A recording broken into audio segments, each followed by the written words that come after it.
All right, welcome to VPL 6 here at the Arnesville playing field, the 6th edition of the Vinci Premier League T10 competition, sponsored by Dream 11. And we have a splendid day here at the Arnesville playing field. Of course, the VPL T10 is the first of its kind in the Caribbean region, started in May 2020 during the lockdown period, and it has blossomed into maybe the most exciting Dream 11 T10 competition in the Caribbean. And we have in this version and this edition 6 teams competing. The 6 teams that have been here from the inception. We have the Botanical Gardens Rangers, the Darkview Explorers, the Lassufre Hikers, the Fort Charlotte Strikers, the Grenadines Divers, and the Salt Pond Breakers. And of course, the Botanical Gardens Rangers are the defending champions, having won VPL 5. This is Alanson Cruikshank, and here with me in the commentary box today is Romel Currency. Good day to you, Romel. Good day, Alanson. Really is an exciting period. We've been waiting for the VPL 6. As you know, 2024, we didn't have the Dream 11 VPL. And I'm sure, like you, everybody else is eagerly awaiting this start. Exciting news, as you said. Darkview Explorers versus the Grenadine Divers. Can't wait to see that match kick off here at Arnesville's beautiful weather. The outfield is immaculate, lovely, as you would normally see for an international game.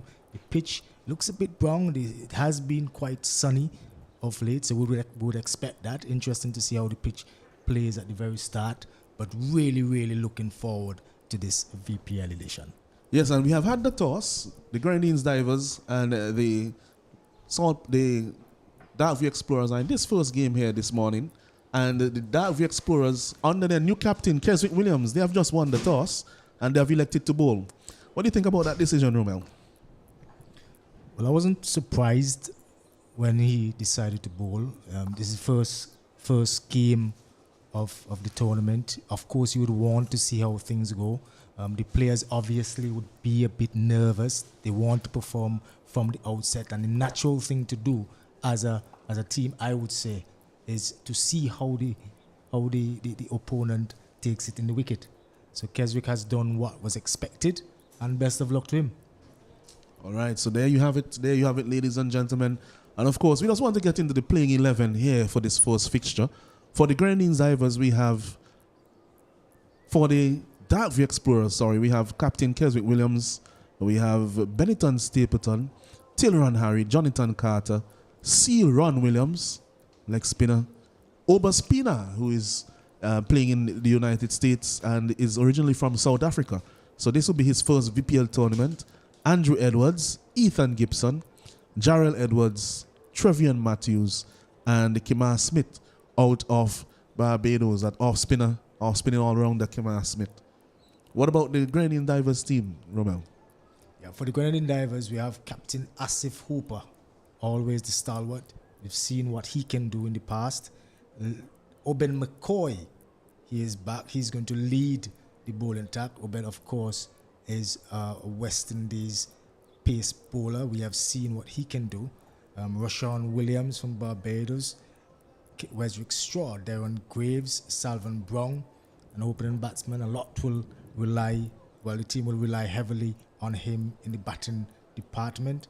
Jamar Eiffel, Richie Richards, Romario Bibi, another pace bowler, Marvin Small, and Denson Hoyt.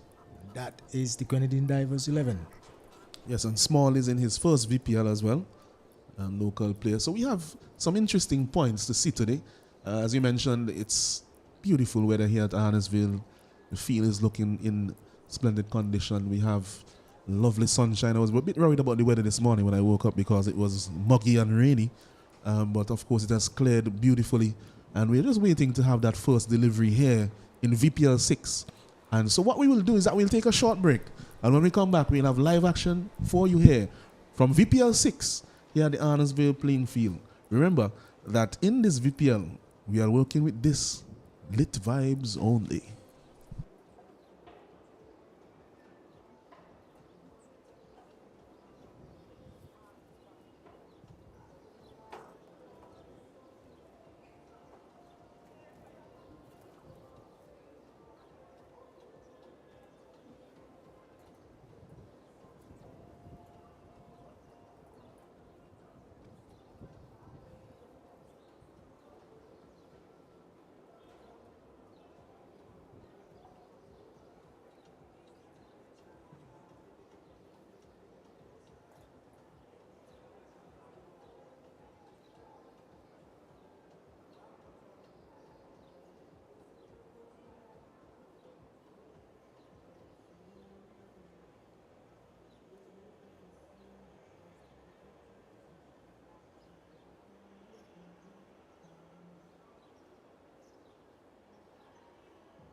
Yes, welcome back to the Arnorsville playing field where we have the first fixture in VPL 6 tournament here.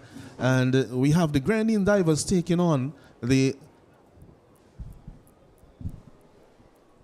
Just making sure that I have the correct teams here. Yes, the Grenadines Divers taking on the Darkview Explorers. We have some changes in uniforms. Looking very good out there on the field. 2 blue uniforms, actually, a dark blue and a sky blue top, I think.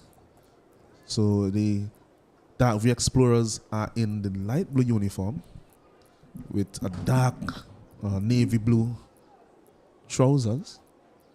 And the Grenadines Divers, they are in a light blue uniform. The openers have made it to the crease. And I think, looking at the two opening batsmen here, number 28, Ryshawn Williams from Barbados. He will take first strike, opening the batting. And he'll be facing up to first bowler. Looks to me to be Oberspina. Is that Pina?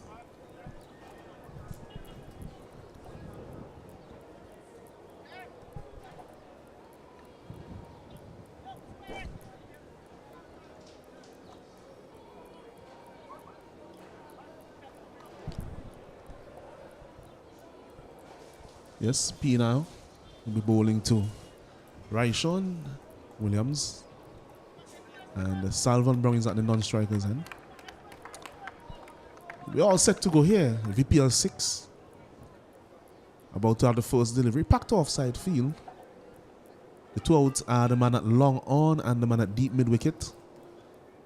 Pina will now bowl to Williams. Just a cautious start here at the Arnorsville playing field. Was on the money there on that delivery. Pina. Williams just having a look.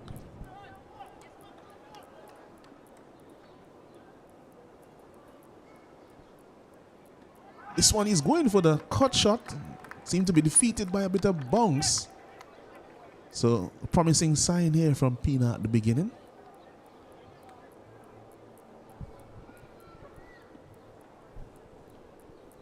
This one is looking to go down the ground. So not finding his timing just yet. Looking to get going. You'll expect that maybe in the first few fixtures until the players get accustomed to the conditions. But it's a good start here from Pina. Exerting some pressure in the first over.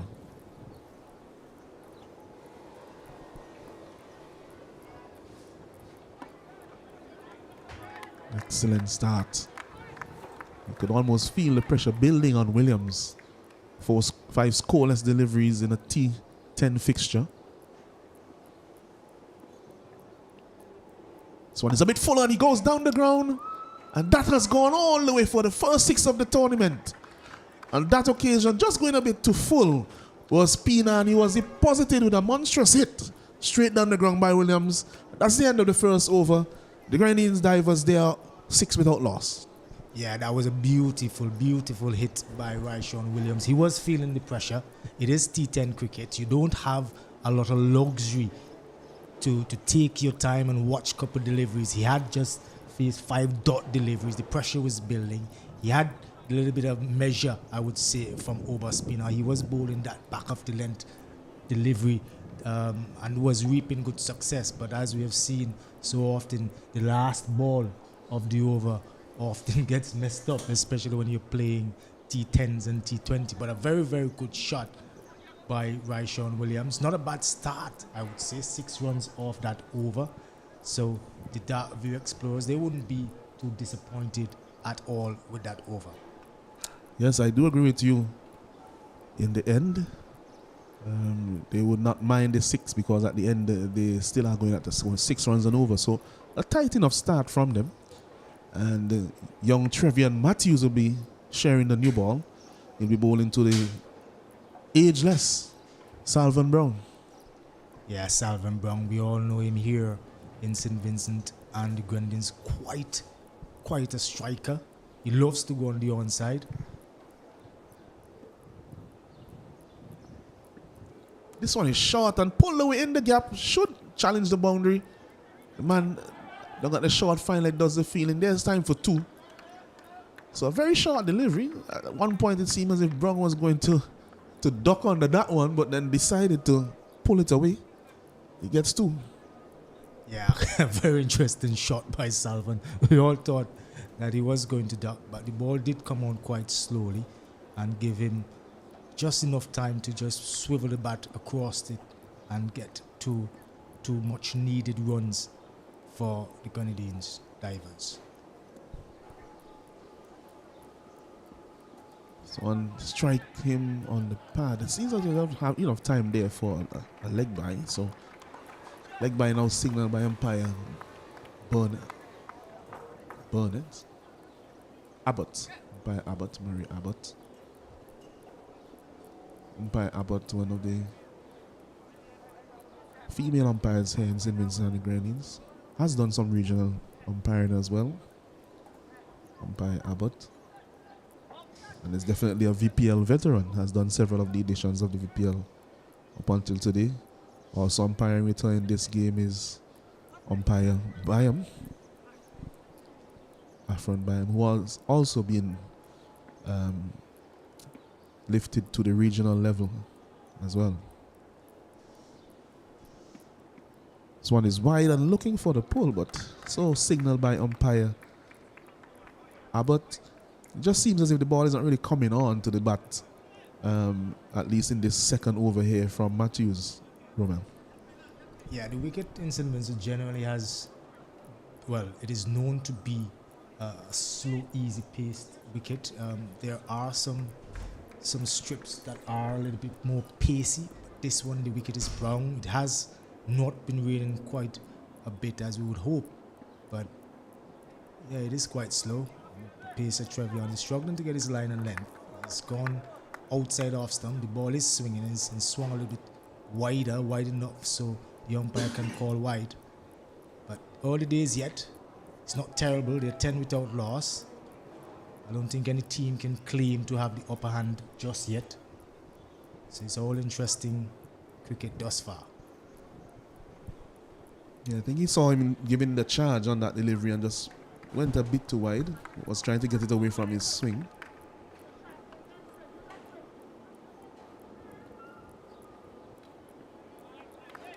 Yeah, so he seems to be struggling just a little bit here with his run-up, young Matthews. Don't know if it's a bit of nerves from the young man. It's an interesting feel that Keswick has. He has long off in place. He also has third man, which is quite fine, I find. Nobody saving on the offside boundary except the long off.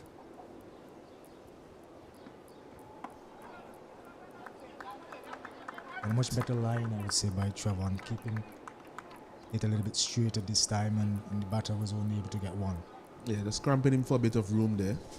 Williams electing to take the single on the onside. There was no man in short on the onside, so it was always a comfortable single, which they were able to jog. The 2 feelers out. You mentioned the field, Romel. It's actually, they are using 1 feeler outside of the circle. Well, 2 feelers, long off and third man. I just saw Keswick Williams going back to long off.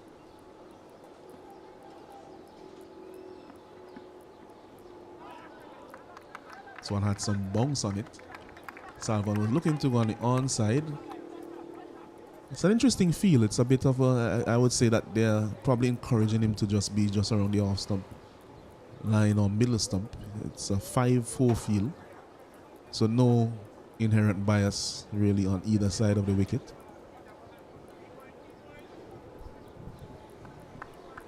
Definitely wouldn't want to give him too much room outside the off stump, Brown. No man back on the offside square. So he has that room, but I think just beating for a bit of bounce. So not a bad over so far at all from young Matthews. 5 legal deliveries, 5 runs. His captain will be quite pleased. Yeah, excellent going so far from Trevon. And then given the way he has been bowling, we have been seeing some outswing. The captain has made a change to the field. We see cover going back on the boundary. Long off is in. So the line is fairly predictable. That's an excellent delivery there from the young man. And that brings an end to the second over. And still going at 6 runs and over are the Grenadines Divers. After 2 overs, they are 12 without loss. Yeah, that was a very, very good over. There were 2 wides, but nonetheless a very, very good over by Trevion.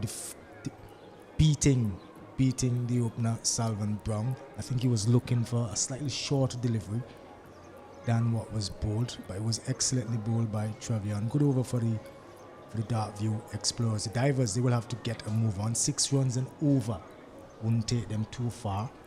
That's the end of the power play. The Explorers now are at liberty to set a more expansive field. I don't know, that's not the end of the power play, mind you, I'm sorry. But the Grenadine Divers, their tails are up 6 runs over.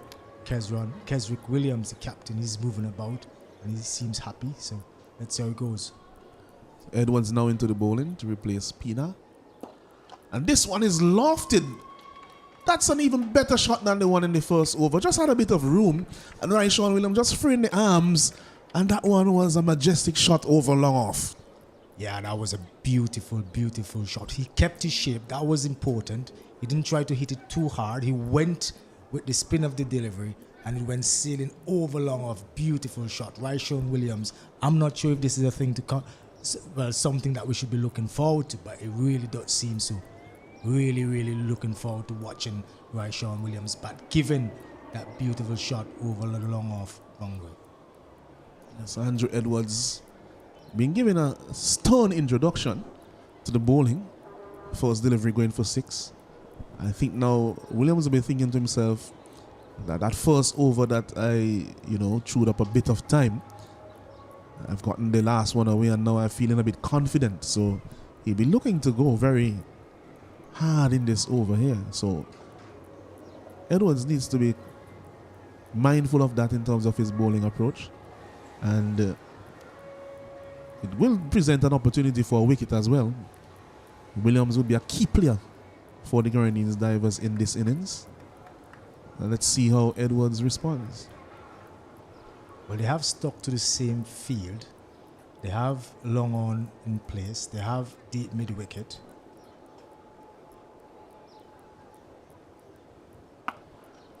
That will not stay with us. That has gone for another 6.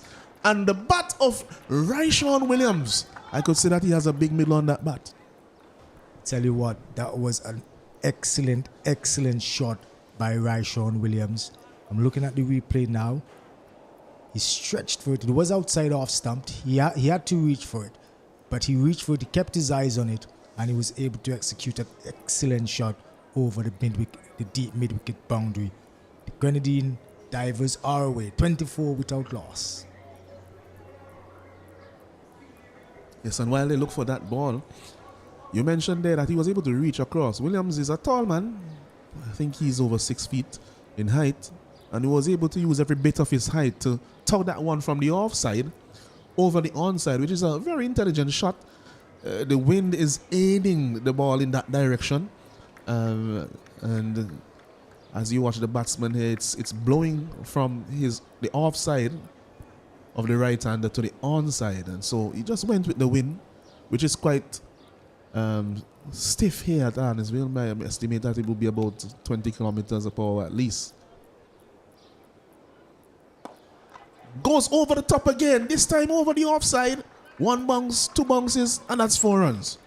Yeah, it's carnage here at Arnesville. Carnage. Ryshawn Williams, he's seeing it now. He's really seeing it. We saw him when he hit that ball way over the long off boundary in the first over of the tournament. And we are seeing him now. He is really on display. Ryshawn Williams, what a player thus far for the Grenadine Divers.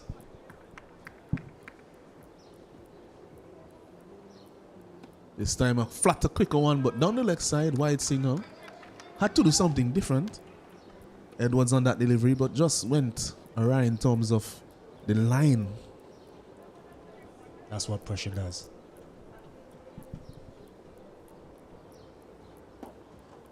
So when he's driving firmly down to long on, should be cut off easily. They have time for a single. That's all there will be. And I think that the most relieved man on the park will be Edwards. Yeah, a little bit of a respite there, get a single. You certainly would be glad that Salvan Brown is on strike. He saw what Ryshawn can do. Salvan Brown, of course, he can hit them pretty far, but he hasn't been connecting thus far. This one is driving, lovely shot on the ground. Will challenge the boundary, but should be pulled back by Keswick. Gets there now, excellent feeling. They have time for 2, and that's all there will be. It was a good shot by Salvan. He eased it through the covers. Probably wanted 4. But good timing. Great feeling on the boundary from Keswick Williams, former international West Indies pacer. Ably helped by Obas. But good start nonetheless. 30 within the 3rd over. The Grenadine Divers, they would be happy.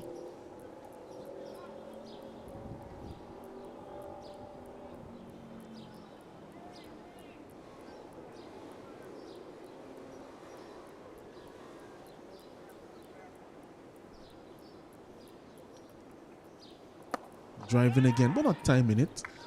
So he has been able to just recover on those last few deliveries. Edwards ends it over, but still a massive 20 runs from it. And that one has really gotten the Grenadine Divers on the way after only getting 12 of the first 2. So 32 without loss, the Grenadine Divers after 3. Yeah, very, very, very good start by the Grenadine Divers. Keswick Williams, he would have to try to do something different now to try to stem the flow of runs.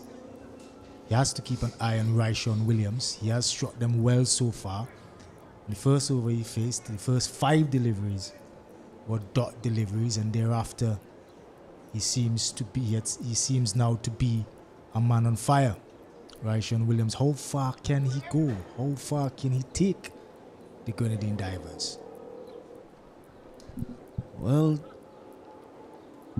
for the Dark Explorers and trying to stop Ryshawn Williams, we have now Bennington Stapleton being introduced to the bowling, all-rounder. And we have this is the last over of the power play, so crucial over here. We know that Williams will be looking to continue his momentum. There's a man at deep mid-wicket. There's a man at long off. And it seems as if the man at third man is being called into the circle by Williams. Yes.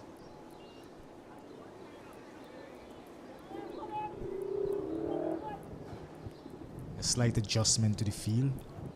They had 3 men out. Third man has come in. So the 2 men out, long off and deep mid-wicket. To the rampaging Ryshawn. This time it's high in the air. The keeper has called for it. It will be a hard catch for the keeper. And the man at cover takes the catch. It was coming to him. It was always going away from the keeper. And that's a very good catch because that was in the air for a very long period. He just put his hand up and said, well, it's mine. And he indeed took it. And I think that's a big relief to the Dark Explorers who see the back of Ryshawn Williams, who scored a brisk 24 of 12 deliveries. Yeah, that was a big blow by the Dark View Explorers. The first delivery from Bennington, he went for it. He was already seeing it like a pineapple. He went for it. It went miles in the sky. I thought that it would have been a difficult catch. The keeper called for it. He couldn't get close, and the man at cover, can't recognize exactly who that is right now, took a brilliant catch. They needed that. Yes, they definitely needed it because the momentum was with Ryshawn Williams. Salvan Brown hasn't really gotten going, and I think that Williams was the man they wanted to see the back of. So that's a very good breakthrough there from Bennington. In his first delivery, after being introduced to the bowling, we knew that Ryshawn was going to go at him because it's the last over of the power play with 2 fielders out. So trying to maximize that advantage to the batsman. And it was an opportunity that was taken by the Dark View Explorers. Yeah, well, Darren Grant, we saw him in the previous edition in 2023. He would normally open the batting. He's coming in at 3 this time. He's a left-handed hard hitter. Has been a very, very good player throughout all editions of the VPL, the Dream 11 VPLs. The Grenadine Divers, of course, would need him now to carry on. Salvin Brown, he has been there for 7 deliveries. He has been there from the start. He would need to up his ante. The big hitter, Ryshawn Williams, has left. So the Grenadine Divers, they would need these two to build somewhat of a partnership, but they can't wait too long. We're talking about T10 cricket. We don't have the luxury of batting 2 overs and to get your eyes in. You really have to get your eyes in pretty quickly. You can't afford to put a score here that is not going to be challenging for the Dark View Explorers. We don't know what that is going to be as yet, but or what a challenging score is, but they definitely need a decent score. So Stapleton, it's a good looking shot, but excellent feeling there by the man at cover. That catch in the last over was taken by Kimar Smith from Barbados. I think he's related to Dwayne Smith as well. So maybe good feeling runs in the family. Kimar Smith, I think he's an off spinner from Barbados. A decent off spinner, played for Barbados, especially in the white ball version of the game.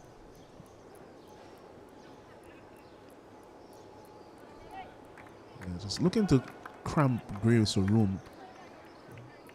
Usually likes the ball just outside the off stump so he could access that mid wicket or long on area.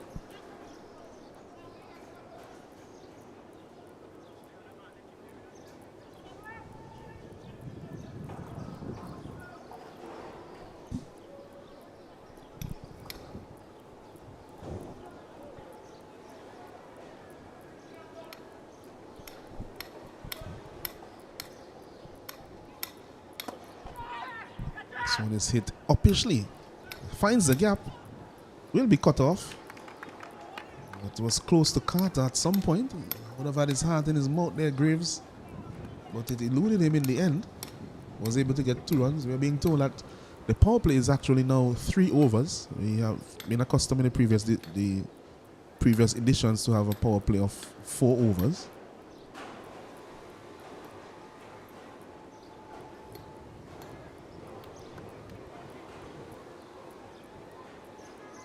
Very interesting. Allenson. The field now is there's a long on in place, there's a deep mid wicket, there's a deep square leg, and there's a man on the super boundary and the third man. One cramping again for room. He's looking to get a single on that onside. Didn't go too hard at it because the field on the onside is very deeply set. And there's a man at deep square leg, there's a man at deep mid wicket, there's a long on, and the man at short fine leg. But it has been an excellent over so far from Benetton. 4 deliveries. He has taken a wicket for 3 runs. He needs to get off strike. Now high in the air, should be another catch. He's under it, and now it goes for 6. Hit with the wind. Just looked like if he had totally mistimed that one, Graves, and it seemed as if he did. But so brisk is the wind here at Arnesville that he was able to elude the man at deep mid wicket. He came running in for a little bit, then he had to backpedal, and then he ran out of room at acreage on the boundary. Yeah, we got the sense that he was going for it. He looked a bit jittery. He wasn't getting the ball off the square. He got 2 runs, 2 balls prior.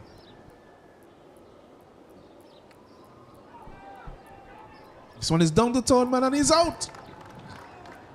Another wicket taken. That's Graves. He's gone. So 2 wickets in the over to Benetton. So 2 wickets for 9 runs. He does tend to take wickets, Benetton. He may go for some runs, but he does tend to take some wickets. And so that's a big wicket there for the Grenadine Divers. The Dark View Explorers, sorry. Yeah, Benetton Stapleton, very, very good start. He has gotten the 2 wickets. The Grenadine Divers, they have been hit very hard, having lost the swashbuckling opener, Ryshawn Williams.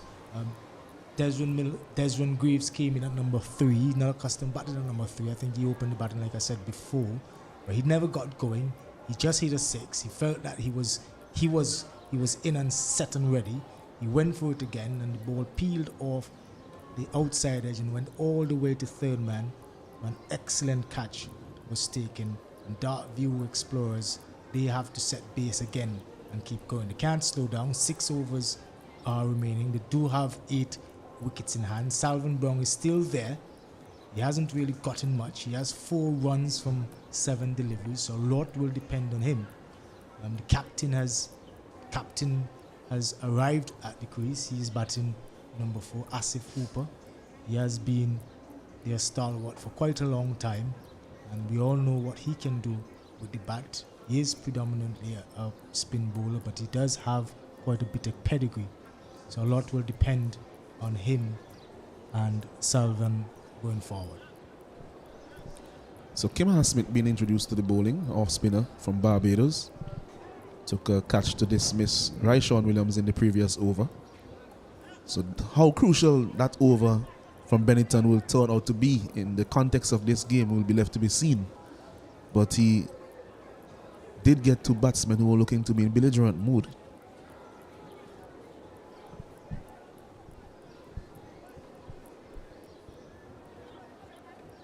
Taking some time to set the field. Keswick Williams trying to ensure that he gets everything just right. He knows how dangerous Salvan Brown can be. Singles and off almost everywhere you look. Fielders are out on the circle.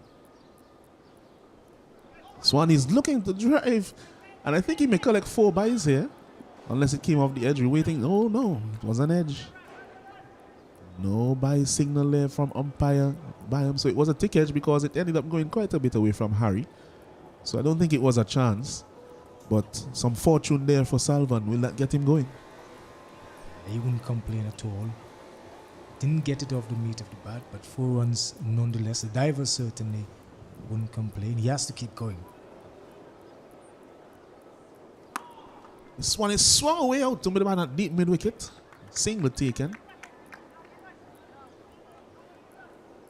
Well, as the way Salvan is going to play, I don't think he's going to look for any dot balls going forward. Asif, he will have to get himself in because we all know how dangerous he can be. There are singles available, so there's quite a bit of leeway for him, I would say. Field is changing as we speak because Asif is a left-hander. There's a short cover. Well, there's a cover. There's a short third. Keswick seems to be making some more changes.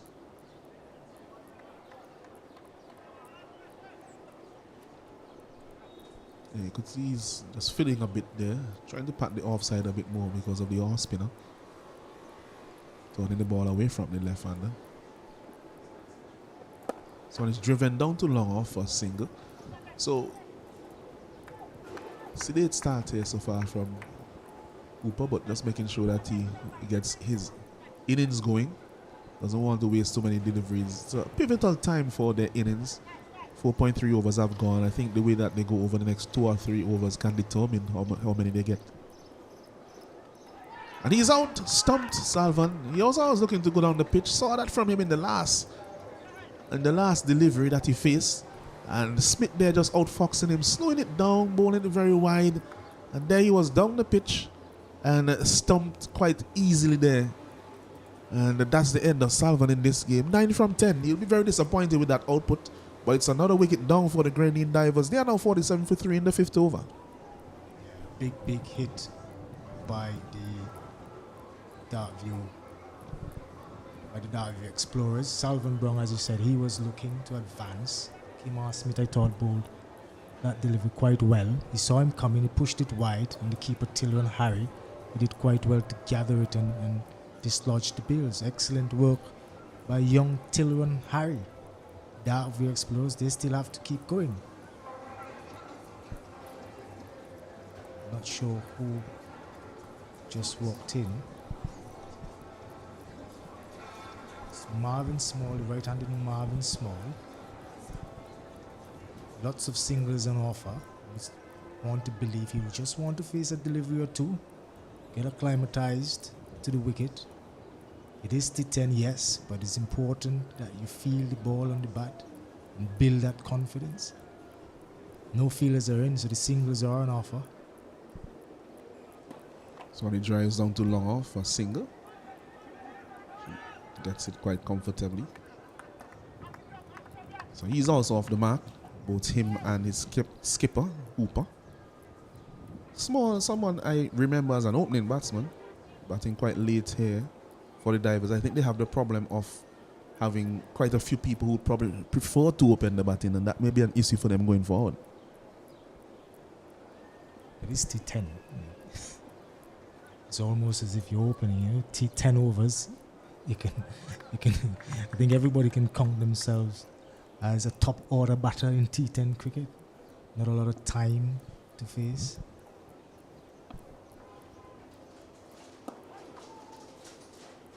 So, good over so far from Smith.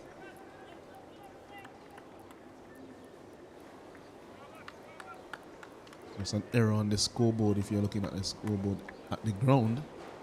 As Smith having bowled 2 overs, but this was his first over.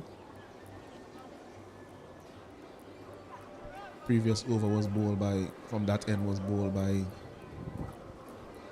Edwards. So for Smith, it's 1 for 8 off his first over. So consecutive wicket-taking overs here for the Dart of the Explorers. They have been able just to pull the run rate back just a little bit after Sean Williams was really having his lunch and breakfast and dinner out there with the bowling. He was really feeding at will until he was dismissed. So since then, they have really pulled things back. And that's excellent from them. As we have another change in the bowling. Jarrell Edwards. Yes. He's going to be bowling some off spinners.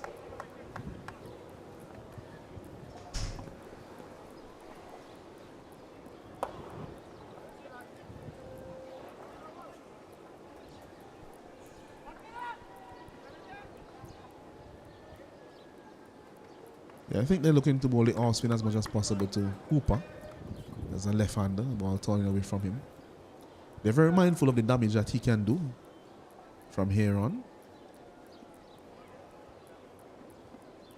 So quicker delivery. Slightly awry in terms of the line. They'll have time for 2 runs.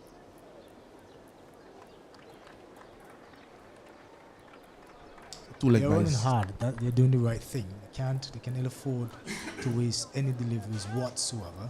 They're running hard between the wickets, so that's a good sign.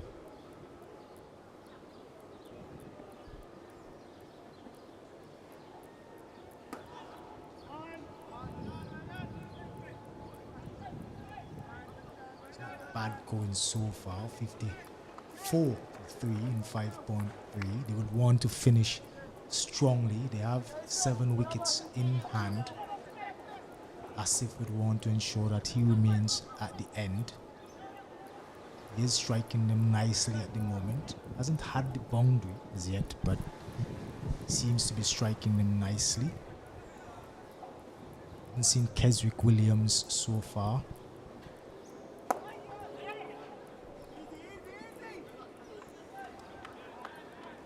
Yeah, as you mentioned, they're just looking to pick up the singles maybe for another over or 2.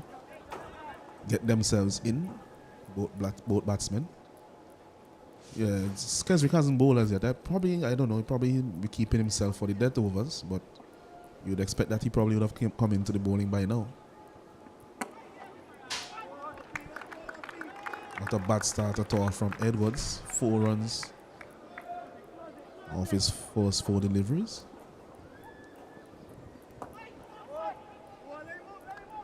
So a good delivery there from Edwards.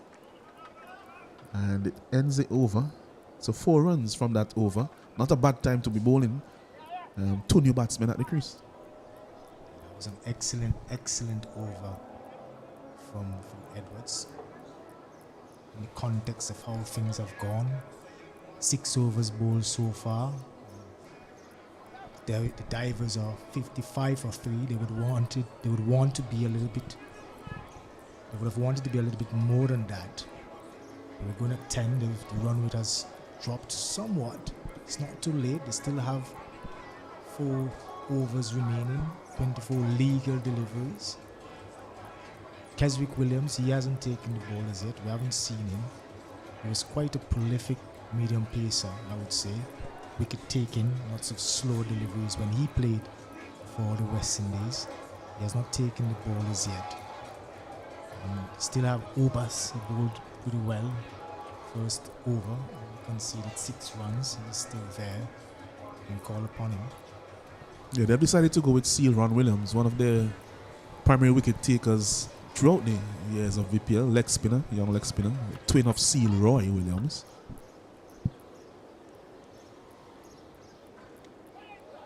This one is just wide. So there's a 5-4 field, there are 3 outs on the on side. Deep square leg, deep mid wicket, long on. There's a long off. There's a man at extra cover boundary. Small has to be careful here. As I said before, I've said that this off here, he's not really that type of a basher. He's more of a player who knocks the ball around.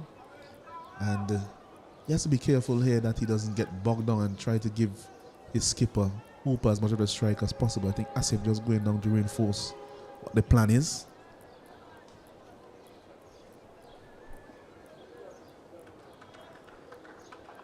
See when Williams won't be complaining for sure.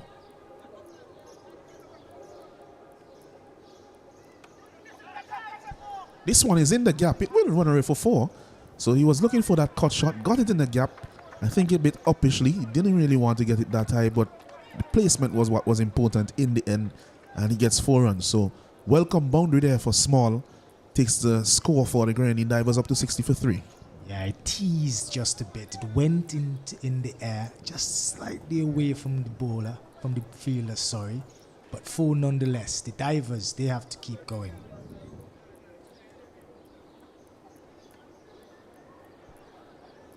He has been a bit too short here, Williams. He does get the ball to turn, so I think that he could go just that fraction fuller to try to see if he could induce that edge.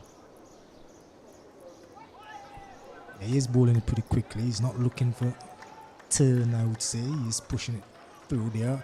There is turn on offer. He's not quite looking for it. That time he gets it to turn. Just a bit full on that occasion. He does bowl that sliding delivery. Doesn't really bowl a googly very often, but has that one that slides through quicker and straighter. That one is a lovely shot there by Small. And that one, it was in, no doubt, that shot, he was in more authority over that shot than the previous one. And really just showing his batsmanship. Sat up nicely. It was short of a length, outside off stump, just where the batter wanted. I think he tried an off break for that delivery. I looked at his hand carefully. I saw the slight change, and that sat up nicely for the batter, and he was able to launch and get the desired outcome. 4 runs, 65 in the 7th over. He's pulling this one down to long on. Doesn't go to the field on the full. So maybe just a bit too short, I think, too small. I think it's actually feeding into Small's strengths. He's a good player off the back foot. I think we'll be more comfortable cutting and pulling the spinner than probably driving him down the ground. So at the end of 7 overs, it's 66 for 3, the Grenadine Divers. In this first fixture here, in VPL 6, remember that in VPL 6, it's lit vibes only. Definitely going to be lit vibes. Can't wait for the weekend. The weekend is coming up. Anticipate quite a big crowd here at Annisville. It is Monday after all, a working day in the week. It is after 12 here in St. Vincent and the Grenadines. Don't normally see the crowds that we would see on weekends, but I would like to believe as the tournament goes on, we would get those big crowds that we've grown accustomed to over the years. So Smith with the change of ends, he'll be bowling now to Small. Intelligent batting there from Small, just walking it for a single. Gives Hooper a strike.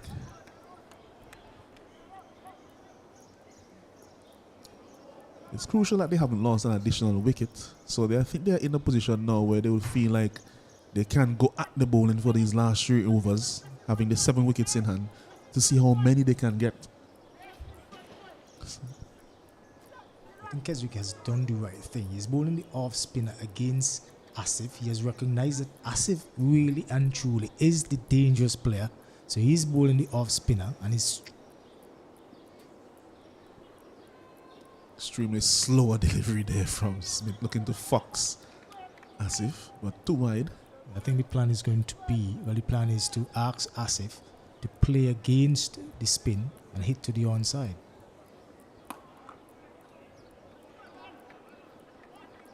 That's exactly what he does on that delivery, but no timing in that one.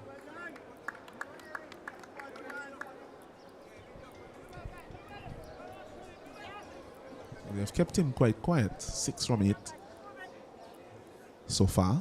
There's still time for him to explode at the end. We saw Raishon had 5 scoreless deliveries. He's bowling.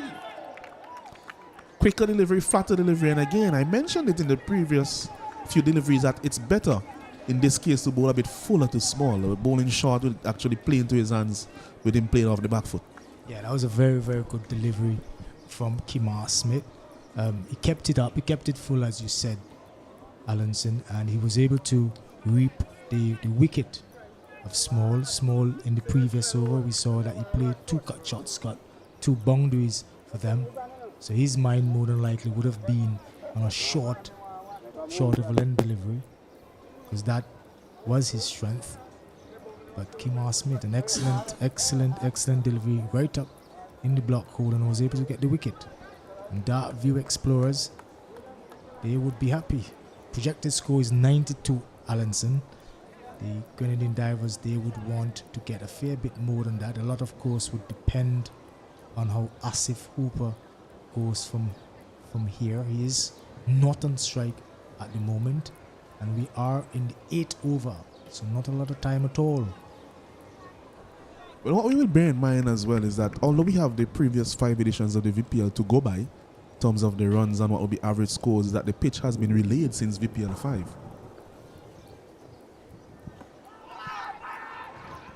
A chance of a run out. I don't know where he was going. The batsman there for the Grenadine Divers. The new batsman who has replaced Small at the wicket. Hoyt.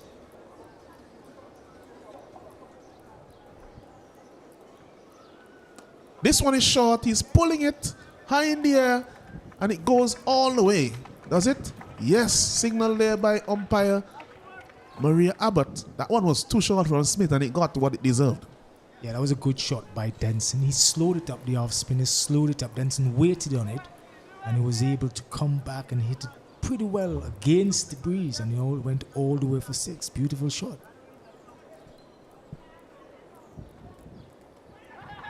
This one is an appeal for stumping. Quick work there from Harry. And the third umpire has been called into action by the umpire square leg, umpire Byam. Be interesting to see that again on the replay.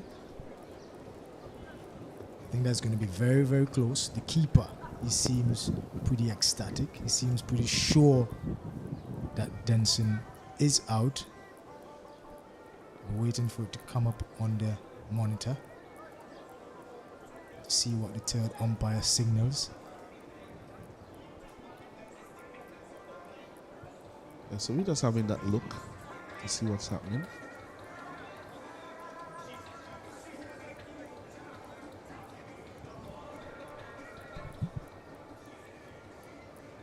It's pretty close. It's out of the crease. Wow. I think that may have been some excellent work there from Harry, from my first assessment. As the line belongs to the umpire, Romel. Yeah. I think Hoyt may have to make his way back to the pavilion. We're still waiting on the signal from the umpire.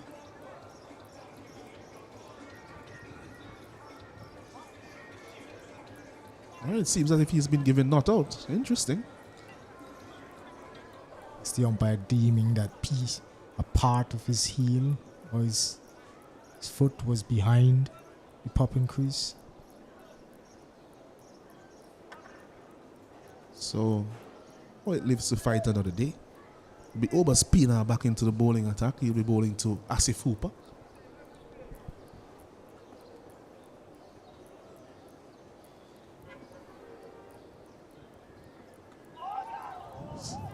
Good delivery outside the off stump. Still quite a packed offside field, even though the ball is turning into the left-hander, but it seems that he wants to maintain that offside line. This one shorter. Only time for one. So far they have kept a fairly good stranglehold on scoring since they dismissed Williams. As if yet to find his timing. He so badly wants it. I can see him rehearsing his shot, not getting it in the middle at all. All credit must go to Obas Pina. He has been bowling well so far. Excellent first over. Shorter, but field is set for that. So only a single. So good work by Pina. Experienced cricketer from South Africa. Has played quite a bit of listed cricket and first class cricket. Averaging over 14 first class cricket with the bat as well. And this one, finally, Asif gets it. Too short, and he was able just to whip his hands. He has very fast hands, Hooper, and was able just to whip that over the man at deep square leg. He had no chance, and it's another 6. Yeah, much needed boundaries. An excellent shot by Asif. He went with it. It was a faster delivery, short on the shorter end, and Asif was able to capitalize. This time he goes over the offside, and I think that one would bounce away to the boundary. So another boundary there for Hooper. Didn't get it where he wanted it. I think he wanted to go a bit straighter, but he will take that. And now Hooper is on the go. 87 for 4. They just have to use that momentum and carry on. They have to push. They can't afford to slow down. They have all but 8 legal deliveries. They have to maximize as much as possible. 7, sorry. That's the end of the over there now from Pina. Some remonstrating being done there from Hooper. Overcalled. So at the end of 9, they're 87 for 4. They'll only have 6 legal deliveries left. Bit of disappointment from Asif Hooper. Maybe thought that should have been called wide. Maybe the umpire thought that the ball touched him and is on its way past. Nonetheless, a dot delivery to end the over for the Dark View Explorers. Grenadine Divers 87 for 4. 1 over is remaining. Asif Hooper seems to have found his mojo. We saw a beautiful 6 over the square leg boundary. A splice over the third man boundary. But they have to keep going. They really must keep going. 87, they would want to get up to at least 100. I would like to believe that they were to get 100 on the board, that would give their bowlers some comfort. They know how dangerous the strikers can be when they bat. We've seen them in the past. But 100 nonetheless would be somewhat comforting. Yes, and we see now the last over is being bowled by Benetton Stapleton. He will be bowling to Denson Hoyt. So we have not seen an over from the skipper.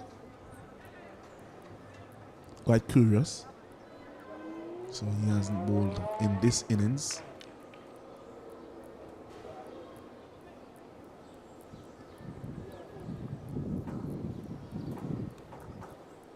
So the shorter pulled. Field is set for that. Only time for 1, so 5 deliveries remaining. Hooper now on strike.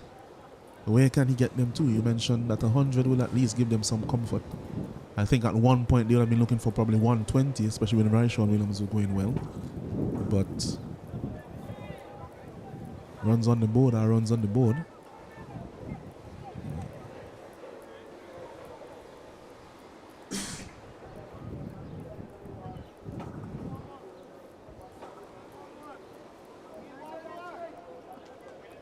Adjustments been made to the field. I think Keswick has only 3 men. He's now calling in this guy at deep square leg. fielders on the boundary, deep there. There's a deep mid wicket. There's a third man. There's a sweeper and long off and long on in place.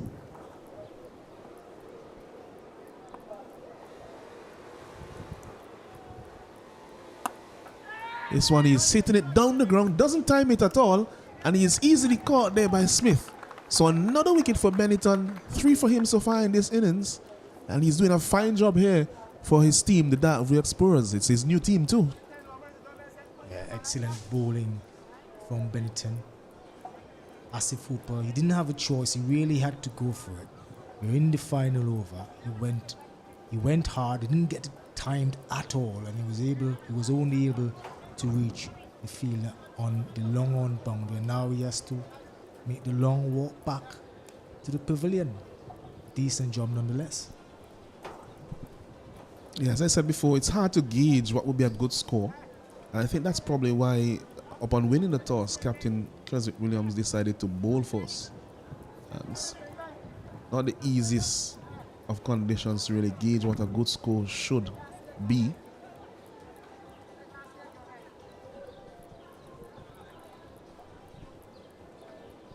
I'm not sure who the new batter is.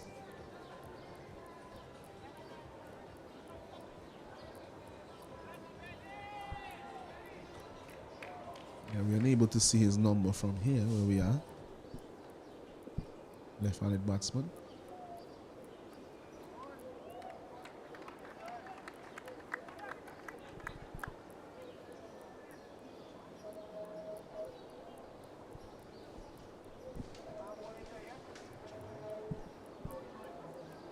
Jamal Eiffel. He has joined Denson Hoyt. He has 4 legal deliveries.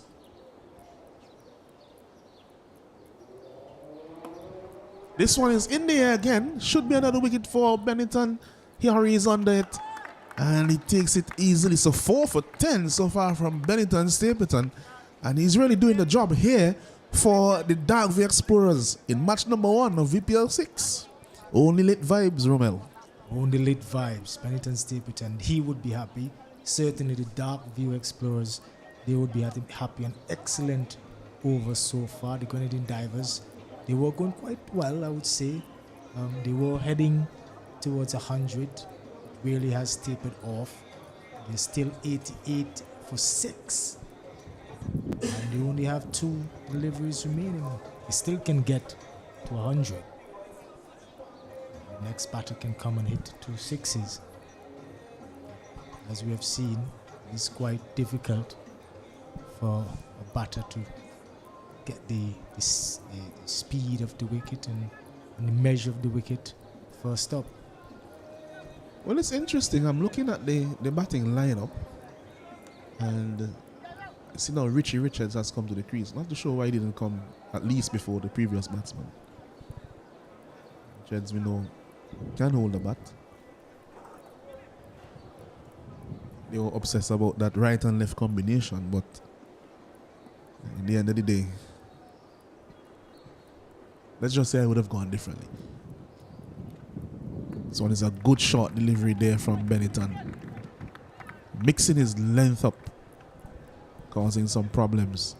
And just 1 legal delivery left, so they cannot get to 100 again unless he infringes on the front line or bowls some wides. Benetton Stapleton is really using his head. A new batter came in, decided to test him out with the shorter delivery. And the most important thing, he was able to get a dot delivery in, just 1 delivery remaining. So the man is up at square leg now. Will he go fuller or is it a double bluff from him? This one is down the ground. That's 6 runs by Richie. Again, I was wondering how he didn't come out to bat a bit earlier. He has that batting ability. So it's 94 for 6. The Grenadine Divers, they will end this innings on. Yeah, an excellent finish by Richie. The last ball of the inning, and he was able to cut it over the long on boundary. It was a slow delivery from Benetton. His first 5 deliveries were excellent deliveries. Before that, he had 2 wickets for 1 run. But nonetheless, an excellent finish by Benetton Stapleton, having finished his spell 2 overs, 16 runs and 4 wickets. Really broke the back of the Grenadine Divers. Yes, and looking at the scorecard, Ryshawn Williams, he was dismissed for 24 off 12. Caught Kimar Smith bowled Bennington Stapleton. Salvan Brown, he was stumped by Taylor and Harry off the bowling of Smith for 9 off 10 deliveries. Darren Graves was caught Trevian Matthews bowled Bennington Stapleton for 8 off 5 deliveries. Asif Hooper, skipper, caught Kimar Smith bowled Bennington Stapleton for 17 off 40 deliveries. Marvin Small was bowled Kimar Smith for 12 off 10. Jama Eiffel was caught Taylor and Harry bowled Bennington Stapleton for without scoring, and Richie Richards, he scored 6 off 2 deliveries and was not out. And also not out with him was Denison Hoyt. 12. He made 8 off 5 deliveries. What about the bowling, Romel? I thought the Darkview Explorers started well. Odas Pina, he bowled 2 overs for 18 runs. Just came in for a little bit of tap at the end from Asif. Trevian Matthews, he only bowled a 1 over for 5 runs. Andrew Edwards, he also bowled 1 over for 20 runs. He got a bit of tap from Ryshawn Williams. Bennington Stapleton, the pick of the bowlers, he bowled his 2 overs for 16 runs with 4 wickets, breaking the back of the Grenadine Divers batting. Kimar Smith, he did well, import from Barbados. He bowled his off spinners. He conceded 17 runs from only 2 overs and taking 2 wickets. An excellent addition to the Darkview Explorers. Gerald Edwards, another good over. He bowled his 1 over for 4 runs. And Ceylon Williams, the leg spinner, he bowled his 1 over for 11 runs. So that's it. We'll take a short break and we'll look at the reply of the Darkview Explorers when we come back.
Welcome back to the Dream 11 Vinci Premier League T10 tournament, where we just saw the Grenadine Divers muster up 94 runs for the last of 6 wickets, batting first against the Keswick Williams-led Dark View Explorers.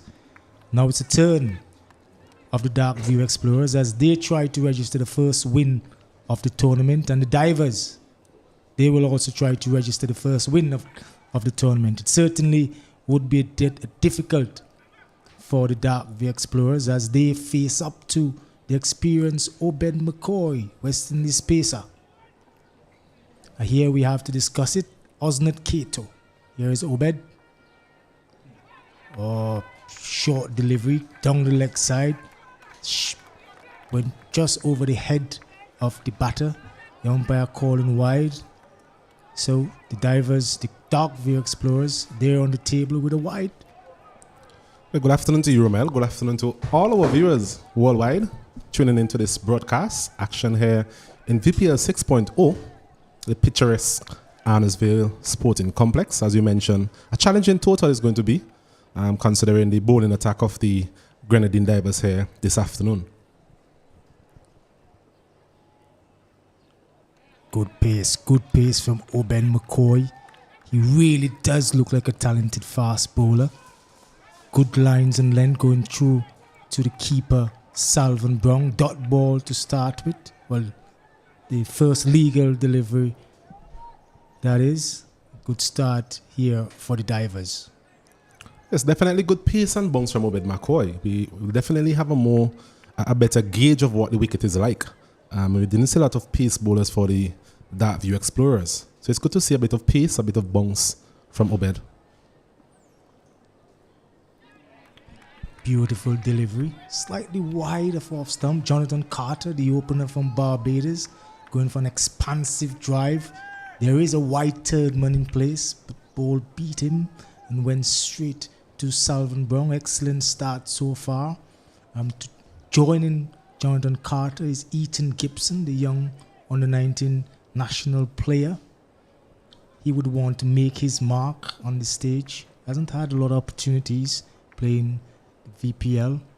But here is Oben McCoy once again. Oh, another short delivery wide. Dot ball. That's the most important thing. McCoy so far has bowled 3 deliveries, only conceding 1 run, that run being a wide delivery. I think the scoreboard has it as 3, but I think it's 2 legal deliveries, wasn't it? 3 legal deliveries. Good start so far for the Divers. They would certainly hope things continue this way. It's a good matchup as well. Jonathan Carter, former West Indies player, so has some pedigree coming into this contest. Beautiful shot by Jonathan Carter. Timed it pretty well. Feel that point. Darren Graves. He was able to get down pretty well to his left and prevent a certain boundary. Good cricket all round. Certainly would want to see Jonathan Carter be impactful. You know, he was quite impactful in the last tournament. Comes McCoy. Oh, and he slashes hard. That went over the head of the short third man and into the boundary for 4. And the Dark View Explorers, they're officially on the way. Beautiful shot by Jonathan Carter. Well, it's a shot that he attempted on a couple of occasions in this inning so far. That delivery outside the off stump. Good pace, a bit of bounce, a bit of lift. So he was always going to slash hard, Jonathan Carter. And as we mentioned, that man at short third man really had no chance. And that's the first boundary for the Dark View Explorers. They're up and running. They're 5 without loss. Here is Obed.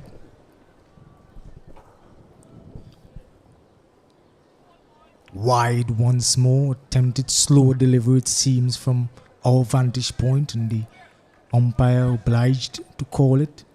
He has to get his lines right here. Jonathan Carter, his confidence would have received a shot in the arm, having hit the previous delivery for 4.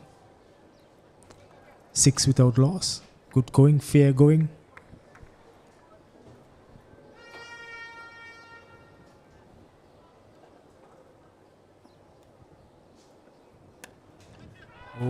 another shot. There's over the head. It teased him just a bit. The feeler at the wide third man boundary. You might want to say deep backward square. Jonathan Carter, he went for his favorite shot. It was outside off stump. He wasn't off, and he went for it hard. And the feeler, he was aiming to take it, but it was just too much and went with the wind over the boundary for six. 6 beautiful runs by Jonathan Carter. Darkview Explorers, 12 without loss. A very good shot indeed. It's a shot we mentioned he seemed to favor, but it must be said he has offered him that line on a couple of occasions in that over. Obed McCoy, a bit of pace on those deliveries. So he was always going to slash hard on that occasion, really making good connection. The man there, Marvin Small, at that deep point position, really had no chance given the wind direction as well. Something that our co-commentator mentioned earlier in terms of the wind here at the Annersville playing field. So that was always going away from him, and a very good maximum there for the Darkview Explorers. A very good start, 12 runs from 1 over completed. Yeah, very, very good start for the Darkview Explorers. Well, it's the chance of, Ethan Gibson is going to face up. Not sure who that is. I think it's Eiffel. He's going to face up to Eiffel. He'll want to get going pretty quickly. Short delivery from Eiffel and went over the keeper's head. Salvin Brown, he jumped, but his jump was in vain. He was able to slow the ball down, looking for a signal from the umpire. He has signal 1 for the over. They were able to cross and come back for 2 runs, so they would be happy with that. A bit of lift there from the wicket. We were all curious about how this wicket would have played today. We saw predominantly spin being utilized by the Darkview Explorers, but so far the pace of the Grenadine Divers have been something refreshing to see. Here's Eiffel. Oh, that's a beautiful shot by Ethan Gibson. He wasn't daunted at all by the short delivery. It was, I wouldn't say quite a half volley, but he made it look so sweetly. He played it on the up and hit it straight back past the ball. A beautiful shot for 4. Ethan Gibson, his confidence would be going. It's a very good shot there from the young man. A delivery, as you mentioned, not full, but was able to just hit it back over the bowler's head and into the fence for 4. So they're really enjoying the pace here, the Darkview Explorers openers. Where's Eiffel? He has changed his lines coming from around. Here he goes. Short. Oh, that's a lot of carry. The umpire has signaled wide. Eiffel is a little bit disappointed with the call. Looked around, but he can't change it. The Darkview Explorers, they wouldn't be complaining. It's 1 extra delivery to their total. Salvin Brown seems to be having some difficulties behind the wicket. Ball is carrying nicely. That was something good to see. Good for the batters, certainly. Here's Eiffel once more. Straight to delivery on the pads. He was able to tuck it around just in front square and get a single. Captain Asif Hooper picking up, trying to throw the stumps down, but no harm, no foul. Single. 19 without loss so far. Good start. Well, as you mentioned, we've seen a bit of pace, a bit of bounce in this wicket. Don't want to get carried away as a bowling team, though. Still a T10 competition. Batters really thrive on using the pace of these deliveries. We saw that being evident in the last over. Jonathan Carter cutting Obed McCoy over that backward point region for 6. Here's Eiffel. Oh, dot delivery, full delivery. Went past the outside edge of Jonathan Carter. Tried to maybe steer it down to the third man boundary. Going through to the keeper. The Divers would be happy for that dot delivery. So far the score is 20 without loss. They want to pull it back just a little bit. Current run rate is 13.33. Here's Eiffel once again. Wide delivery. And they have crossed. Keeper was unable to collect clean. He is bowling from around. He's angling it into Jonathan Carter, the left-hander. They have crossed for single. And Ethan Gibson is back on strike. Good start. The Divers, they will have to pull themselves together. They don't want the score running too far ahead, wasn't it? Yeah, it's not the best of starts, I will say. A bit erratic, one can conclude. Seeing quite a bit of wides. A few short deliveries being utilized as well, as the wicketkeeper Brown seeking some medical attention. Score on 22 without loss. Chasing a target of 95 here in this first encounter. Yeah, Brown seemed to have done a little bit of damage to his hand. It was a wide delivery. He had to dive for it. He wasn't able to collect cleanly. Let's just hope that he is okay. It will give the divers a chance to come together to talk about how things have been going so far and to make the necessary adjustments. They would want to stem the run rate, certainly. I think it's going to be important for Asif to really ascertain what plans they have for the Darkview Explorers. If you look at their bowling attack, they still have the likes of Westwick Straw, Romari Bibi, a couple of pacers in the attack. But what we saw from the Darkview Explorers, they predominantly utilized their spin bowling options, their slow bowling options, and to some extent that would have limited the progress that the Grenadine divers would have made. So it's all about finding that balance as a captain from an Asif Hooper's perspective in terms of how much of his pace bowlers he's going to utilize and what situations he's going to utilize his spin bowling options. A bit surprised that Asif Hooper didn't take the new ball. I know he probably thought that bowling to a left-hander would have been disadvantageous. Asif Hooper, of course, bowls left-arm orthodox. He is accustomed to the new ball, but he doesn't really turn it that much or even at all. But here we go. Here's Eiffel again to Eaton. Oh, good delivery. Right up in the block hole. Eaton was able to dig it out. It was a dot delivery straight to the skipper at mid-wicket. He has to bowl a lot more of those deliveries, certainly. And the run rate is way above the asking rate for sure. We mentioned previously that the length that they choose to bowl will be critical. Yes, Eiffel. Oh, another great shot by Ethan Gibson. Straight back past the bowler. It wasn't a full delivery, but he went through with it. He has good hands, as we can see from up here. And he was able to go past the mid-on fielder. 4 runs. Excellent finish to the over for Ethan Gibson. Excellent finish to the over for the Darkview Explorers. We were just applauding his efforts in the previous delivery. It was a Yorker length delivery, and the Yorker is still a very good delivery.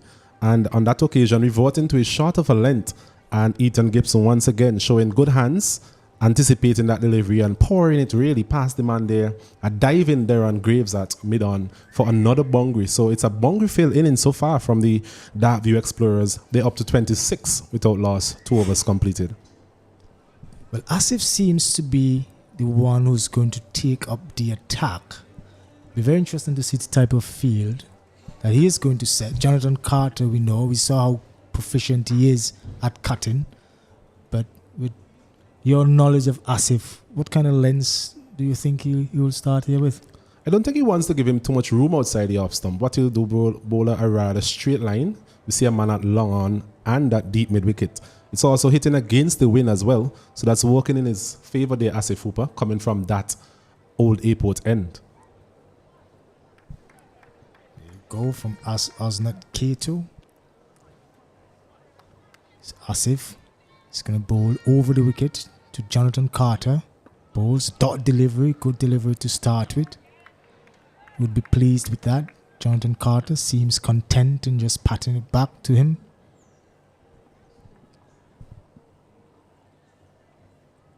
Oh, beautiful, beautiful from Asif Hooper.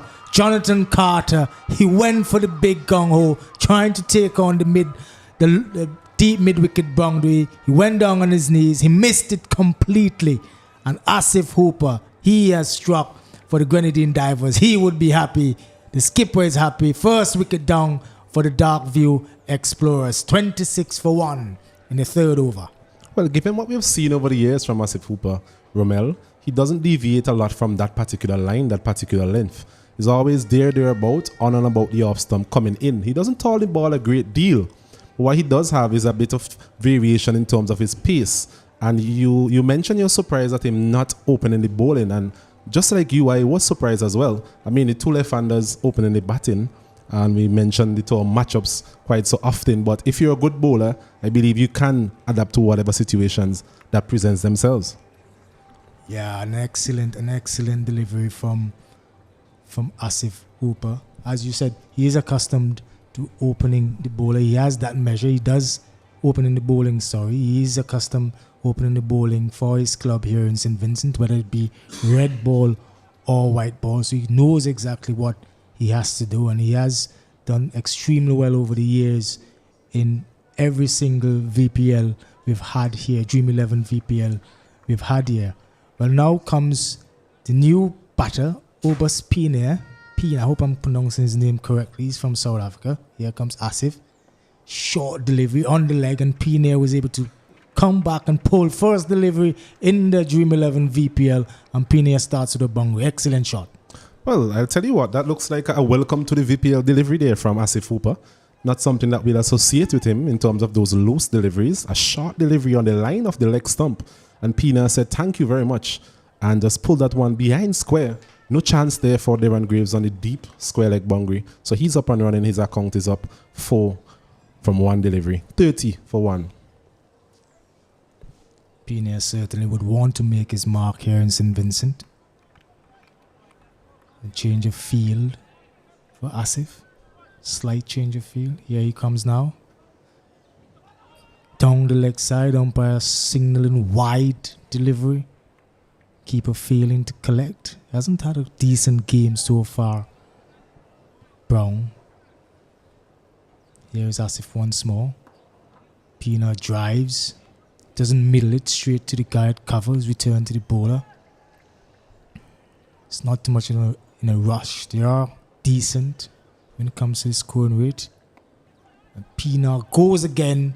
Goes across the line. He didn't middle it quite well enough, but he middled it well enough to get it to the deep mid-wicket boundary. They were able to come back and get 2 runs. So good run in between the wickets. Yes, quite an aggressive start from Pina so far. It's been a shutter ball.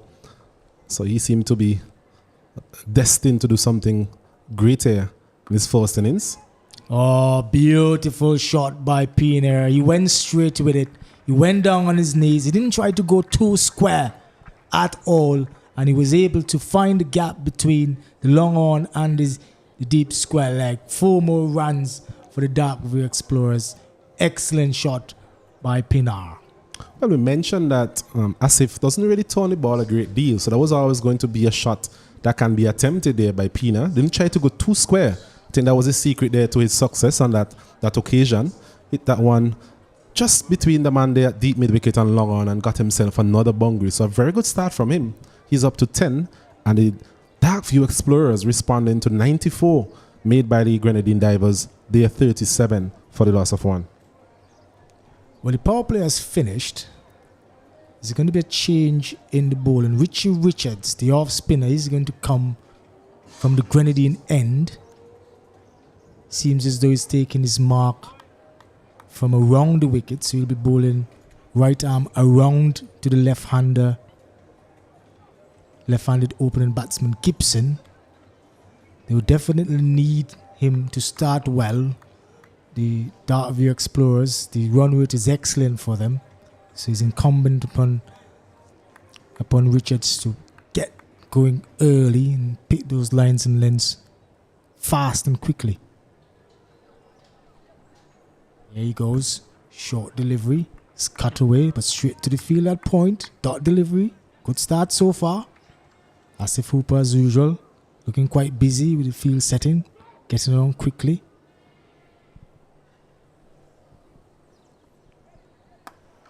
Oh, that's a beautiful shot by Ethan Gibson. A magnificent shot. It wasn't quite a half volley, but he played it on the up. He was able to elude the field at cover and went crashing into the boundary for 4. Beautiful timing there from Ethan Gibson. Beautiful shot all around from Ethan Gibson. Yes, classy there from Ethan. Just giving himself a little bit of room to go through that offside. Bit airish as well.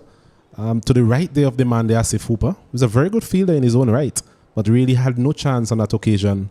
And Ethan continues to impress here in his first encounter in the VPL, 15 from 7 deliveries. Single. Oh, there's going to be an overthrow. No, there's not. Single there for Ethan Gibson. I'm quite impressed with Ethan, young Ethan. First time I saw him, I didn't think of him as quite a dasher, but he has come today. He has shown that he knows how to time the ball. He has something about him. He does have pedigree. I saw him at the under-19 level a couple of years ago. A bit more circumspect, given the fact that it was a different format. It was the 3-day format, I think. But it's good to see youngsters like him at the top of the order and just piercing the offside field on a couple of occasions, going down the ground. So it hasn't been innings where he's actually slugged the ball across the line of in any way. Just very good cricket shots. Definitely.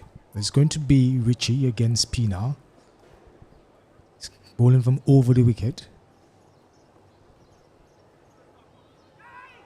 Oh, an excellent delivery by Richie. Seemed to have come on straight with the arm, beating the outside edge. Pina looking to play forward, missing it completely.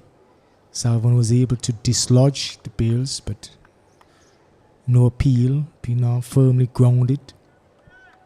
42 for 1 in the fourth over. Still going well. No need for Pina to try too many fancy things. He would lots of space, a lot of acreage for singles certainly. So here's Richie once more. Oh, and Pina goes. Is he going to be caught? Goes over the cover, drops safely. They're getting back for 2, running quickly, and is able to cross for 2. Ball just going over the head of the field at point. I think that was Oben McCoy, and falling in no man's land really. Pina would definitely have to be a little bit more circumspect when it comes to playing those shots. They would need him to continue and to bat throughout, given what we've seen so far. Here is Richie. Beautiful shot. Taps it gently into the cover region, gets a single, and Ethan Gibson's back on strike. Good over so far. Well, the over has finished. They have 8 runs from that over. Not a bad start. It's the period of the game where the Grenadine Divers will be looking to exert a bit of control on the innings. Given the start that the Darkview Explorers have made, they'll be looking to pull things back a bit with their spinners, the likes of Asif Hooper. You mentioned Richie Richards, 2 of their more experienced campaigners in the side. Have been there from the start with the Grenadine Divers, so they'll be hoping for those senior statesmen to really put their hand up and be counted if they really are to mount any sort of challenge for the Darkview Explorers here. Required run rate just 8.33. In the context of modern day cricket, that's not really a difficult task, but they'll definitely need more wickets. Yes, Asif, low the peel, and the finger goes up, and Pina goes, and Asif is jubilant. Beautiful delivery. He bowls straight. We all say that he bowls straight. He was on the stump. We're waiting to see the replay, but there's no doubt, judging from the shot from Pina, that must have been a straight delivery. And the divers are ecstatic. They're backing it. 45 for 2 in the 5th over. Asif Hooper struck. We just mentioned a while ago that it's important that their senior players really put their hands up and be counted, and none more senior than Asif Hooper on this occasion. A delivery just coming back in with the arm once again. Pina on the back foot, and umpire Bam on that occasion are judging him to be LBW. So a very good breakthrough once again for the Grenadine Divers. His second wicket, Asif Hooper, and the Darkview Explorers, they're now 45 for the loss of 2. Yeah, the Darkviewers, they have to be very careful here, because we have seen wickets going down during the middle stage of the T20 game. The fielders are out. They have to try to get singles.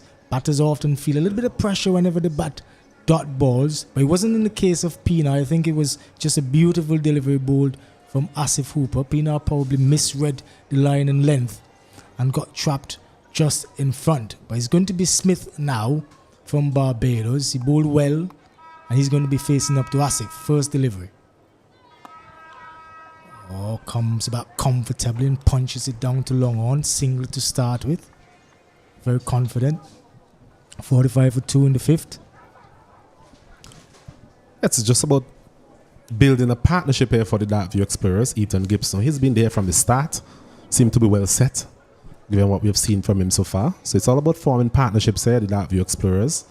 We mentioned the required run rate, 50 from 35 deliveries. So it's nothing out of their control, out of their reach at this time.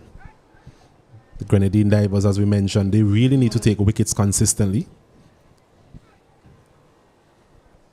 Good start. Interesting to see how young Eaton goes. Lots of acreage on the onside. Certainly singles on offer.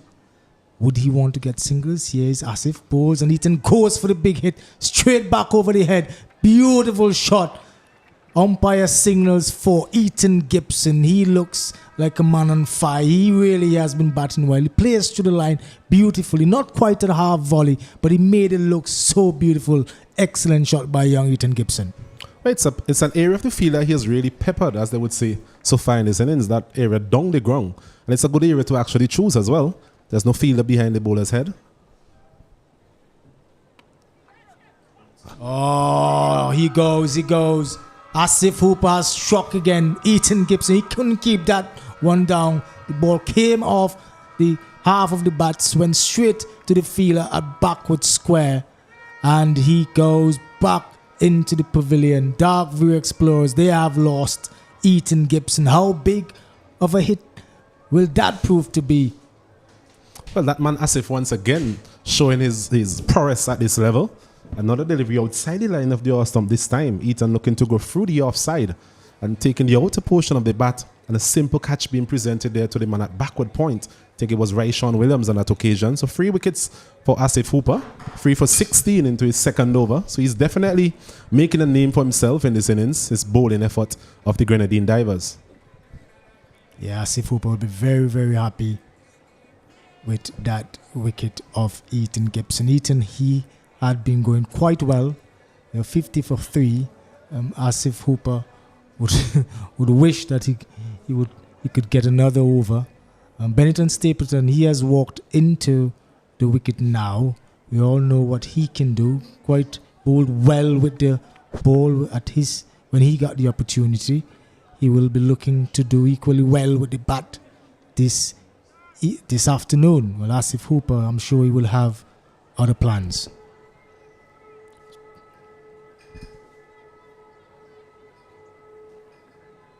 Right away, Benetton going for the big hit and missing all ends.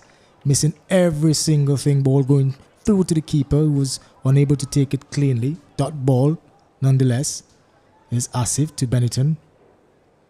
Benetton goes again and edge, and it's taken. It's finally taken. The fielder had short turn, man. He juggled it about 100 times before he was able to hold on, but he held on eventually, and Asif Hooper once again has struck. Oh, the Darkview Explorers, they're stuttering here, and they're stuttering badly. They have lost 3 wickets in the space of a couple deliveries. That is smartest batting, I would say, from the Darkview Explorers perspective. Asif Hooper into his last couple of deliveries in the spell, really, you, as a man who have already picked up 3 wickets, you just wanted to see him out at least. But Benetton Stapleton, from the ball one that he faced, was looking to go big. And on that occasion, just peeling off the outside portion of the bat. I'm wondering if Asif is getting a bit of drift away from these left-handers. Those deliveries peeling off, and a very good catch in the end. On the 5th attempt, I believe, if you can count with me. But in the end, a very good breakthrough once again for the Grenadine Divers. They're back into this contest as Darkview Explorer. They're struggling here now at 50 for the loss of 4. Yeah, that was really, really a big hit there from the captain, Asif Hooper. Excellent spell. 2 overs, 16 runs, 4 wickets, with 3 wickets in his second and last over. Well, Keswick Williams has joined Kinar Smith. Captain Keswick Williams, known more so for his batting. He's coming in for his bowling, he's coming in now at number 6. He would need to steady the ship. But he's going to be, not him, but Kinar Smith, he's going to be facing a new bowler in Ryshawn Williams, left-arm spinner.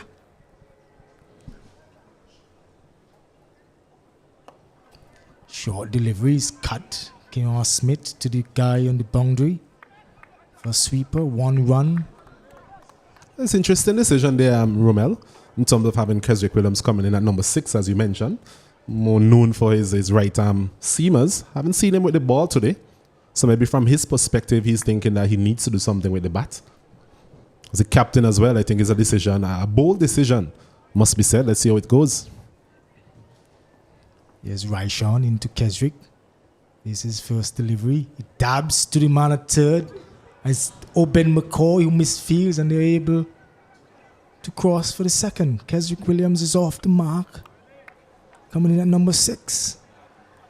It's a good looking shot. Just allowing that one to come to him and guiding it. Bit lethargic there from Obed McCoy at short third man.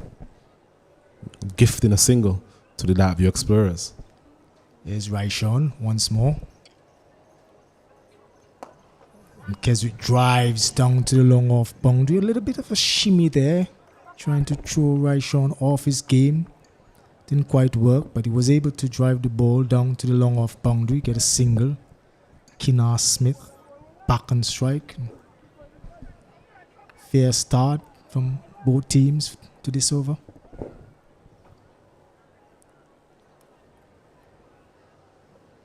Raishon goes into Smith. Smith drives down to the long off boundary. It's going to be, oh no. He made a mess of that. It was an easy stop. He took his eyes off the ball and it went crashing. That was I feel. Crashing into the boundary. Raishon and the divers would be quite upset with that misfield. It's a beautiful outfield, really. He really should not have misfielded that ball. Here's Raishon again.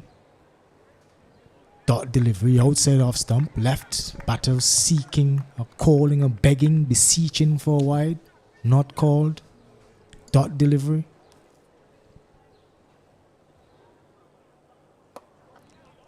Beautiful bowling by Raishon. Another dot delivery. Save for the boundary, that would have been an excellent over, but nonetheless, 8 runs off of it. Not bad. A bit of sloppy feeling creeping into the Grenadine divers on 2 occasions in that over. Obed McCoy and I feel I'm gifting some runs there to the Darkview Explorers, but nevertheless, it's a good over there from Raishon Williams, showing his all-around abilities. Did well with the bat at the top of the innings.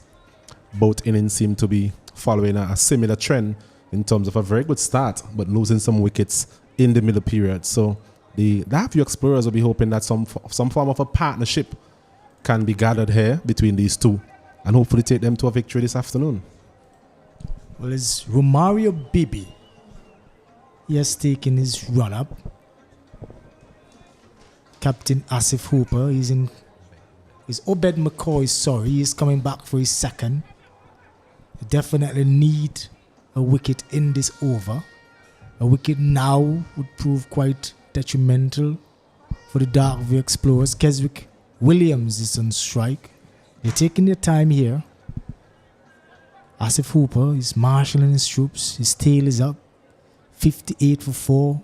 4 overs remaining. 37 from 24 deliveries. Long on in place. And it's Obed McCoy into Keswick Williams. From over the wicket, Obed. Keswick drives down to mid-off. Gets a single. It's looking for 2. It's not there. Sent back by Kimar Smith. It's going to be interesting to see how Obed bowls to Kinar Smith from Barbados. Same field, no change whatsoever. Lots of singles on offer. 36 now from 3.5 overs. Well, given the field that we're seeing, Romel, I think his line will be predominantly outside the off stump.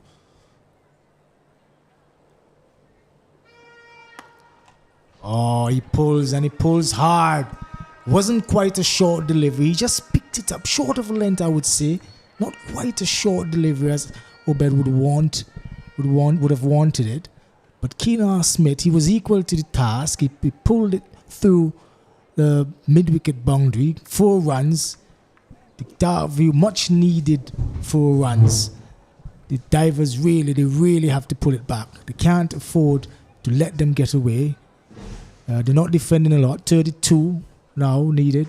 Here is Obed again coming in. short delivery, quite short. So short that Obed fell on the ground. The umpire, the batter is begging, is beseeching once more for wide to be called. But the umpire just signaled that's one for the over. Going quite a bit. Interesting to see what the replay looks like. A wide, you think, Osnet, maybe? A bit short, yes. I think it was touch and go, really. Obed looking for a bit more effort in that delivery. The batsman there, Smith, really wondering why that wasn't a wide delivery. But as we mentioned before, the first delivery of this over was a very good shot. It was a delivery on the line of the off stump. He actually got it in between that mid-wicket region. Here comes Obed, short of a length again. And they run for a bye, and there's a throw.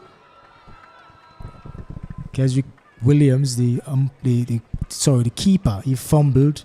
Keswick Williams was able to come through for a single. I don't think the umpire has signaled anything, has he? No signal yet from no umpire. Signal yet from the umpire. So I assume that there was some sort of edge, yes? They have to run. They can ill afford to face dot deliveries. So it's good running on the part by Keswick Williams. I think he's looked quite busy since his arrival at the crease. Managed to get bat on ball. It's a single.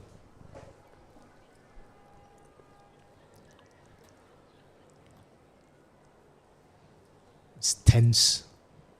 It's a tense time now. 30 runs from 3.3 overs. Keswick Williams facing up to Obed. Here is Obed into Keswick. And Keswick fires and slashes straight to the fielder at cover. Fielders are, of course, on the outer edges of the 30-yard circle. But good shot nonetheless. Was importantly a single from Obed McCoy's over. It's interesting so far, Romel. We haven't seen a lot of slow deliveries from Obed. We've really gotten used to that type of bowling from him, but so far he's been prepared to hit the deck. Pace on. Yep. Here's Obed once more into Keener. Oh, and Keener is there an edge? Yes, and he goes. Another wicket goes. And Obed McCoy, the West Indies pacer, Keener Smith, he came charging down at Obed, and Obed pulled his line back, and he was Keener Smith only able to get an edge to the keeper, Salvin Brown, who was able to hold on this time. And the Grenadine Divers, their tails are definitely up with that wicket. Keener goes. That's a very good delivery. We just mentioned the fact that we haven't seen a lot of slow deliveries, and on that occasion, having spotted the batsman coming down the wicket, there was a slow delivery there from Obed McCoy, taking the outside edge, and a very good catch, it must be said, from Salvin Brown, who hasn't really covered himself in glory behind his stumps today, but on that occasion, really diving to his right and taking a relatively comfortable catch in the end. So a very good breakthrough again for the Grenadine Divers. And the Darkview Explorers, they continue to lose wicket here at the Arnesville Sporting Complex. They're 6-6 for the loss of 5.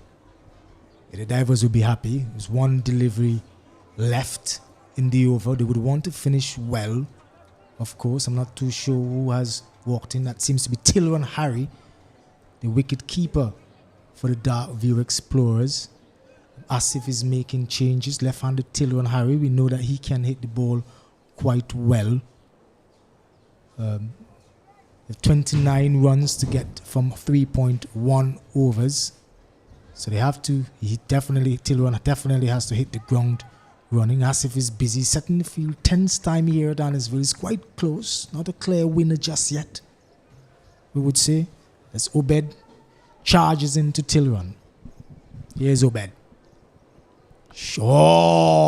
Oh, beautiful shot by Tilron Harry. That was on his hips, and Tilron Harry went inside and in a Lara type fashion lifted his leg and was able to whip it over this, not quite over, but just inside the deep square leg bung with 4 runs. Great shot by Tilron Harry. A great shot for the Darkview Explorers. Here he is now. Beautiful shot for Tilron Harry. I think the bowler there, McCoy, would have been very disappointed there with Marvin Small. Seemed to have misjudged the flight of that delivery. Delivery not going over the boundary, just dropping inside. I think he ran in a bit too quickly. Didn't really judge the flight of the delivery. But that's not to take away anything from Tilron Harry. A very good shot. A short delivery on the line of the leg stump. just timed it nicely and getting himself a boundary, a much needed boundary as well. Obed McCoy finishing that spell. 2 overs, 1 for 24.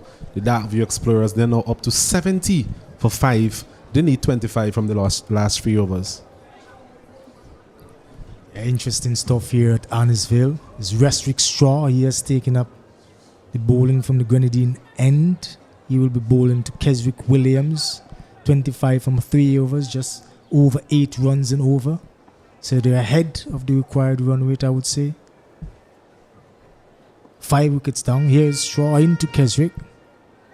Keswick gives himself room and misses it. The short delivery. Keswick is probably beating himself.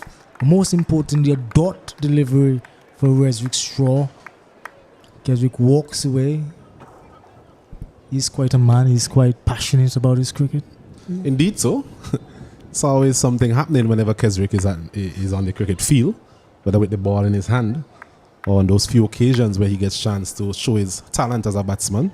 Here is Straw into Keswick. Gives himself room. Oh, that's another dot delivery. Keswick, he gave himself a little bit of room, but Straw was able to angle the ball into his leg, hit his pad, and ball rolled back to Straw. Dot delivery. Well, I'll tell you what, Westwick Shaw is one of those consistent performances once again for the Grenadine Divers. We mentioned Richie Richards and Captain Asif Hooper, but he himself has been performing at a very good level over the various versions of the VPL. Normally comes in at this particular period as well. The back end of the innings. Here is Straw. Another short delivery. Keswick swiveled. He was unable to make contact. Looks a bit frustrated now. He thought that maybe that was the delivery to hit for 4. Didn't come on quite to the bat, and Keswick stands frustrated.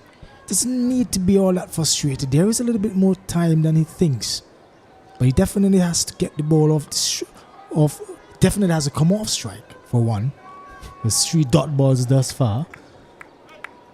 It's a required rate of just over 8 runs per over, we mentioned at the start of this over. It's just a matter of getting the bat on ball, getting the ball into the gaps. Does it? Here comes Straw. A hype for Keswick Williams. Hits the ball all down the ground to long on. They were only able to cross for a single. Keswick Williams seems a bit disappointed. Thought that maybe he should have hit that for 6 or 4. It was not to be. Well, Tilo and Harry is on strike. Hopefully Tilo and Harry, judging from the shot that he played previously, would be able to do a lot better for the Darkview Explorers. I think it's just a matter of giving a strike to Taylor and Harry. We mentioned his prowess, his batting prowess. Someone who could actually put the bad balls away. That being evident in his first delivery, which he actually deposited over deep square leg for boundary. So I'll be hoping the Darkview Explorers that Harry can get as much of the strike as possible. Beautiful shot by Taylor and Harry. It was wide outside off stump, full, and Taylor and Harry just came back on the back foot a little bit and steered it over the man just behind square and into the boundary, into the wide third man boundary for 4. A beautiful shot by Taylor and Harry. Touch of class there really from Taylor. Excellent shot there for Taylor. Yes, brilliant from Tilran so far. 2 deliveries, 2 boundaries, and none more exquisite than that last delivery. A bit of room outside the off stump. Didn't try to overhit the ball on that occasion. Just open the face of the bat and guide it beautifully past backward square into the fence for 4. So, good returns in terms of having him on strike for those 2 deliveries so far. Yeah, another bad over so far from Straw. He has bowled 5 deliveries so far, has only conceded 5 runs. In the context of how things have gone, not a bad over at all.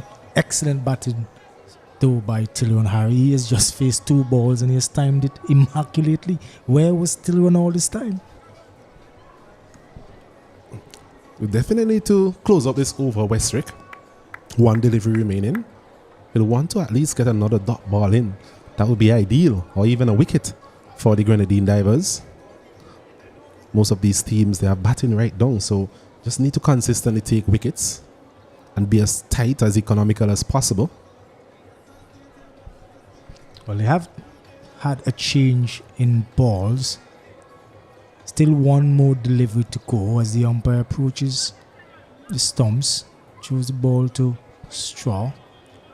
They have had a change in field as well. Let's see that the man at backward square has dropped right back onto the boundary. So by all indications, it seems as though the line will be outside off stump. Let's see. Yes, Straw. Wide outside off stump again. Umpire calls it just that. Salvin Brown really has been having a horrible time behind the stumps. He does seem a little bit injured, I would say. Even when he walked into the wicket in the first innings, he seemed as though he was carrying an injury. But he is the keeper and he hasn't really done himself justice at all behind the stumps. So, score moves on to 77. Still one legal delivery remaining. Keswick Williams is on strike. Oh, big hit, and Keswick has missed a big swipe. He has hit, however, the air around the ball. Not quite hitting the ball at all. The keeper this time was able to take it cleanly. Good over nonetheless from Westwick Straw. 1 for 7. 77 for the loss of 5, and at this time we'll head down somewhere in the pavilion for a fan interview. Coming to you live and direct from Arnisville Stadium. All right, it is day 1, match 1, Explorers versus the Hikers. We got a loyal supporter every year. He is here. Tell us your name and who are you supporting? Well, my name is King Jace, and in this game in particular, I'm supporting, I think, Divers. I'm supporting Divers today because of my brethren, Obed McCoy, the one and only. Come on, it's front and we on. All right, now we have 18 from 2 remaining overs. How do you think this game is going to swing? Cricket is the game of glorious uncertainties, as they say, but I want to say Divers, but Explorers looking like they're going to win this one. Explorers, like that one was hard to come out, right? All right, now, final question, right? Can we expect to see you every game, every match? Tell us, are you here every VPL? Well, this is not the first VPL. This is not the second or the third or the fourth. It's the sixth one. It's a guarantee to see me every day, every single day. Single day religiously. All right, well, you know what? For you, I hope you get your wish today. But we got to head back to the game and just see.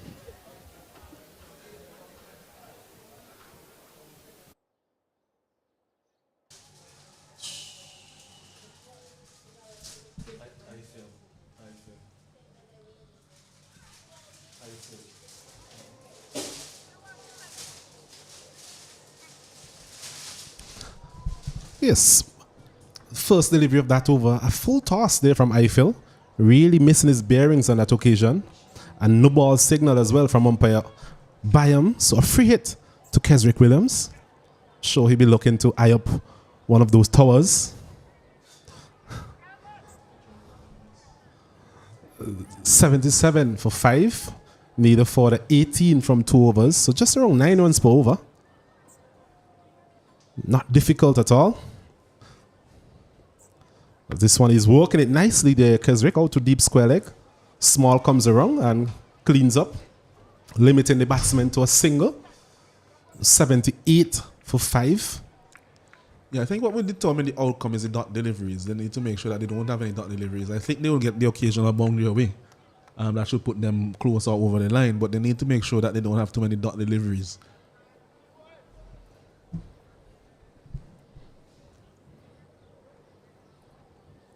This one was on the line of the leg stump once again, and it's going to go all the way into the boundary for 4. And it's 4 byes. Signal by umpire Byam.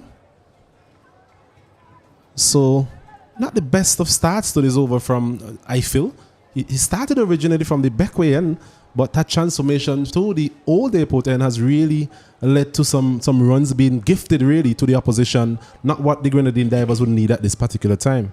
Yeah, absolutely not. And it's interesting that he called that one byes umpire Byam. That one, clearly if it was signal byes, it didn't come off of anything, but it was down the next side as we see the replay at the ground. Oh, and it seemed to have been a no ball. Yes, it's actually signaled now by umpire Byam. So really a terrible start to the over from Eiffel. Not what Captain Asif was really looking forward to from his premier opening bowler. One of his premier opening bowler, that is. So it's another free hit. So this delivery is hitting it straight back past the bowler. Not enough power on that occasion from Tilleran. One of those few occasions where he hasn't really timed the ball to any extent. 2 runs nevertheless added to the total. Moves on to 87 now for 5. Yeah, that's all the batting team needs to do, the Dark View Explorers, but they're being helped here really by a bit of ill discipline from the Grenadine Divers bowling, giving away quite a few extras. I feel once again to Harry. He's hitting this one high and hard, not timing it as well as he would like, and just falling short of Richie Richards there in the end. Chance for run out as well. So all happening here at the Arnesville Sporting Complex, and they're going to get 3 runs. Wow, wasn't it? Wow. And you could hear the excitement from the crowd. Really should have only been a couple. It was a fairly good return, but wasn't really gathered well by Brown, the wicketkeeper, who looks to really be in the wars now. Doesn't really seem to be moving quite freely. Seems a bit ginger. And as indicated by a previous co-commentator, Romel Currency, seems to be carrying a bit of a nigger coming into this game. Just querying that run out opportunity there, umpire Byam. Signaling for some assistance from the third umpire.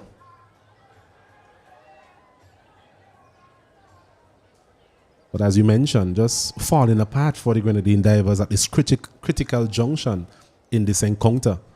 Really gifting some runs to the opposition. Yeah, it was really neck and neck up until maybe 6 or 7 deliveries ago.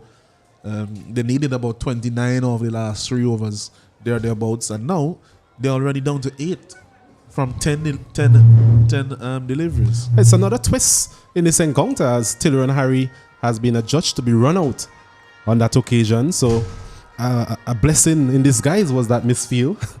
And another wicket goes. It's now 87 for the loss of 6. Well, this wicket may actually bring them back into the game because Harry was looking to be the man who was striking the ball well. The skipper is still there, Keswick, but he'll be joined now by another batsman, Seal Ron Williams, who is no more with the bat. A few tournaments ago, he really did strike quite a few 6s. And so they're still in with a good chance here if they hold their nerve, the Dark View Explorers. But the Grenadine Divers will be looking to make the best use of that wicket that has fallen, put some pressure on the new batsman. Although he will not be on strike, Williams will be on strike. Keswick Williams, that is, not Cedron Williams. Well, Captain Williams will be looking to take it home here for his team. He's been there for a while, 7 from 10 deliveries. Sure, he'll have in sights a victory, new franchise. We want to start on a good note. As I feel once again, it's a good delivery outside the off stump. I just think we haven't seen enough of that from Eiffel. We've seen it on a couple of occasions, but he's been quite reluctant to consistently utilize that particular length. Yeah, for some reason, I'm not too sure why. We saw him banging the ball into the wicket quite a few times in his first spell. And then when he went fuller, he proved to be quite effective. Even remember that Yorker that he bowled to Ethan Gibson that he just got done in time. 89 for 6 as Eiffel once again comes in. Another full delivery, well bowled. Keswick really struggling to get bat on ball on the 2 last deliveries. Yeah, that's what's an excellent delivery from Let. It brings the over to an end, so they need basically a run a ball from here. So you never know what can happen. You know, a bit of nerves here and there, a little mistake, a little misfeel. You know, these are the things that, you know, cricket is made of, especially when it comes to the pressure part of the game, when the game is really up for grabs at the end. A brilliant end to the over there from Eiffel. Started quite shakily. A couple of extras, no balls, wides. But in the end, he was able to really rescue that over, as they would say, for the Grenadine Divers. So 6 runs required from the last over. Just a bit of a conference in the middle. Don't think there was any dispute as to who would bowl this over. Westwick Straw, really a specialist at this back end of the innings over the years for the Grenadine Divers. See Ron Williams. Just that I got that right. Yes, it is Steeleron Williams, the right-hander. Leg spinner as well. But as you mentioned, has some batting pedigree, both of them. Both pair of twins in this tournament. I'm sure he will have his eyes set and bringing his game home for his franchise. As we look at the field, there's a man at short toed man, short fine leg, backward point, deep cover, mid off, mid on, long on, long off, sorry, deep square leg, and a man at deep mid wicket. Yeah, I think that Captain Hooper will go into the offside as well. So it seems as if it would be, the plan would be to bowl a few slow deliveries and maybe some Yorker deliveries just outside that off stump. If they go across the line, the field is deep set on the leg side in terms of going across the line to the slow delivery. And of course, they'll also be hitting into the wind. So they'll have to provide a bit extra in terms of the power that is needed to clear the leg side boundary. But we know that Steeleron Williams hits the ball a long way. It's a matter of getting the bat on ball, as they would say. 6 runs required, 1 hit away. I'm sure Captain Williams at the other end, he'll be itching to get on strike as we see Straw comes in, ball to Williams, and this one is down the leg side and a cross for a single as well. So very good cricket there from Keswick Williams. Very alert to the situation. Leg by signal there by umpire Abbott. So 1 more run to the total. It's now 90 for 6. So 5 runs required from 5 deliveries.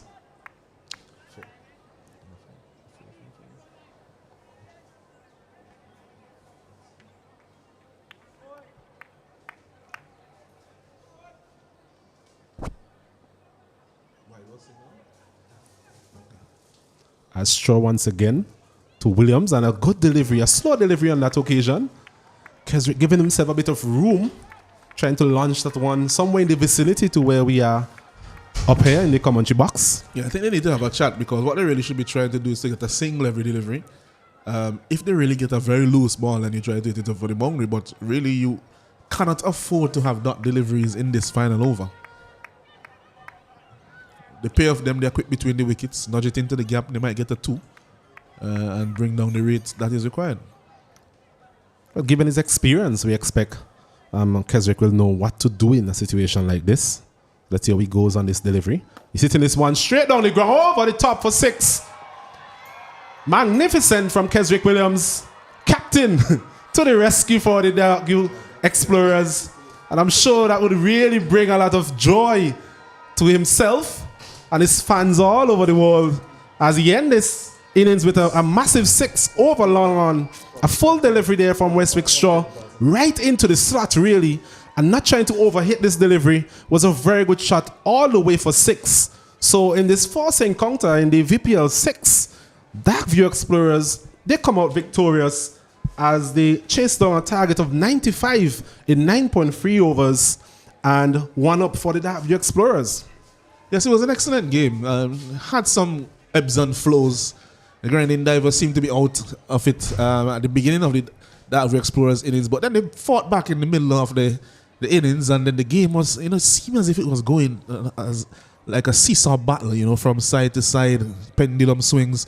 But in the end, it was just not enough runs on the board from the Grenadine Divers. They really should have gotten at least to 100, and it may have been an even tighter finish. But in the end, the Darkview Explorers have gone over the line, and they have poured water all over the dreams of the Grenadine Divers on this occasion. In terms of the batting, Jonathan Carter, he was bowled as a football for 10. Ethan Gibson, I thought he played well. He was caught. Ray Sean Williams bowled Asif Hooper as well for 20. Opus Pina, LBW bowled Asif Hooper for 13. Kemar Smith, Carl Salvan Brown bowled Obed McCoy for 11. Benetton Stapleton, he failed to trouble the scorers. He was caught. Westwick Straw bowled Asif Hooper. Keswick Williams, the man of the moment really. The captain playing a captain's knock in this occasion. 16 from 18 deliveries. And Taylor and Harry, he was run out for 9. So in the end, Darkview Explorers winning by 4 wickets. What about the bowling, Alanson? Yes, just looking at the bowling, we had Obed McCoy, 2 overs, 1 for 24. I feel was up and down, had some good deliveries. When he attempted the Yorker length, he was good at that length, but just a bit too short on too many occasions. But 2 overs, none for 26. Asif Hooper, excellent spell. 2 overs, no maidens, 4 for 16. And Richie Richards and Ryshawn Williams a solitary over apiece for 8 runs. And Reswick Straw, 1.3 overs, none for 13 at the end. And that was the bowling for the Grenadine Divers.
Welcome back to St. Vincent, beautiful St. Vincent, for the home of the Dream 11 Vinci Premier League, the 6th edition. And here we're going to have match 2 of day 1, the Botanical Garden Rangers versus the Fort Charlotte Strikers. We have with us here the captain of the Botanical Garden Rangers. He's going to be spinning the toss. Kieran Katoy, first-class player, Kieran Katoy, and the captain of the Fort Charlotte Strikers, Gideon Pope. Kieran, heads is the call. And heads we have, so Gideon Pope has won the toss. Gideon, you have won the toss. What are you going to do and why? We're going to have a ball first. Any special reason why? The pitch seems like a good pitch. Seems like it wouldn't change much, so we'd like to chase this game. Well, we see that you have Carlos Brathwaite, a name that we cannot forget. What are your thoughts on him?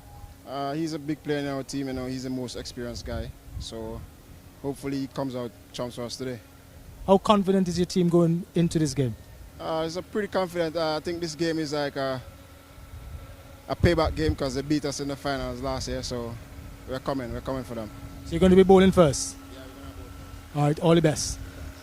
Katoy, so you've been sent into bat. What would you have done had you won the toss? Initially, we wanted to bowl first, but regardless, it's a good cricket wicket. So we just got to come out here, set a total, and apply some pressure from early on. You have any total in mind? You have seen the first game. You have seen how Dartview Explorers, they were able to chase down the Divers score of 94. Any thoughts on what would be a good score for the first innings? Well, with the batting lineup that we have, anything in excess of 120 would definitely be a good score for us. All the best, Kieran. All the best to you in the game. All right, that's it. Up to you at headquarters.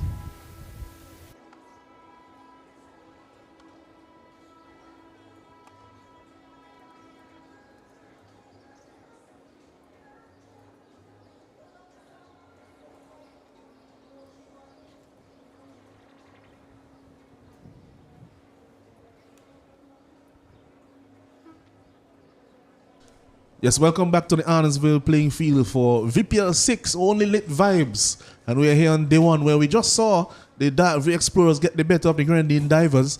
And we are here for the second fixture of the day where the Fort Charlotte Strikers, have won the toss. They have elected to field first against the defending champions, the Botanical Gardens Rangers. Here with me in the commentary box is Osnet Kato. Good afternoon to you, Osnet, and good afternoon to all our viewers. Yes, good afternoon to you, Alanson. Good afternoon to all of you tuning in to this wonderful broadcast. An action-packed day so far in terms of the first game that went right down to the wire in terms of the last over being bowled. This is another big encounter between these two teams, two of the better teams, judging from recent history. For Charlotte Strikers, the likes of Carlos Brathwaite, Gideon Pope, Hiram Shallow. These are players who we know are explosive in their own right, or not to discredit in any way the talent of the Botanical Gardens Rangers. They, in fact, the defending champions of the likes of Roshan Primus, Kieran Katoy, Andrew Fletcher, and these guys. So it's a good matchup, given the composition of both teams. Yes, it should be an interesting matchup here today. We just await the playing 11s for both teams as we have that short changeover. It's always a quick changeover that first game into the second one. And we're just awaiting some information as to who being on the playing 11. But from some very key players on both teams, really a very, very strong Botanical Gardens Rangers defending champions. They were able to depend last year on some very key performances from the likes of Roshan Primus and Ravindra Prasad and some of the others in the middle order. And of course, the Fort Charlotte Strikers, the experience of Carlos Brathwaite. Remember the name? I'm sure all West Indians remember that name from 2016 and his exploits in that final against Ben Stokes.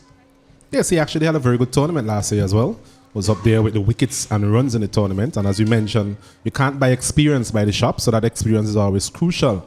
And considering the way the Fort Charlotte Strikers want to play the game. But as you mentioned, also the Botanical Gardens Rangers, they really had a template last year in terms of having a very good start at the top with the likes of Andrew Fletcher and Kieran Katoy. If you can recall, they actually put on a record partnership, 145 in one of those games as well. So it's important for them that they get a very good start because they know the likes of Roshan Primus and Passad and these guys will come in the middle order and really take it home for the Botanical Gardens Rangers. So it's a very interesting matchup here this afternoon. If you're at home, don't feel free to come down and enjoy the vibes. Just $5 will get you on the inside. And I'm sure you'll enjoy what the VPL has to offer for you this time around. Yes, and you mentioned it. This is a very important game that we'll be seeing here this afternoon. I think both teams would want to come off doing well in this first game. I think both of them were in the finals in the last edition, if I could remember, if my memory serves me correctly. And so you have defending champion and the most recent finalists from the last competition, and they are really strong units.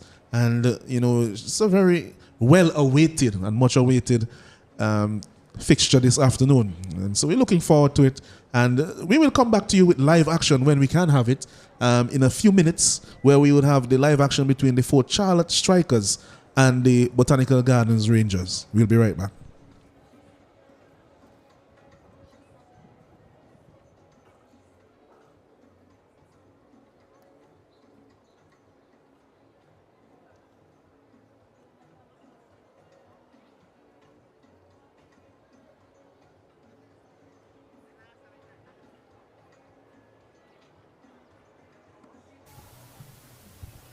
We are here with Asif Hooper, the captain of the Grenadine Divers. First of all, Asif, commiserations on the loss, 94. Your thoughts on that? I thought it was a pretty decent target, seeing how the wicket played when we batted on it. If anything, I thought we bowled too much bongy balls in the middle overs and power play as well. And they actually go ahead of the game all the time. We needed to take wickets to win the game, and kudos to them. I thought they played brilliant cricket in the back end. Okay, well, I didn't want to go on the bowling just yet. I just wanted to comment a bit on the batting of Ryshawn Williams. He had a decent start, well, a little bit more than a decent start at the very top. He struck this ball well. How much are you looking forward to watching him play, and how impactful can it be for the team, the Grenadine Divers, going forward? I mean, in the power play, you need to take chances in the power play. He's that type of player, I believe, could actually score the first 100 in this tournament. And today he started in a positive way, and hopefully he can carry on for us in other games to come.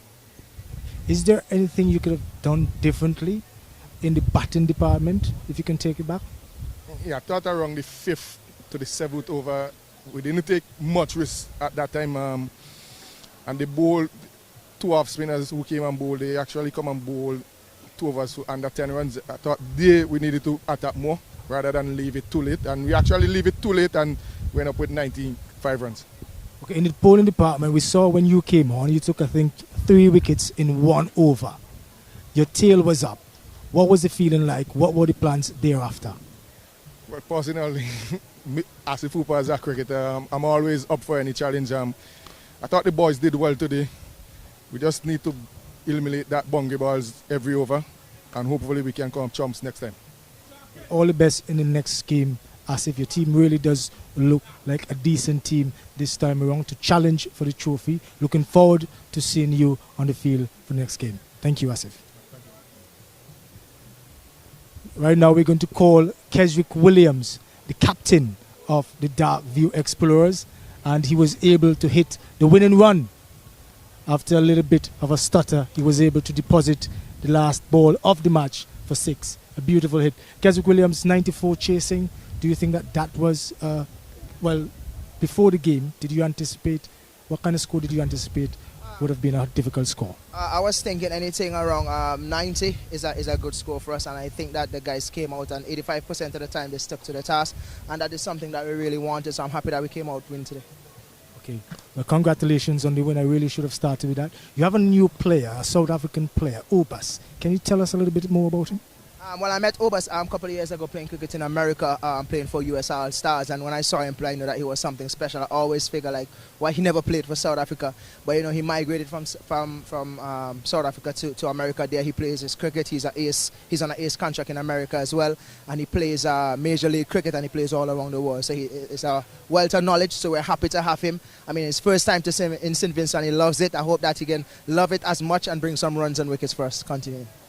Well, this is a new team, the Dark View Explorers. We're accustomed to seeing you with the Botanical Garden Rangers. How much are you looking forward to leading this unit?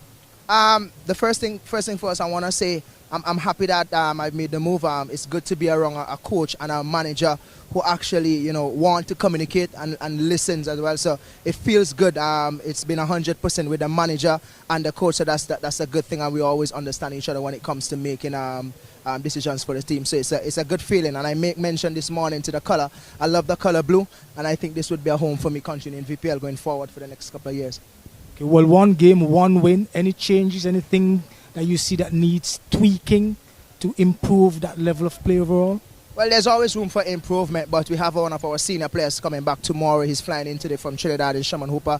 So there's always a space to bring in someone of that talent. And we have Stefan Pascal coming back later on, who is playing his under-19 tournament, who is a Windward Island player, first-class player. So when those two guys come back, we definitely have to make room for them. And it's always good to make, a little bit of tweak or change, especially in T10, because, it's a fast-paced game. Guys going to get injured, so you always have to keep everybody on the ball. All right, that's Keswick Williams. Thank you very much, and all the best in your next couple of games. We're going to invite Mr. Bennington Stapleton. He was the man of the match. Bennington Stapleton bowled 4 overs, 4 runs, 4 wickets, right? Correct me if I'm wrong, for 16 runs. Excellent bowling. Your thoughts on the play today, Bennington? Well, today we just had a plan to go out and be as effective as possible. We had a plan, so we decided to stick to the plan. So I just went out and tried to execute as best as possible. Can you tell us a little bit about the wicket? How is it playing? Is it pacey? Is it slow? Are the slower balls working? How was it for you? Yeah, the wicket is a very it's a true wicket. It's have a quite bit of pace, but at the end of the day, cricket is cricket, so you have to go out and think. I tried to outthink the batsman, and it worked for me. Well, thank you very much. Excellent spell today, Bennington, and I wish you all the best, you and your team. Thank you. Thank you very much.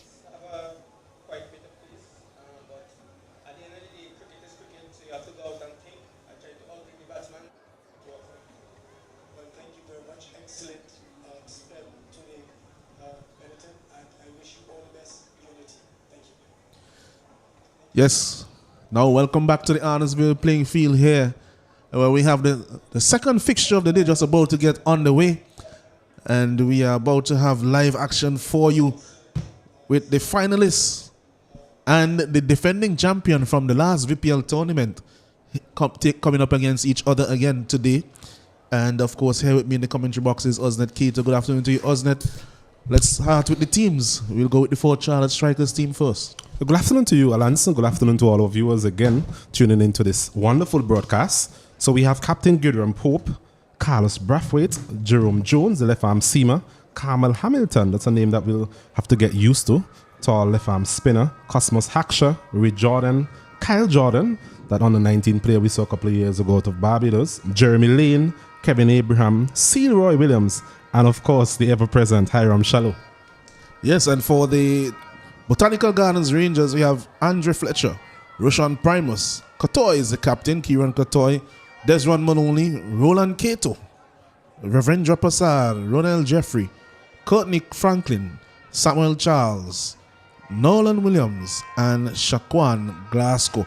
So that's the playing 11 for both teams. Very strong outfits here, about to do battle in VPL 6, where it's only lit vibes.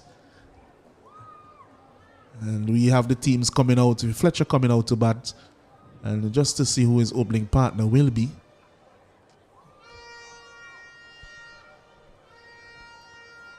But Hackshaw is behind the wicket, and it seems as if it's Maloney and Fletcher opening the batting for the Botanical Gardens Rangers. Could be Windward Islands opening the batting. It's an interesting decision. It's something we spoke of off air in terms of Kieran Kotoy opening the batting last year. Gave them that left and right hand combination that so many coaches like to bring to the forefront of their decision making. But on this occasion, we're seeing Desron Maloney. I'm sure a lot of Hikers fans out there will be quite displeased to see him in the green, but such is the nature of franchise cricket. You're seeing him here line up for the Botanical Gardens Rangers in this year's VPL. Yes, and sometimes in franchise cricket we have supporters who move with a player. So have some supporters moved on with Desmond Maloney to the Botanical Gardens Rangers. I highly doubt it, Alanson. I think the Hikers supporters, they're very loyal supporters. I'm sure whenever we see Hikers playing, we'll see quite a bit more in the stands. This time, one of the most followed teams in this tournament. But kudos to the young man, a new experience and new opportunity. And I'm sure he'll be looking to start on the right path for his new franchise. So we're about to get going. Ray Jordan is opening the bowling to Desmond Maloney. Quick delivery. And there's a big appeal for caught behind. Has it been caught? Has it been dropped? Maloney isn't really going anywhere. Waiting for a decision from the umpires. And what a start this will be. I tell you what, I was at the finals of the local 2020 competition, and Ray Jordan, he was not selected for the final game for the police team. And he said, well, he wants to prove a point when he comes to VPL. So we'll wait and see what happens here today. I think this decision has been referred to the third umpire. So I believe they are querying whether or not it was a clean catch in the end from Cosmos Haksha. The fact that the umpire referred it to the third umpire tells me that there's no doubt about the edge. Yes. Maybe it's just a matter of whether or not he would have caught it cleanly. Everybody seems to be going back in place now. So it's there. It's out. No, that's on the ground. That's on the ground. Yeah, that's on the ground. So thankfully for the technology that we have here in VPL 6.0, we're able to just get that decision right in the end. Yeah, that's not a good one at all from Haksha. Usually he's a very good keeper. And that, I think, will take a bit of wind out of the sails of the strikers team, because Maloney is a very dangerous batsman. I was saying that he's the captain of the police team, and Ray Jordan wasn't selected to play the final game, so I don't know if he wants to say, well, skipper, I need to be on the team. Could have gotten you first ball. I'll tell you what also, that was a very good delivery. It was a quick delivery, full delivery as well. Had a bit of movement away from Maloney. Really caught himself in no man's land, neither forward or back there, Maloney. Just feeling for that delivery. But all's well that ends well for him, given a life very early in the piece.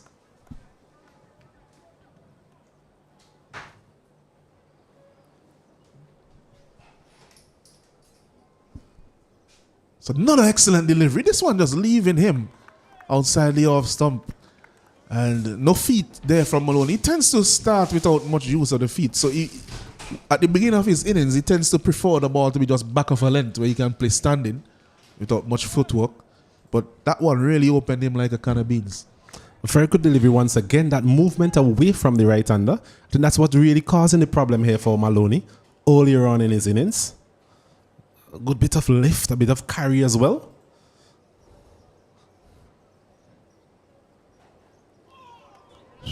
That one just flew through. And really some pace here from John. Good start, good cricket. That's what you want to see here in VPL 6.0. Saw a bit of it earlier from Obed McCoy. Got a bit of lift from the wicket. There was always going to be that sort of uncertainty about how these wickets would play in this tournament. But so far, it's been a very good cricket wicket. First game, a very close encounter.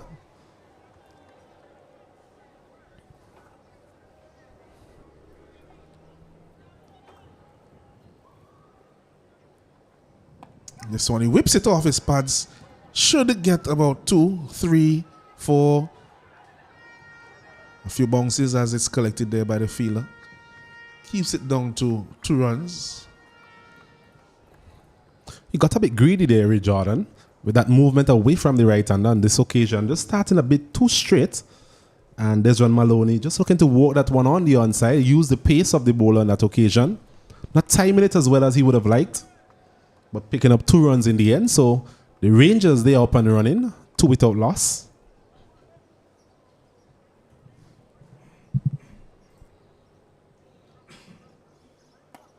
Driving this one outside the outer portion of the bat. There's a single taken there by the batsman. Yes, not finding his timing as yet, Maloney. Just trying to get used to the pace of Jordan on this particular wicket. Brings the Spiceman into strike. Had a very good tournament last year. The top of the run scoring chart.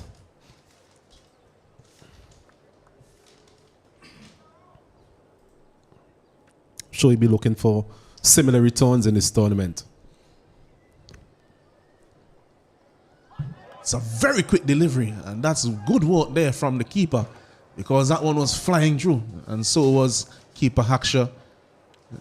And at the end of over number 1, the score is it 4 without loss? Yes, 4 without loss at the end of the over. Quick over there, a few quick deliveries in that over from Ray Jordan. Fletcher and Maloney are still there. I saw a feeling there earlier in the over from Hamilton, the tall Windward Islands player. Extremely tall young man. Looks close to 2 meters in height, or around 6'5", 6'6". Yes, we saw him in the Windward Islands squad for a couple of games played here at the Annesville playing field earlier on. Didn't make the first 11, unfortunately for him. But from all reports, a very good spinner. We'll get a bit of bounce from this wicket. The spinners have done well so far today on this wicket. We spoke about Andre Fletcher. Second in the run scoring chart last year, 332 runs. Also amassed the highest individual score in the tournament as well, 98. So he's definitely a big player for the Botanical Gardens Rangers, and he'll be looking to do more of the same this time around. And he's up against Kevin Abraham, a wily bowler in this power play. Off spinner. Does bowl at straight delivery. That doesn't turn, as we saw on that first occasion as for this delivery as well. This one, he's going over the top. No, he's not. Carlos Brathwaite takes the catch, and Fletcher goes without scoring. And that's a big wicket there for the Fort Charlotte Strikers.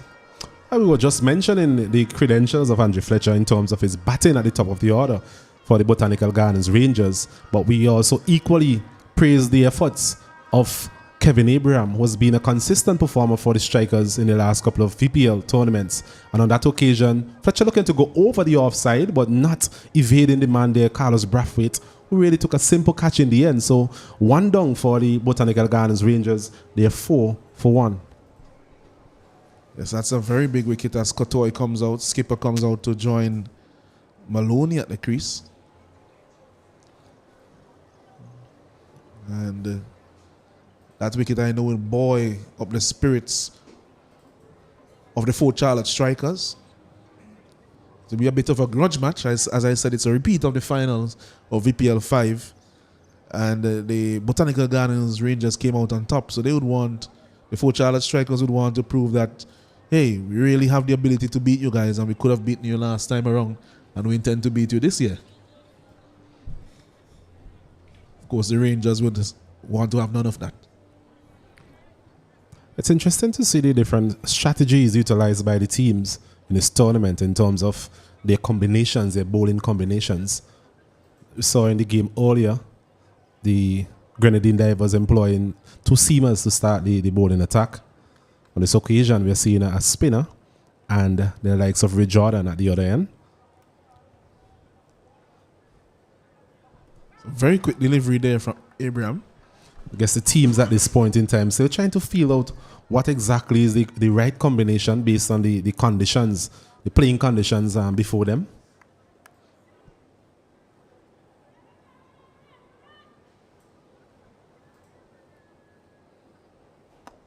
Straight to delivery, that one that just goes straight on, that last one. So Kotoy off the mark with a single. So far, that's the only run to have come off the over. Kieran Kotoy, one of the key men as well, we mentioned before, for the Botanical Gardens Rangers, massing 179 runs and also picked up 8 crucial wickets as well. That's that other delivery again. The front of the hand. Single taken there by Maloney. So a very good start here by Abraham in his first over. Not to be underestimated, as we said before. Does take several wickets in the first power play. But just to ask you a question, Alonso, in terms of the opening combination for the Botanical Gardens Rangers, we mentioned the success of Kotoy and Fletcher at the top of the order. I'm sure it would have been a tricky decision to really break up that partnership. Well, I'll get back to that, but what I'll comment on is that I think once they included Maloney, I think that it was a given that Maloney had to open. See that Kotoy has played a lot more in the middle order than either of Fletcher or Maloney.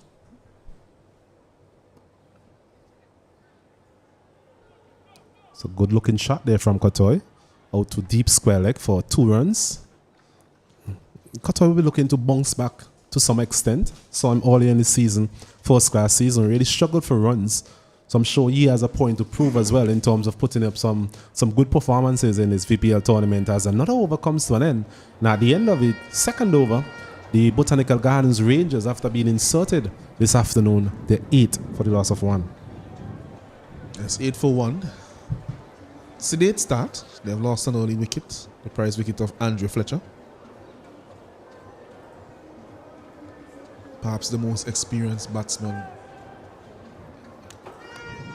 in terms of white ball cricket in this tournament, for sure. I wouldn't say perhaps, I should say for sure. He is. The most listed games and the most 2020 games and T10 games for sure. Among all 6 teams, as Jordan will continue to Maloney. 2 out are fine leg and third one. This one is high in the air. It goes over the top. Will it clear the man there, Brathwaite? Yes, the wind is taking it from him, but he's able to retrieve it. Keeps it down to 2 runs. But that he was in no way in control of that one was Maloney. Yes, looking to hit that one in the region of long on there, Desmond Maloney. Not timing it as well. His timing has really evaded him so far in this particular innings. As you mentioned, the wind, something that we've spoke of on numerous occasions today, just taking that ball away from Carlos Brathwaite. In the end, 2 runs to the Botanical Gardens Rangers. They move on to 10 for 1. It's 10 for 1 in over number 3. Jordan so far has had his tail up.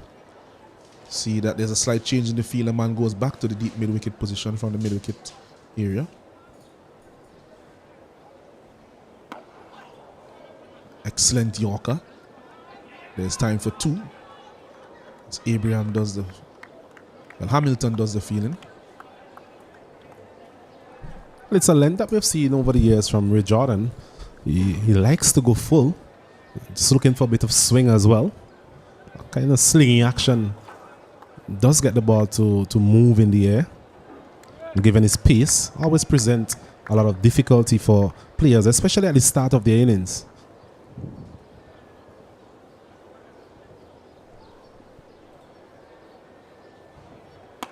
This one is pulled away. Shallow the fielder there. Slight misfield from him. You'll be disappointed with that.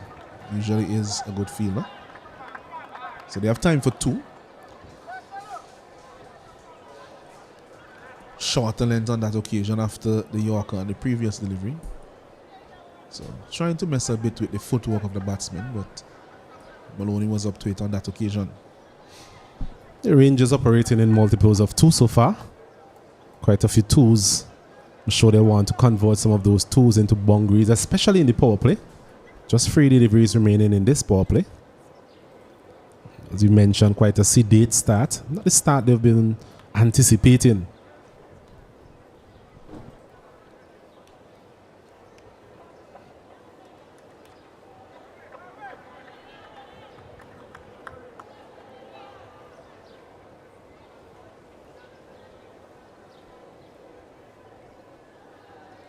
This one is a bad delivery. It's full. He was looking for the Yorker, and Maloney does whip this one over the square leg region for 6 runs. Yes, a very good shot there from Desmond Maloney. Just timing that one. We mentioned his timing hasn't been up to par so far in this innings. But on that occasion, not trying to overhit the ball, just working it nicely off his pads. It's an area that he's very strong in, and getting his first maximum, the first maximum for the team as well. So hopefully this will drive the effort on as the Botanical Gardens Rangers look to put up a competitive total here this afternoon. 20 for 1. Mentioned just 2 deliveries remaining in the power play.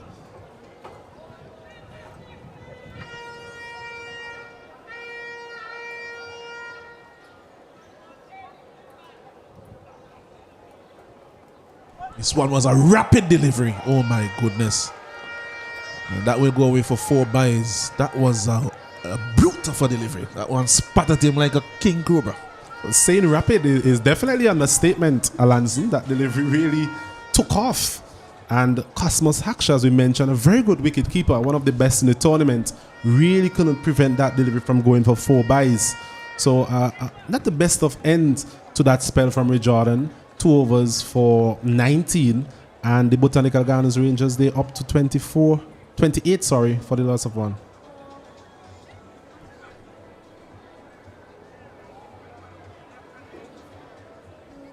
I think there's 1 delivery left in the over, so some miscommunication there on the field, as you saw that the players were actually getting ready to end the over and to switch over.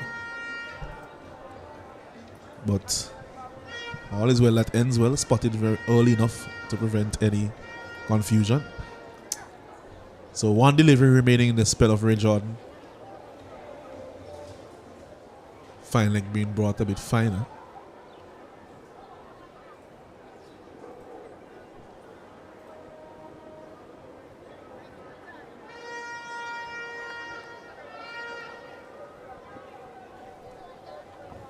Not a quick delivery, and beaten there on attempting that pull shot was Maloney. And so the over has actually come to an end now. It's 24 for 1 after 3 overs. The Botanical Gardens Rangers, after being insulted by the 4 Charlotte Strikers. It's 24 for 1. 8 runs per over in the power play. I'm sure they would have been looking for something a bit more. Lost the key wicket of Andre Fletcher as well. That wouldn't have helped in terms of the scoring rate. But these two experienced campaigners, they're playing a lot of cricket together, both at this level and the regional level as well. So they'll be hoping that they can mount some sort of a recovery, get some sort of impetus into this innings. Well, I'm sure Kevin Abraham will have a bit more to say about that, having taken that big wicket in his previous over. Yes, it's now the end of the power play, so 3 overs completed. The field has now been spread as Abraham continues to Katoy. That one is very short and wide and signaled by umpire Byam, so that's a wide and extra to the total.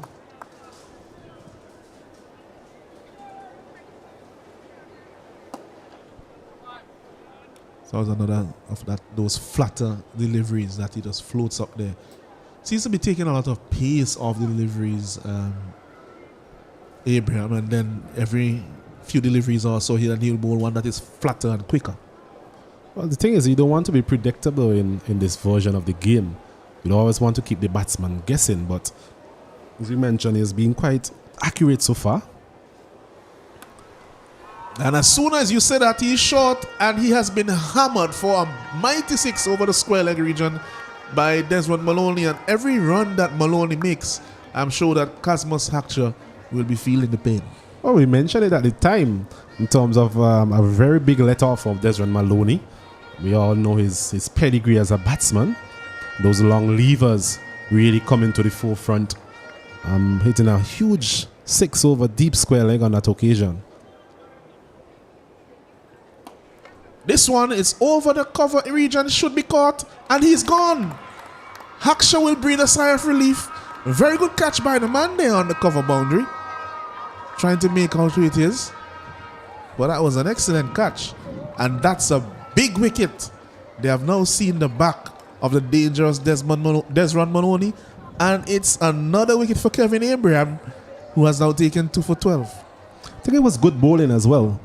He actually got it out of the arc of Desmond Maloney, a bit of drift away from the batsman as well. You mentioned he has that delivery in his armory, just leaving the right-hander taking the outer portion of the bat. So not timing it as well as he would have liked there, Desron Maloney. And in the end, a very good catch. And 2 wickets down now, 32 for 2, just when the innings was getting a bit of impetus, a bit of momentum. Yes, and it looks like the new batsman is Roland Cato, former New Islands batsman. So really, what you could call it a star-studded attack. Star-studded batting lineup here for the Botanical Gardens Rangers. But if they keep going back to the hut, then it wouldn't matter if you're star-studded or not. So they need a partnership. But very good bowling from Abraham. As we said before, very wily bowler. Knows how to adjust according to what the batsman is looking to do. And we mentioned that Maloney, although he can play through the offside, does tend to favor that onside and down the ground. And so he just went a little bit away from that out of his comfortable arc and was able to get the outer portion of the bat. Still flew a long way out to the man and the sweeper boundary. But that was a very good catch taken there by the field.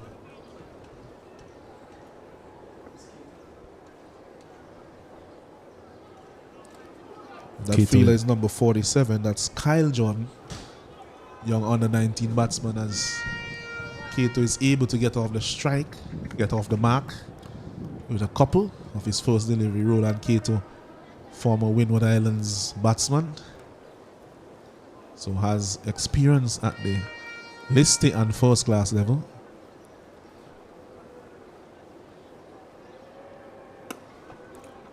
Well, it's that middle order once again for the Botanical Gardens Rangers. They still have the likes of Roshan Primus and Ravindra Prasad to come. So it tells me there's a bit of firepower in that middle order, something that they'll be looking to throughout this tournament. But an excellent spell. I do agree with you. There's a lot of firepower there, but I must say that Kevin Abraham, 2 overs, 2 for 14. That's more than good going for him. And I think he has done the job that his skipper has called him to do, which is not only just to restrict some of the run scoring, but to take key wickets. And he has dismissed Desron Maloney and Andre Fletcher. 2 massive strikes for Abraham. A very good spell from Abraham. We saw him last year as well, coming in at some crucial time. His spell was crucial as well in terms of their push towards that finals. He and Alston Bob really took up the reins for the 4 Charlotte Strikers. No longer Bob around. Bob is no longer around, so they'll be looking to him to really cement that spot as a senior spinner in this outfit. I think we're going to see Jerome Jones, another successful bowler for the Strikers last year with his left arm seamers. Yeah, I think Jones would like the bounce on this wicket. He is a tall man. Does tend to bang the ball into the pitch. Not a bowler like Jordan, who kind of kisses the surface and slides through. He'll enjoy the bounce. It's a kind of springiness about the pitch, which taller bowlers would tend to enjoy. Yes, Jerome Jones, 13 wickets last year and tied at the top of the bowling charts, 3rd overall. I think we had the likes of Roshan Primus on 13 wickets as well, along with Prasad. So he'll be looking to replicate those sort of performances. Yes, it was actually a very commanding tournament, I would say, last year from the Botanical Gardens Rangers. They really looked like the team to beat from game 1 until the final.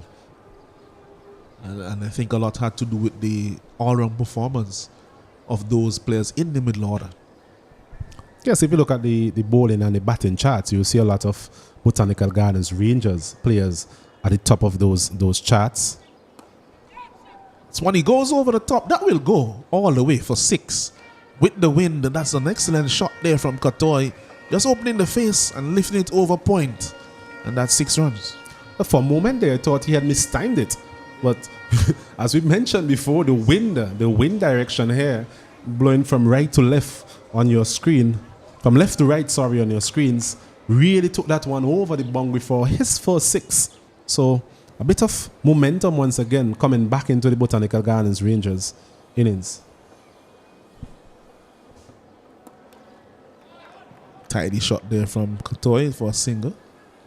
So does what the coaching manual says. A boundary, then look for a single. Has looked quite busy since he came to the wicket, Kieran Cottoy. Has managed to walk the ball into gaps. Got a huge 6 on the previous 2 deliveries ago. So they'll be looking to him to really carry this innings and hopefully put up a respectable total for the Botanical Gardens Rangers.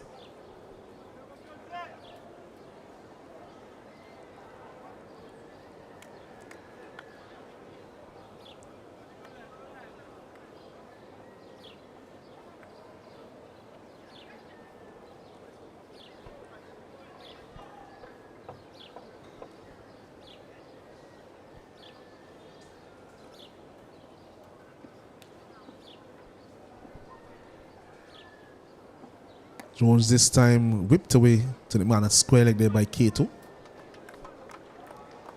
Shortish delivery. With that angle coming across the left hand, the right handers, doesn't really give them that room to really time that shot as much as if they were playing against a right arm bowler. But was able just to short arm pull that one to square leg.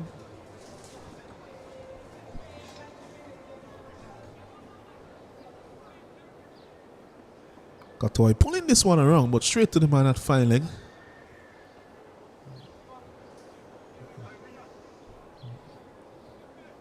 Looks like Jeremy Lane. So, as we said, a good outfit here by both teams, 2 very strong teams. I think in the mind of a lot of people who are watching the tournament, maybe 2 teams who they feel are contending, of course, among the 6, probably for at least a place in the playoffs. I wouldn't say final because a lot of the teams are very evenly matched. This one is high in the air, not timed by Kato. It's called by the captain who takes the catch. And that's a very good catch there by Pope. Kato just leaning back a bit too much on that drive, not getting any timing. And now he's dismissed. So a very big wicket there again from for the 4 Charlotte strikers who are striking quite regularly here at Arnesville. Yes, that delivery just pitching and leaving the right-handed roll and Kato and just getting the outer portion of the bat. No sort of timing really. And once again, Jerome Jones amongst the wickets. Something that we've seen quite a bit from him in the last tournament. He was able to get wickets at regular intervals, especially in this middle period. And it's always crucial to get wickets because that would actually dent the progress of the opposition. And the Botanical Gardens Rangers losing another wicket. And they'll be hoping that they can get some sort of partnership. But from a 4 Charlotte strikers perspective, they'll be hoping they can continue to get wickets. It brings the bowling Roshan Primus to the crease. Struck the ball ferociously several times last year, including one hit straight over our heads here in the commentary box at the media center end. I did admit at that point that it was the biggest 6 that I've ever seen at Arnesville. Didn't hit the roof, it went straight over.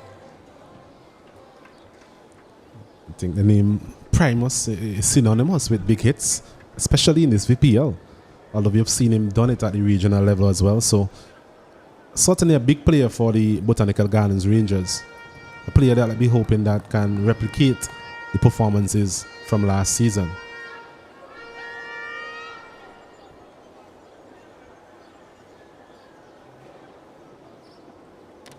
Oh, he's bowled him. What a big wicket there for Jerome Jones. Just as I was talking up the talent of Roshan Primus, Jerome Jones say goodbye. Massive wicket, massive wicket. Can't even begin to describe how big this wicket is for the 4 Charlotte strikers. And they are well on top here in the opening exchanges. Seem to have played on. Seem to have come off the inside edge and back onto the stump. And look at keeper Haksha behind the wicket. Celebrating. And he knows the value of that wicket for sure. And I'm sure that the 4 Charlotte strikers, they now can sniff that they are really in the driver's seat in this game. A bit tentative there from Primus on that occasion. Facing up the first time to Jerome Jones. And as you mentioned, getting an inside edge back onto the stump. And elated Jerome Jones and the 4 Charlotte strikers on that occasion.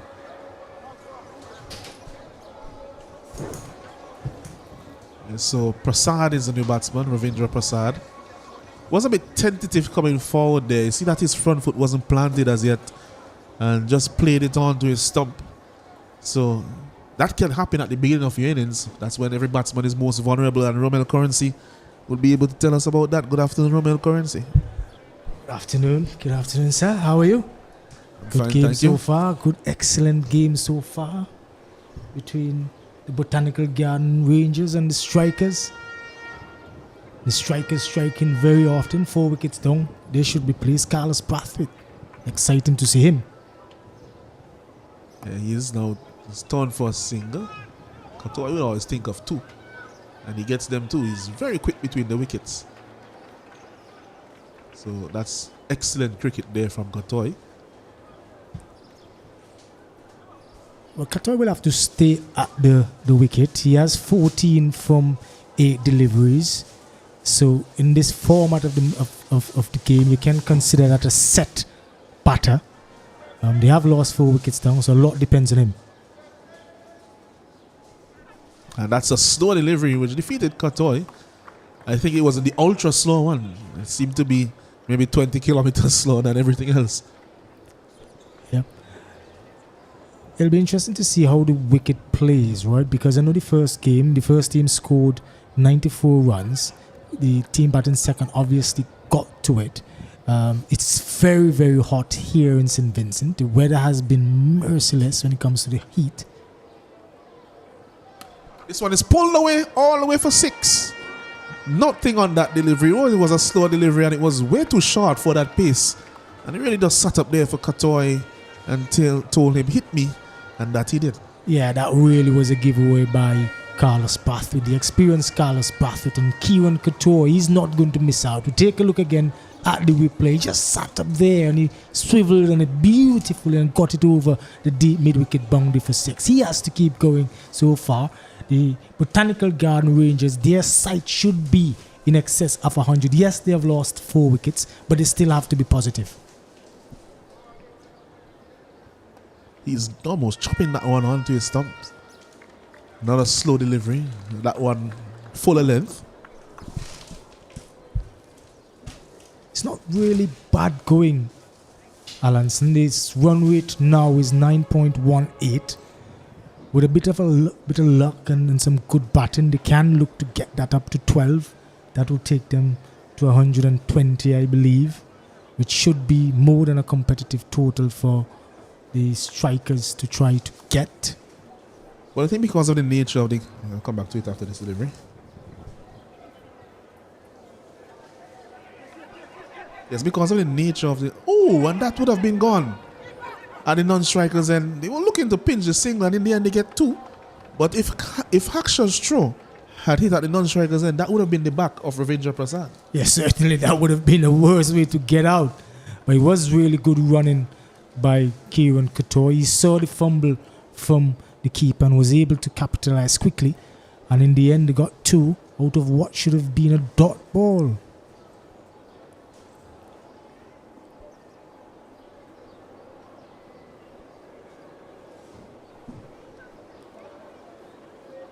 This one is going for 4. That was down the leg side. An easy put away there for Prasad.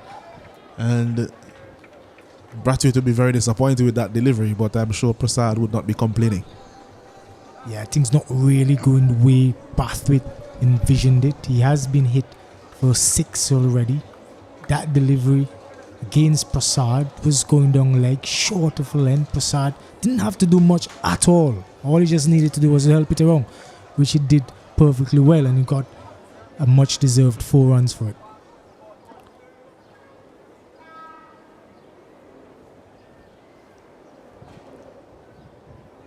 Slow delivery and he's bowled him all over the shop. And Brathwaite has the last laugh and he says, remember my name because I have dismissed you, Ravindra Prasad. Yeah, he was beating all ends up there. We saw it. He was waiting for it. The ball never arrived.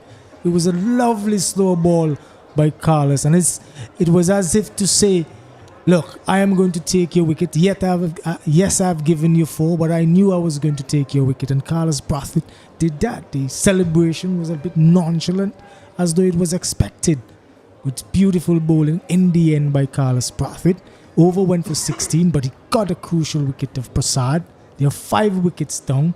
The Botanical Garden Rangers, they have to be very careful. They don't go for less than 100. A lot depends on the skipper, Kieran Kotoy. Of course, he is 21 of 11 deliveries. But with these 4 overs remaining, he would definitely have to do the bulk of the lifting.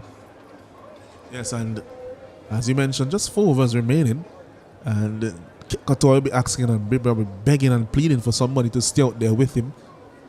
You need to take more of the strike now, and I think that the new batsman would need to be mindful of that, to give him as much strike as possible. He'll be on strike at the beginning of this over, though.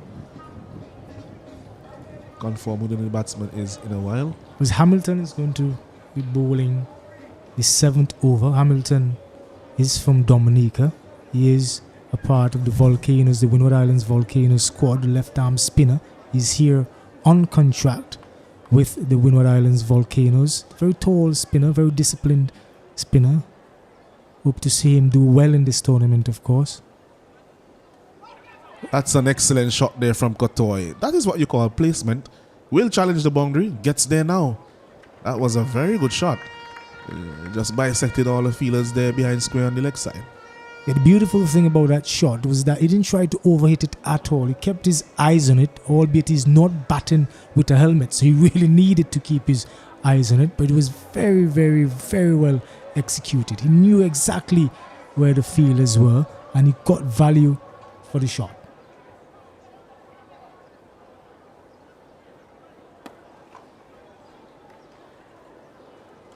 So the single to Kotoy. Glasgow is the new batter. He would need to get off strike. He doesn't have a lot of time at the crease. He's not a slouch by any means. Lots of acreage. Still only 4 men within the circle. So there's room for a single. There is right now some manipulation of the field taking place. They are being quite careful in setting the field. It is a big game. As we know, in the last edition, these two met in the finals, and Botanical Gardens Rangers came out on top. Tall left-hander didn't play it to square leg. So Glasgow gets his name in the books in terms of run scoring. He's off the mark. An extremely tall bowler is Glasgow. May remind some persons of Suleiman Bennett. Very tall left arm spinner.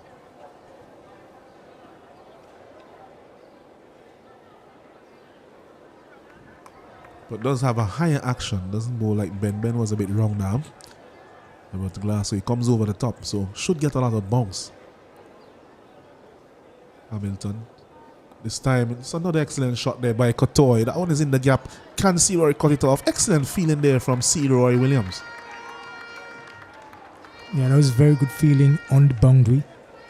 Was really heading into the boundary. He had to make a slight dive. Kieran Kotoy played well. He got in early. Was on the line of the leg stump, yes, but he had to execute it, and he executed it well, enough to get him 2 runs. He has to keep going. So far, they've gotten 8 runs out of the over. They would want to make it 12, I'm sure. It's a good length there. Good response from Hamilton. Almost got the inside edge onto the stumps, but good length. Not allowing Kotoy to get under the delivery. I'm curious, Alanson, with 3 overs remaining, how does Glasgow play? Does he look to just get Kotoy on strike, or does he take a big gong-ho himself?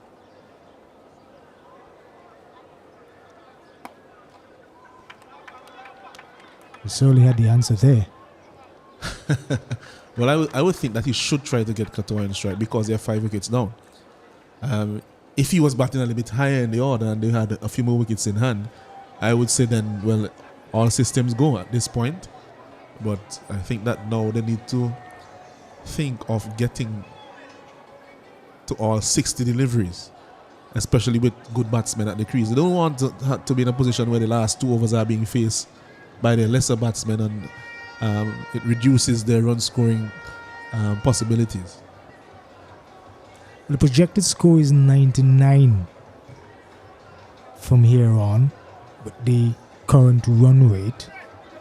A lot, of course, will depend on Kieran Katoy. As long as he can remain at the crease, we can see the Rangers getting a little bit more than that. I've not seen Glasgow as much. Does seem like a decent enough player. He is facing up to Carlos Brathwaite, who we saw bowled an excellent slow ball to get rid of Prasad. Not sure what he would want to start with this time around. He's looking around. He's an experienced player.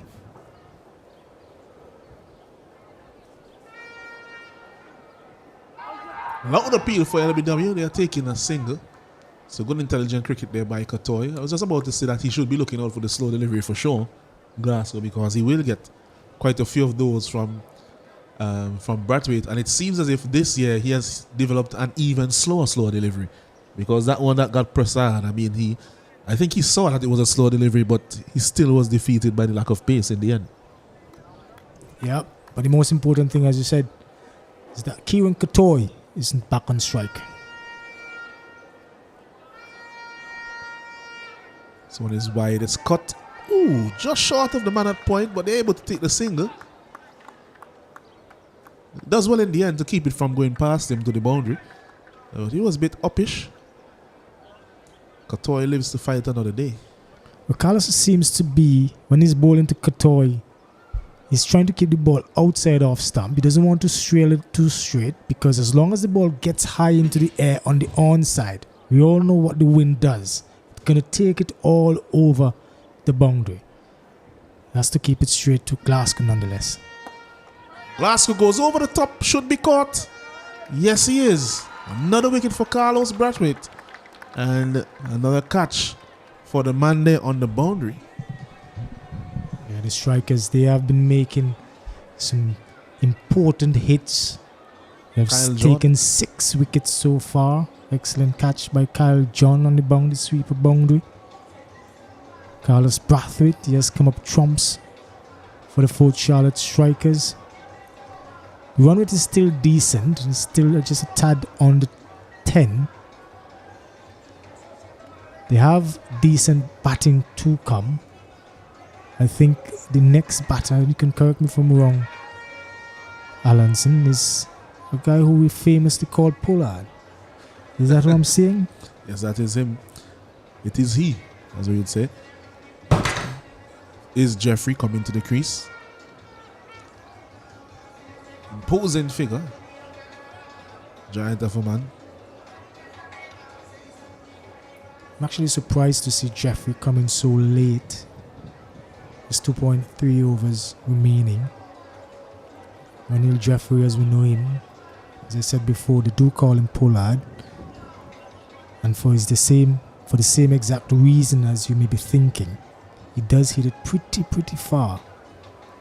Carlos Brathwaite will have to be careful with his line. What he has on his side is the fact that Jeffrey hasn't faced the delivery as yet, so he would need to get his iron.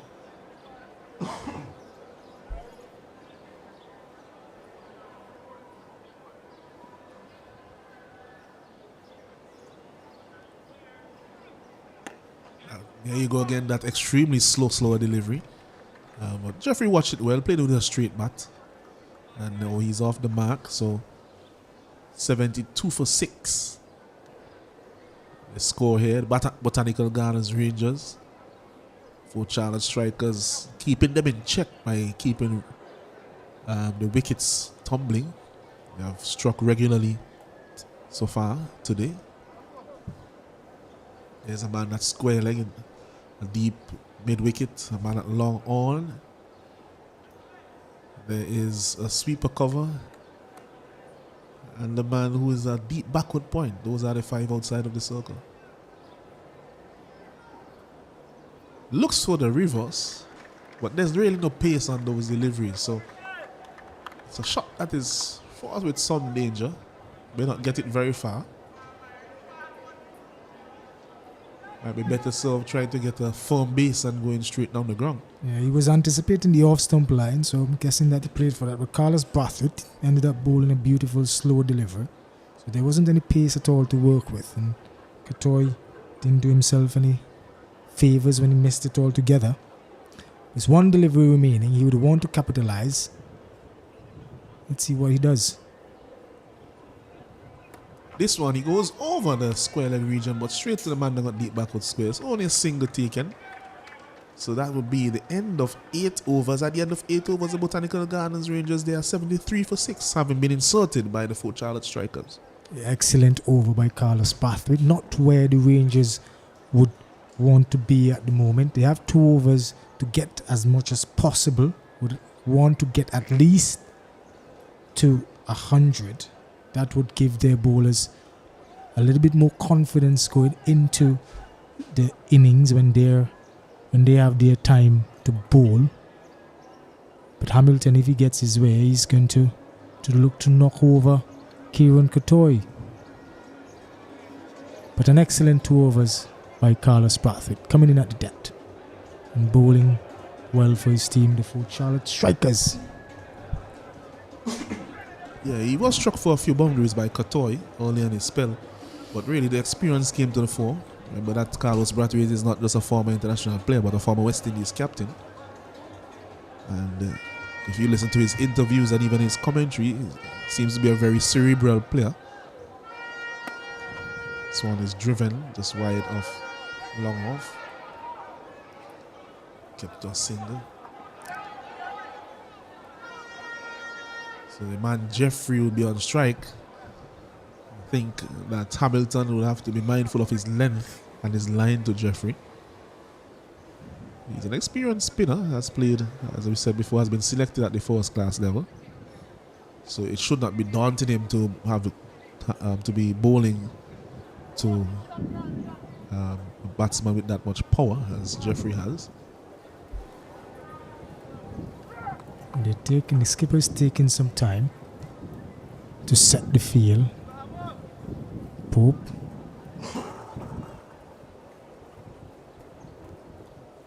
He goes down the ground straight to the man. No, it's over his head. And I'm telling you, by no means was that ball timed off the bat. But such is the power of the man that it went all the way for 6 easily, eluding the man at long on. I tell you what, had it been an ordinary player, that ball might have fallen short of the long on. That's how powerful Ronald Jeffrey is. But a good shot nonetheless. Made a jump, but he just couldn't reach it. Loud appeal. Probably going down the leg side. What he did well on that occasion is that he decided to go straight. So presented the full face of the bat. Even though he didn't time it well at all, did the right thing by aiming down the ground.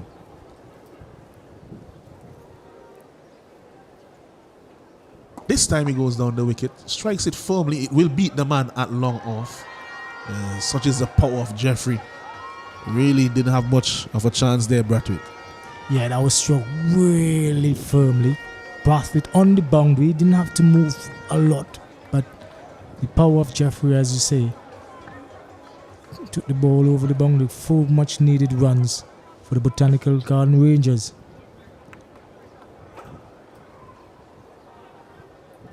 It's good to see Carlos Brathwaite getting down and diving, putting his all.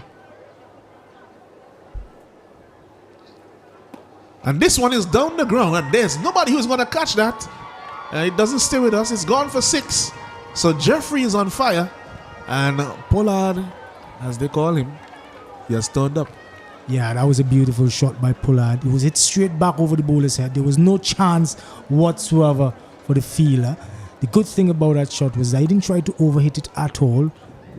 He stuck with it. He hit through the line and gained the maximum amount of runs he could have gained. 6 runs. Beautiful shot by Ronald Jeffries. Ronald Jeffries, sorry. This one, and he pulls the length back, gets a bit flatter as well. As I said at the start of the over, he has to be mindful of his length and line against Jeffrey, because I know that anything that is slightly erring will be dispatched.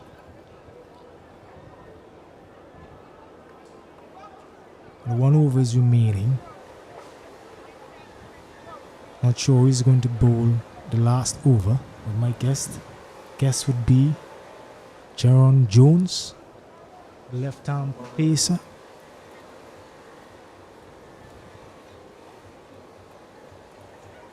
Just checking to see if the over was completed or if there's a delivery that was left.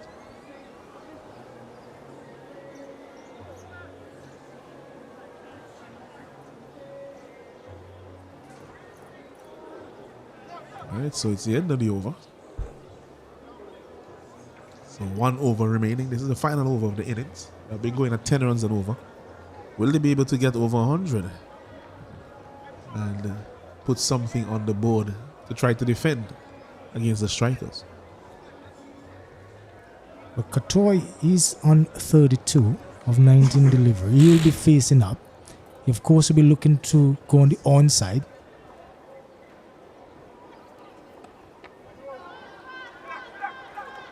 They'll be taking every run. They'll be taking every run that is available because Katoy will not be too concerned about Jeffrey. You know that Jeffrey will has the capability to go over the boundary and to the boundary as well.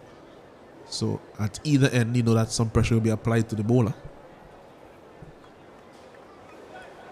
There's a good slow delivery there from Jones. Using his experience, he's taking the pace off in this final over. Jaron Jones, some slight changes in the field. We see long on going back, mid off in place instead of long off. Heavily packed onside field, deep square leg on the boundary, deep mid wicket on the boundary. Also on the offside, deep point and deep sweeper. Short delivery, quick delivery.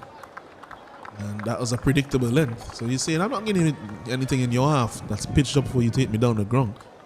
If you want to hit me, you'll have to play a good horizontal bad shot. Yeah, good delivery. Most importantly, a dot delivery. Short, wide off stump.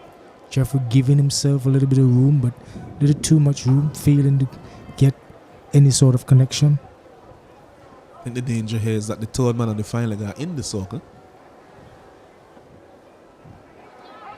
So he's beaten. But they're able to get the bye, waiting for the signal from umpire Byam. Yes, bye signal. Yes, I was just saying that any little edge or anything on that beats the keeper will go for 4. So it's a risky ploy, but it has worked in the end because 2 deliveries have yielded 1 run. Yeah, excellent over thus far. Keeper doing well, getting down. Maybe should have stayed on his feet. Katoy, they were able to cross for a run. Katoy now is on strike. Slight change in the field. Long off goes back. There is also middle long on in place.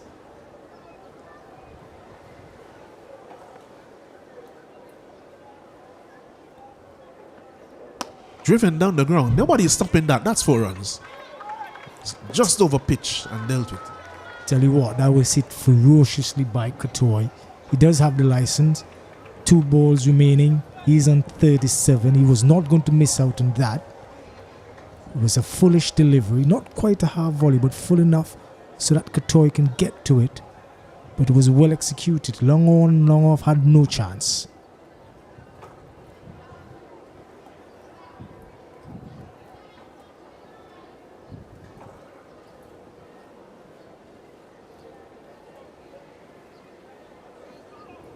And that's a poor delivery, and that one has been hammered over mid-wicket for 6. Poor delivery there from Jones, short into the wicket, slow delivery, and Katoy had all the time to say hit me, and that he did. Yeah, that was a beautiful shot by Kieran Katoy, beautifully executed. You can say all you want that any batsman can hit those sort of deliveries, but you really have to hit them. You can get them, but if you don't execute them well enough, you can oftentimes lose your wicket or even miss out. But that was beautifully executed by Kieran Katoy. He's certainly seeing it like a football. Be interesting to see the type of delivery the pacer Jerome bowls. Long off and long on. They're still back.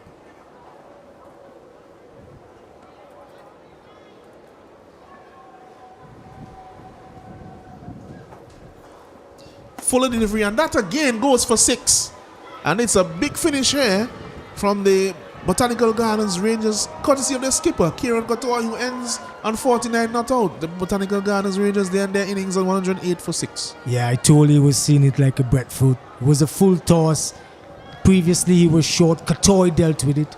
He went up, Couture dealt with it. Now he went full, and Couture was able to deal with it once again. A beautifully executed shot from Kieran Couture. Certainly he would have done his team a beautiful amount of good. 108 for 6 after 10 overs, and Kieran Couture leading his way. Skipper Kieran Couture leading his way with a brilliant 49 of 23 deliveries.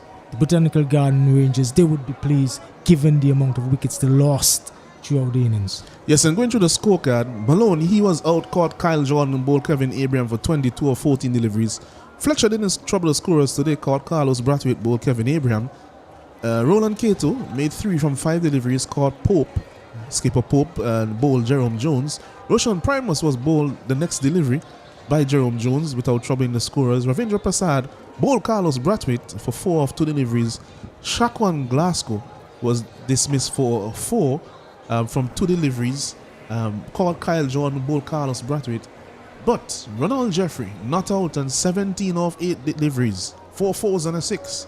And the skipper Kieran Couture not out on 49 of 23 deliveries. 2 fours, 4 sixes, and for Jeffrey it was actually 1 4 and 2 sixes. What about the bowling, Romel? Well, I think they started excellently, the Botanical Garden Rangers. Ray Jordan, the first over he bowled it quickly. The first ball he bowled, there was a chance. Unfortunately, Desmond Maloney was not given out, or I should say the keeper was not able to hold on to the chance. But he did bowl well, Ray Jordan. He bowled 2 overs for 15 runs, no wickets. Kevin Abraham, at the very start of the innings, off spinner, he bowled well. He got the important wicket of Andre Fletcher. We all know how dangerous he could be. Kevin Abraham bowled 2 overs, 14 runs, 2 wickets. Jerome Jones, we just saw him finish there. He was taken to task by Captain Kieran Couture. He did not get a good last over, but he did bowl a very good first over. He bowled 2 overs for 26 runs, taking 2 wickets. Carlos Brathwaite, the stalwart, the West Indies icon. Remember the name, Carlos Brathwaite. He bowled 2 excellent overs, some nice slow deliveries, got 2 important wickets. So he bowled 2 overs, 19 runs, 2 wickets. And Kamal Hamilton, the left arm North Island spinner, he bowled 2 overs, 27 runs without any wicket. Yes, and there you have it, ladies and gentlemen, those who are viewing at home. At this time, we will take a short break, and when we come back, the 4 Charlotte Strikers will be in pursuit of a target of 109 from 10 overs.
Well, good afternoon. Welcome back to the Annesville Sporting Complex as we look at the second half of this encounter between the Fort Charlotte Strikers and the Botanical Gardens Rangers. On that occasion, Kyle Jordan, a player we have seen quite a bit at the under-19 level here in St. Vincent and the Grenadines, looking to start proceedings for the Fort Charlotte Strikers as I welcome my co-commentator, Mr. Kesrick Williams. Good afternoon to you, sir. Good afternoon. Good afternoon to you again, Kato. So good to always sit in the box with you as we look our sun shining brightly. Loving the colors this year. Loving the pink and the green. I'm sure you're loving the blue as well. Definitely, it's a good color.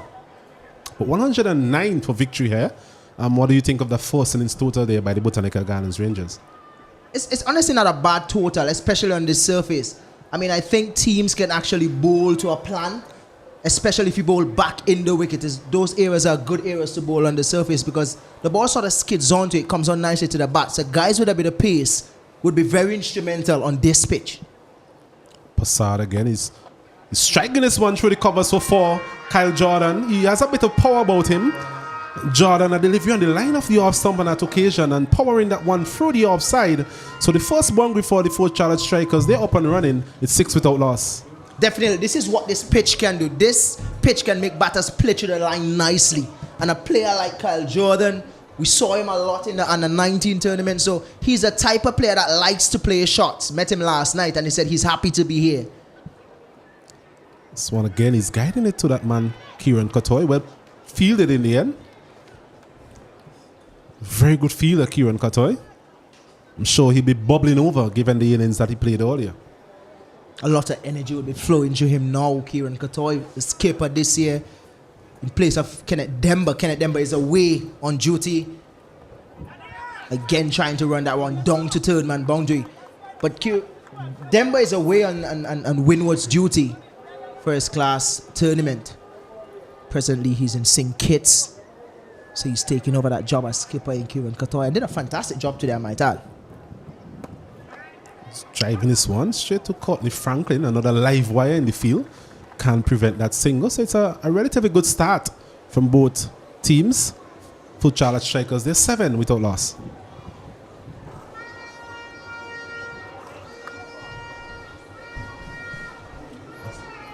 I think the crowd has built up nicely throughout the day. We've seen quite a bit of fans to our left. I'm sure quite a few fans are making their way down as well. As the tournament progresses, we'll see the crowds getting bigger and bigger, Kesrick. Definitely. VPL always bring the vibes. And this year, the tournament is known as Lit Vibes. So we'll definitely see a bit of lights in the back end of the tournament. Nolan Williams with ball in hand. Haven't seen him quite some time, but he's one of those players that usually he swings the ball early. Played a lot of games for St. Vincent in his time. So it's good to see him back resurfacing. But looking at the tournament this year, they've implemented 3 overseas players. I just want to know, what do you think, or what good you think it would bring with having 3 overseas players in the tournament this year, Kato? Well, I think it's always important that you promote local talent as well. The overseas players, they can add a bit of experience just to guide some of the youngsters that we have. I think it's something that we need to implement as well in terms of having under 19 players in the starting 11. That's the only way they're going to develop, as we see in his first delivery outside the off stump, a big appeal, and he's gone. So just as he was saying, Kesrick, he does take the ball away from the right-handers. Kyle Jordan there, a lazy shot, it must be said. And the first wicket goes down for the Fort Charlotte Strikers. It's 7 for the loss of 1. Well, he's back, Kate, and he's back with a bang. First ball in VPL, taking a wicket for the Botanical Garden Rangers. Nolan Williams doing the job here for Botanical Garden Rangers. John is gone. Yes, a delivery on the line of the off stump, a bit wide as well. Didn't really get his feet anywhere close to that one, Kyle Jordan. And he goes for 7. 7 for 1. And I think it brings Hiram Shallow, somebody you know very well, Kesrick, into the wicket at this time. I'll tell you what, when you look at the tournament this year, a lot of experienced players and players that are coming back into the cricket. And that's the reason why I like the implementing 3 overseas players, because what that will do for our local cricket players now would realize that they have to do something in local cricket to get into VPL. So they will have to perform. So guys will want to be in VPL, but they have to perform locally. So that will put a bit of pressure on the local players to put in performance in these local cricket. Agreed. So Nolan Williams getting our wicket with his first delivery. Runs in now to Shallow. Shallow is driving beautifully through the offside. Something that we have gotten used to over the years. A bit of room being offered on the offside. And there was Shallow driving stupendously. And he gets his first boundary. He's up and running. It's 11 for the loss of 1. Well, if it's one batter that knows a lot about Nolan Williams, it would be Hiram Shallow. They played for St. Vincent together. They started their careers somewhat around the same time. And that lovely square drive that he would usually play, this time playing it more in front of square, just going through extra cover. Hiram Shallow played with him a couple of years, the first year of VPL, played with Botanical Garden Rangers, but sort of found a home at Fort Charlotte. This was a wide delivery outside the off stump. Signal wide by umpire Bayam. He's one of those players that strive on a lot of wit, Kato. So bowlers that knows him well will try to tuck him.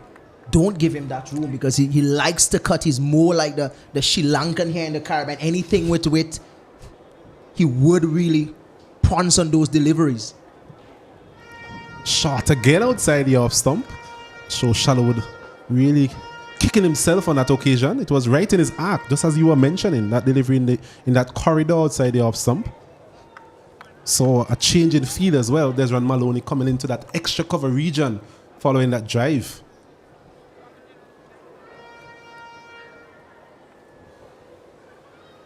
$12 for 1. It's a good delivery. That is more like the length that he need to bowl to Hiram Shallow. Third man on the boundary in Rashawn Primus. And a deep square leg in Courtney Franklin. Franklin, another one of those under 19 players. Looking forward to see how he goes in this VPL. He's one of those guys that is full of energy, Mr. Franklin. He's driving this one over extra cover for 6. A bit of room again being offered there from Nolan Williams. And Hiram Shallow says, thank you very much. Depositing that one nonchalantly in the end over extra cover. 6 more to his total. And the Fort Charlotte Strikers go up to 18 for the loss of 1. I mentioned Kato. I mentioned it. I said he likes the width. And you will see a lot of those shots if Nolan continue to bowl with that sort of width. And if he bowled with that length as well, he would get cut through backward point. He's that type of player. Just looking at the field here, I'm just thinking that the deep square leg could be a waste.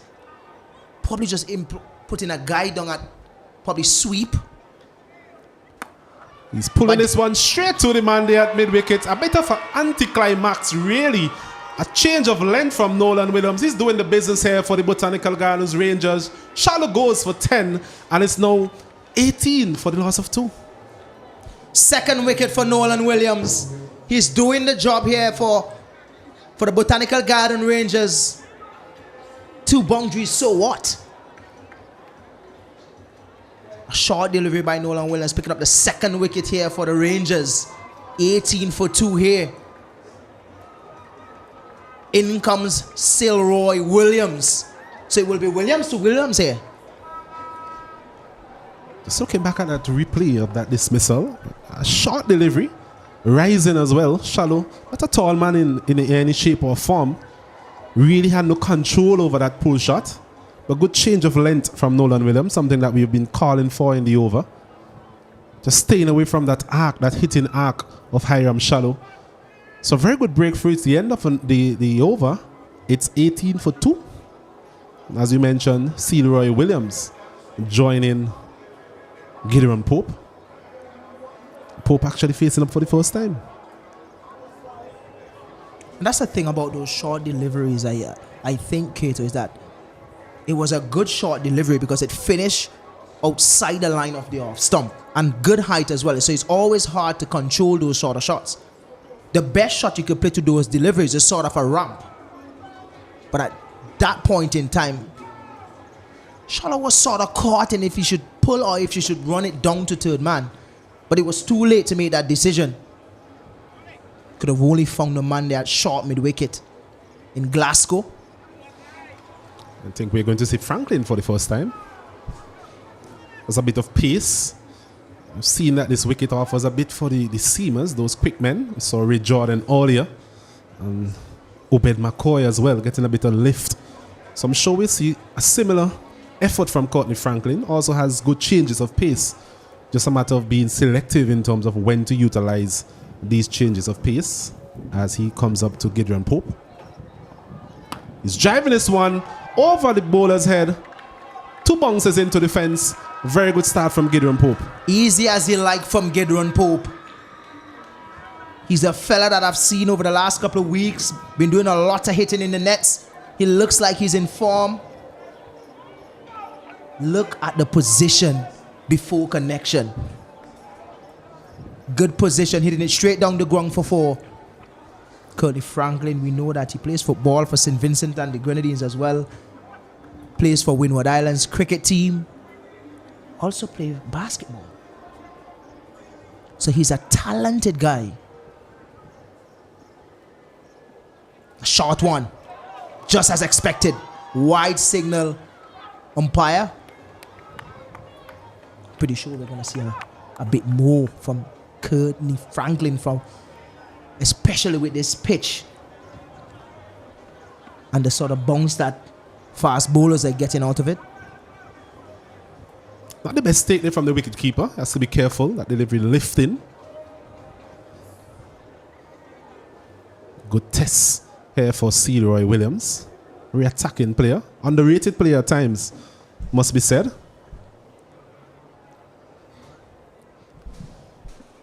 Short delivery again. Looking to cut this one, Williams. Not making any sort of connection. I tell you what, Kato. Not going to say you're wrong, but this Williams guy, underrated. This guy can hit the ball far. I've seen him before.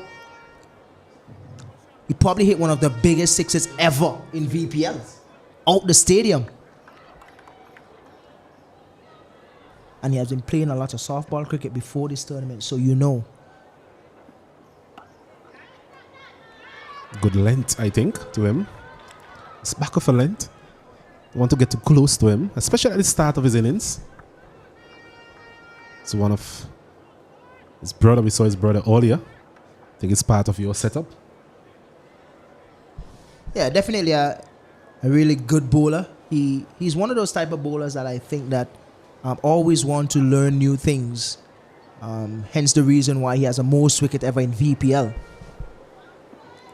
This one is getting the inner portion of the bat. His eyes would have lit up on that occasion. We mentioned the length from Franklin so far to him. That one was a bit fuller. But thankfully from Leroy Williams and the 4 Charlotte strikers' perspective, got the inner portion of the bat. Got himself off the mark. Up to 25 now for 2. Needed for the 84 runs from 44 deliveries.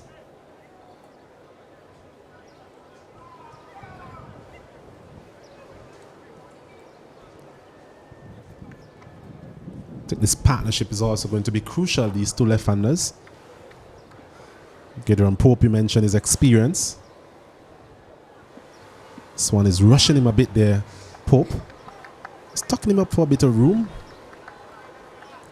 Tell you what, this sort of pitch that we're playing on, for batters who don't like it short, you're probably playing on the wrong pitch, because fast bowlers on this pitch can be a handful, and the spin bowlers that have a really good quicker one in the armory could be a handful as well, because it skids onto the bat so fast. Batters who likes it skidding on can play through the line nicely. Another short delivery again, not timing it as well. Gideon Pope getting it out to the man there at deep square leg for a single. So it's enough a very good over there from Franklin. Just 8 runs coming from it. And 4 Charlotte strikers chasing 109 for victory here this afternoon in game 2 of VPL 6. They are 26 for the loss of 2.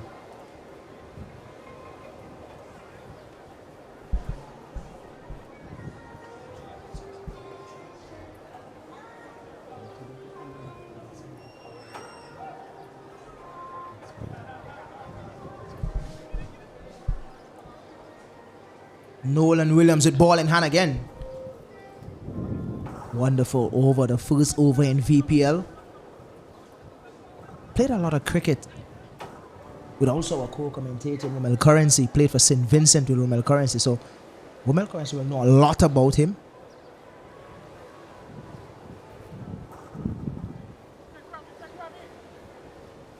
Botanical Ghana Rangers, a champion of SF last year. Of the last tournament, VPL 5. This one is short and down the leg side.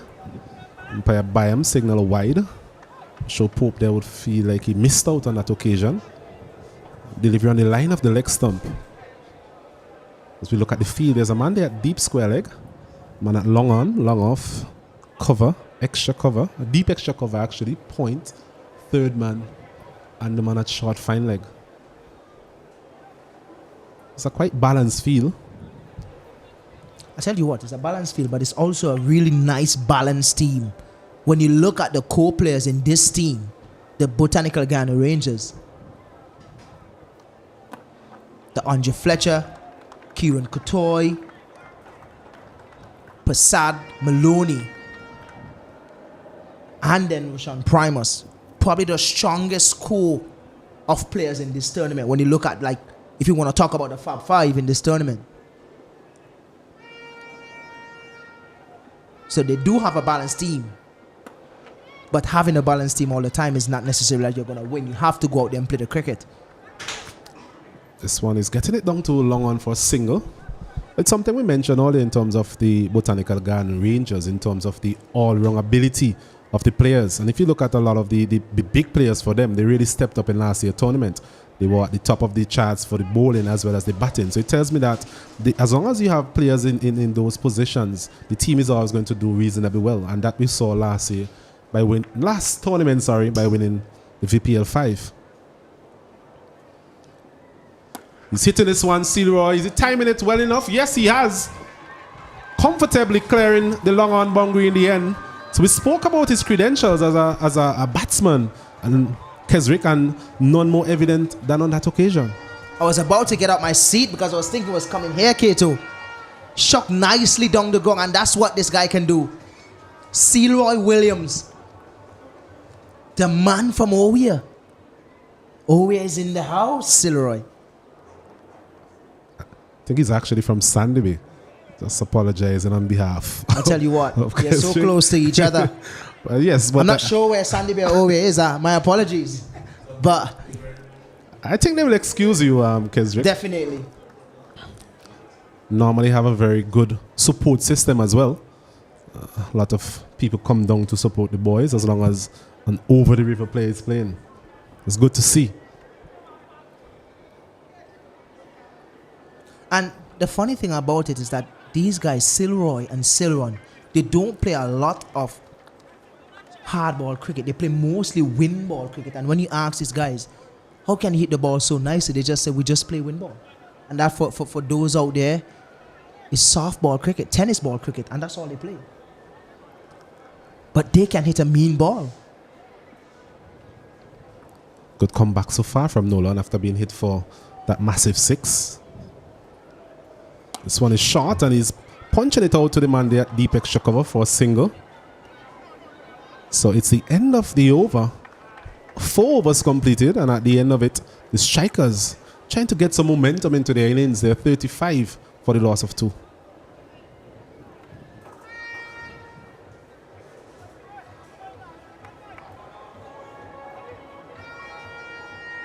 Looking at all the teams this year for VPL 6.0, every team is missing a player due to the fact that there's first-class cricket that is still going on, and then the under-19 tournament that is playing presently in Grenada. So every team would really look to put their hands in the hat to take some wins out of the first 5 games or so of this tournament, because after that, mostly all the players would be in the tournament. Botanical Ghana, of course, will have Kenneth Demba and Daryl Cyrus, who's the 2 best spinners in the Windward Island. Davy Explorers will get Shaman Hooper, Stephen Pascal back. And the list goes on. So mostly all the teams after the 13th or so would really beef up in terms of the players. Passard to continue. This one is hitting it straight again, straight over the bowler's head for another boundary. So he's really finding that arc over the bowler's head. Another boundary for him, C. Roy Williams. He moves on to 12. The score moves on to 39 for the loss of 2. And you're wondering how he hit it so hard, so straight, and so nicely. I mean, he was not in that sort of position to hit it with that sort of power down the ground. And that's what he can do. I think that region between long on and straight is his arc. Anything up in his half, as they would say, normally hits within that particular region. This one is pulling over the leg side. One bounce out to the man there. A shortish delivery there from Passard. You can't give him that weight. You can't give him that weight. You have quick hands as well.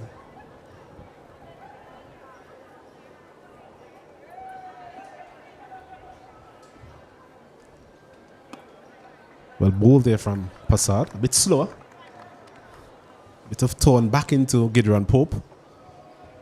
Despite being in the 5th over, he's actually faced 6 deliveries. So it tells me he hasn't had much of the strike, Pope. And he's trying to hit this one. I think he's going to be caught, is he? Oh, a valiant effort there from Roshan Primus.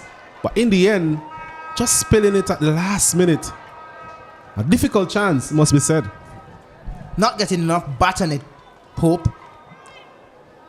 Could have easily gone straight down the throat of Roshan Primus if he did get some bat on it. No harm done for Charlotte strikers.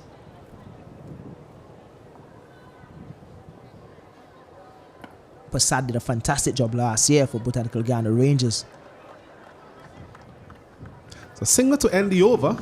And at the end of the 5th over, the 4 Charlotte strikers, they're 42 for 2, requiring another 68 runs in 31 deliveries. Pope's on 7. C. Roy Williams, he's there on 14.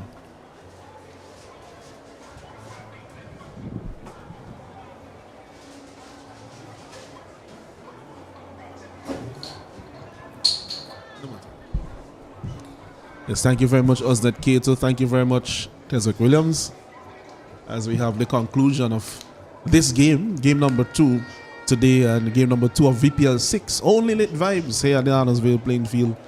And as mentioned, the 4 Charlotte strikers need 67 from 5 overs in order to overhaul the total made by the Botanical Gardens Rangers. Here with me in the commentary box is Romel Currency. Good afternoon to you, Romel, and good afternoon to all our viewers. Good afternoon, Alanson, and good afternoon to all our viewers as well. For Charlotte Rangers, they're really behind now. His current run rate is 8.4 at the end of 5 overs. 42 for 2. Need to get 67 from the remaining 5. Not impossible. They've just lost 2 wickets. Cyril Williams is still at the crease. He's got 14 from 11. Gideon Pope, the captain, is still there. The new bowler is Jeffrey. Starts off with a shortish delivery. Good ploy. I think he allowed a certain number in an over. Big, expansive space on the onside. Singles are there for the taking. Of course, they wouldn't be wanting too many singles. They have to get the boundaries. They have to eke that run rate up.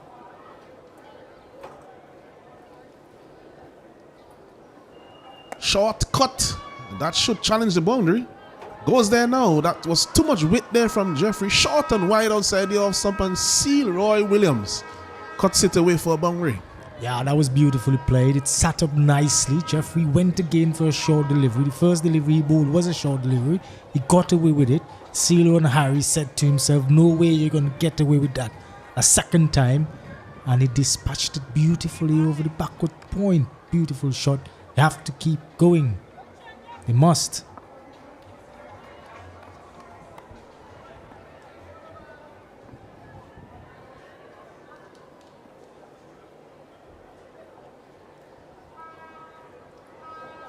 So it's short again, but too short. Wide signal there by umpire Abbott at square leg. Yes, wide signal there as well, confirmed by umpire Byam. The ploy seems to be clear. He's not going to be pitching up any deliveries to seal Roy Williams. Of course, you must have a bluff. That's just natural. You can't bowl all short deliveries.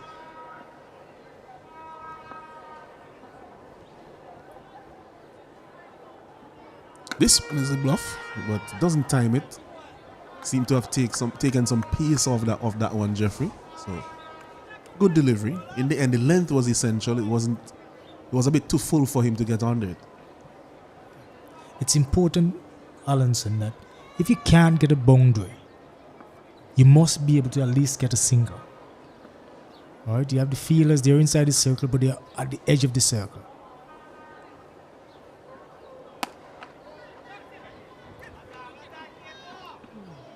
This time is a quick single taken by Steelroy. Previous commentators mentioned that he does play a lot of wind ball cricket, and when you play wind ball cricket, really it's mostly about the boundaries. So that may influence his approach a bit, but of course, yes, he will strike those boundaries. He has enough shots, but in between, it'd be good to rotate the strike.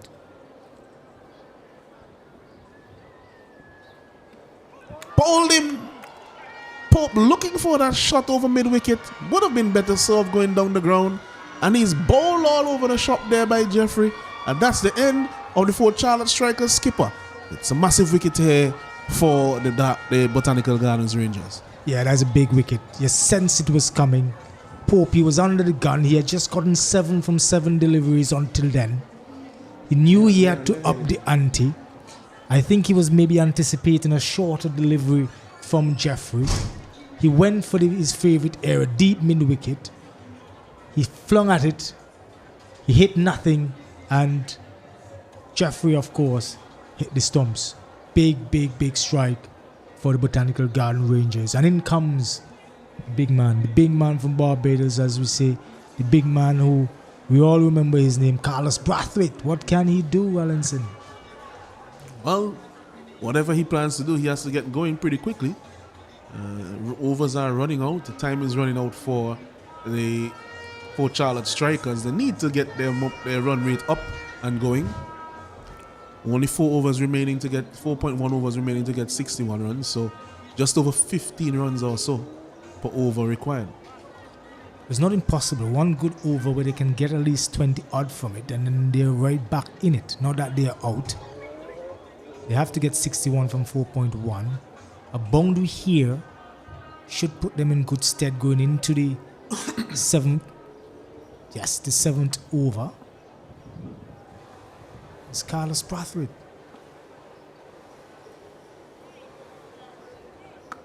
This one is cut over the offside, short, wide, and 6 runs for Brathwaite. Just showing his power. Oh, that was a beautiful shot by Carlos Brathwaite. It seemed to me that Ronald Jeffrey said to Carlos, "Hey Carlos, I'm going to bowl this one just outside off stump, short of length. Just get back, get away from your wicket, and just smash it for 6." Because the way Carlos Brathwaite hit that ball, it seemed to me, and I'm only seeming here. I'm only seeming. I don't know if that's grammatically correct, but I'm only seeming that Carlos Brathwaite knew exactly what Ronald Jeffrey, was going to bowl. But that was well executed. Beautiful shot by Carlos. 6 runs. So there's a change in bowling at the end of the over. 6 overs have gone. They're scoring at 9 runs and over. They need to get up to just over 10 by the end of the innings in order to win this game. Now with that 6 of the last 4 overs, they require just about just under 14 runs and over. So 13.75 needed from here on. Key boundary there from Brathwaite. We did see some good partnerships between these two in the last edition of the VPL, and a new bowler is in. Leg spinner, Glasgow. So that will be the first we are seeing him in the VPL.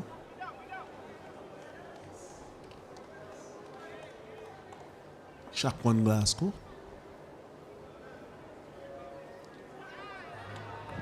So 2 dot deliveries to start. Not a bad start from him. golden deliveries so far. Really needs to get some contact. Carlos Brathwaite, he's having a talk with him, saying, mate, just get me on strike. You know what I can do. I just need to be on strike. Carlos Brathwaite.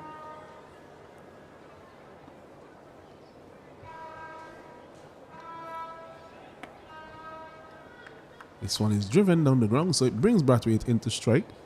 As you mentioned, that probably was the conversation at the end of the previous delivery.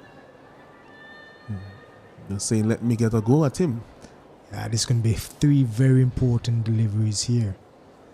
Carlos Brathwaite, he didn't wait to see how the bowler was going to bowl. Came ready and prepared. Cuts this one straight to the man. Roland Cato just behind point. Shorter length.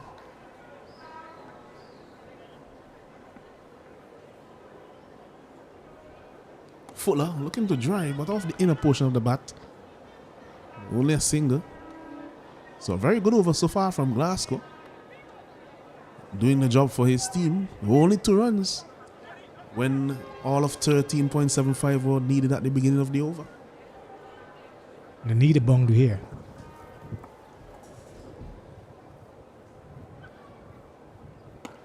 And the short punch in the gap. That would be 4 runs. That's an excellent shot actually from C. Roy Williams. He was able to just stand up on the back foot. It wasn't a full delivery. It wasn't a very short one either. But he was able to stand on the back foot and punch it over the man and take extra cover. And there's always a gap behind him. And that was a very good shot for him. Yeah, very, very good shot. Wasn't pitched up by any means. He was able, as you said, to get it just over the head of cover in front of square, far in front of square. For an excellent shot. They do need it. They're still behind the game right now. They're 60 runs from 7 overs. They need 49 runs from the remaining 3. But we all know that that is not impossible. We do have Carlos Brathwaite at the wicket. He has faced 3 deliveries thus far. He has hit a 6, a beautiful shot over the point boundary. So I believe that the strikers, they still do have a chance, a very, very decent chance. It's a beautiful day here at the Arnesville Stadium, and we're on to match 2, the Strikers versus the Rangers. Now, I'm a veteran to this, so I could tell a familiar face, but this one here is new. So tell me your name, and is this your first VPL? Good afternoon, everyone. Excitement all over. My name is Damick Walters. This is my first VPL. First VPL. All right, and first today, at least, tell me who you're backing. As a sports fanatic, I'll have to be neutral, yeah? And a strength and conditioning coach, so I'm neutral. I'm supporting all of the players. So what you're saying is you may just have a few fellas on the field right now. Yeah, most definitely, and some country mates also. Okay. Now I'm hearing an accent, so clearly you're not from here. Is it Grenada? So why can I sound different but be from St. Vincent? I'm joking. I know my people. I'm joking. I'm from Grenada, definitely from Grenada. And I'm based in St. Vincent right now, and I'm loving the cricket. All right, so last question. VPL or Spice Isle? Be fair. For now, I would say even Steven. Because I want to be biased. You want to be biased. I think we all know. But you know what? Let's head back to the game. I'm Latifah Noel signing out. Boundary. There's a deep point. It's a little bit in front of square. There is a mid-off. But there you have deep square leg and deep mid-wicket. He has to get it straighter. And that one has gone again. Just standing tall and whipping that over the onside boundaries. Carlos Brathwaite. That's 6 more runs. I tell you what, Alanson, had that been an ordinary player, I want to stress an ordinary player, which we all are, 99% of us, that would have fallen safely in the hands of deep square leg. That was just a flick. And I was going against the wind. That is the power of Carlos Brathwaite. That was beautifully played. Powerful fella. Franklin, he is feeling the pressure. A good test. Good, very, very good test for him as a young under-19 player. He has Fletcher in his ear, who has come back out here to field.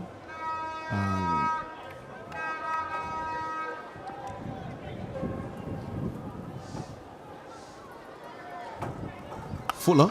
And this one has been cut. It's over the man at the sweeper boundary. That is 6 runs. That is just a ridiculous shot.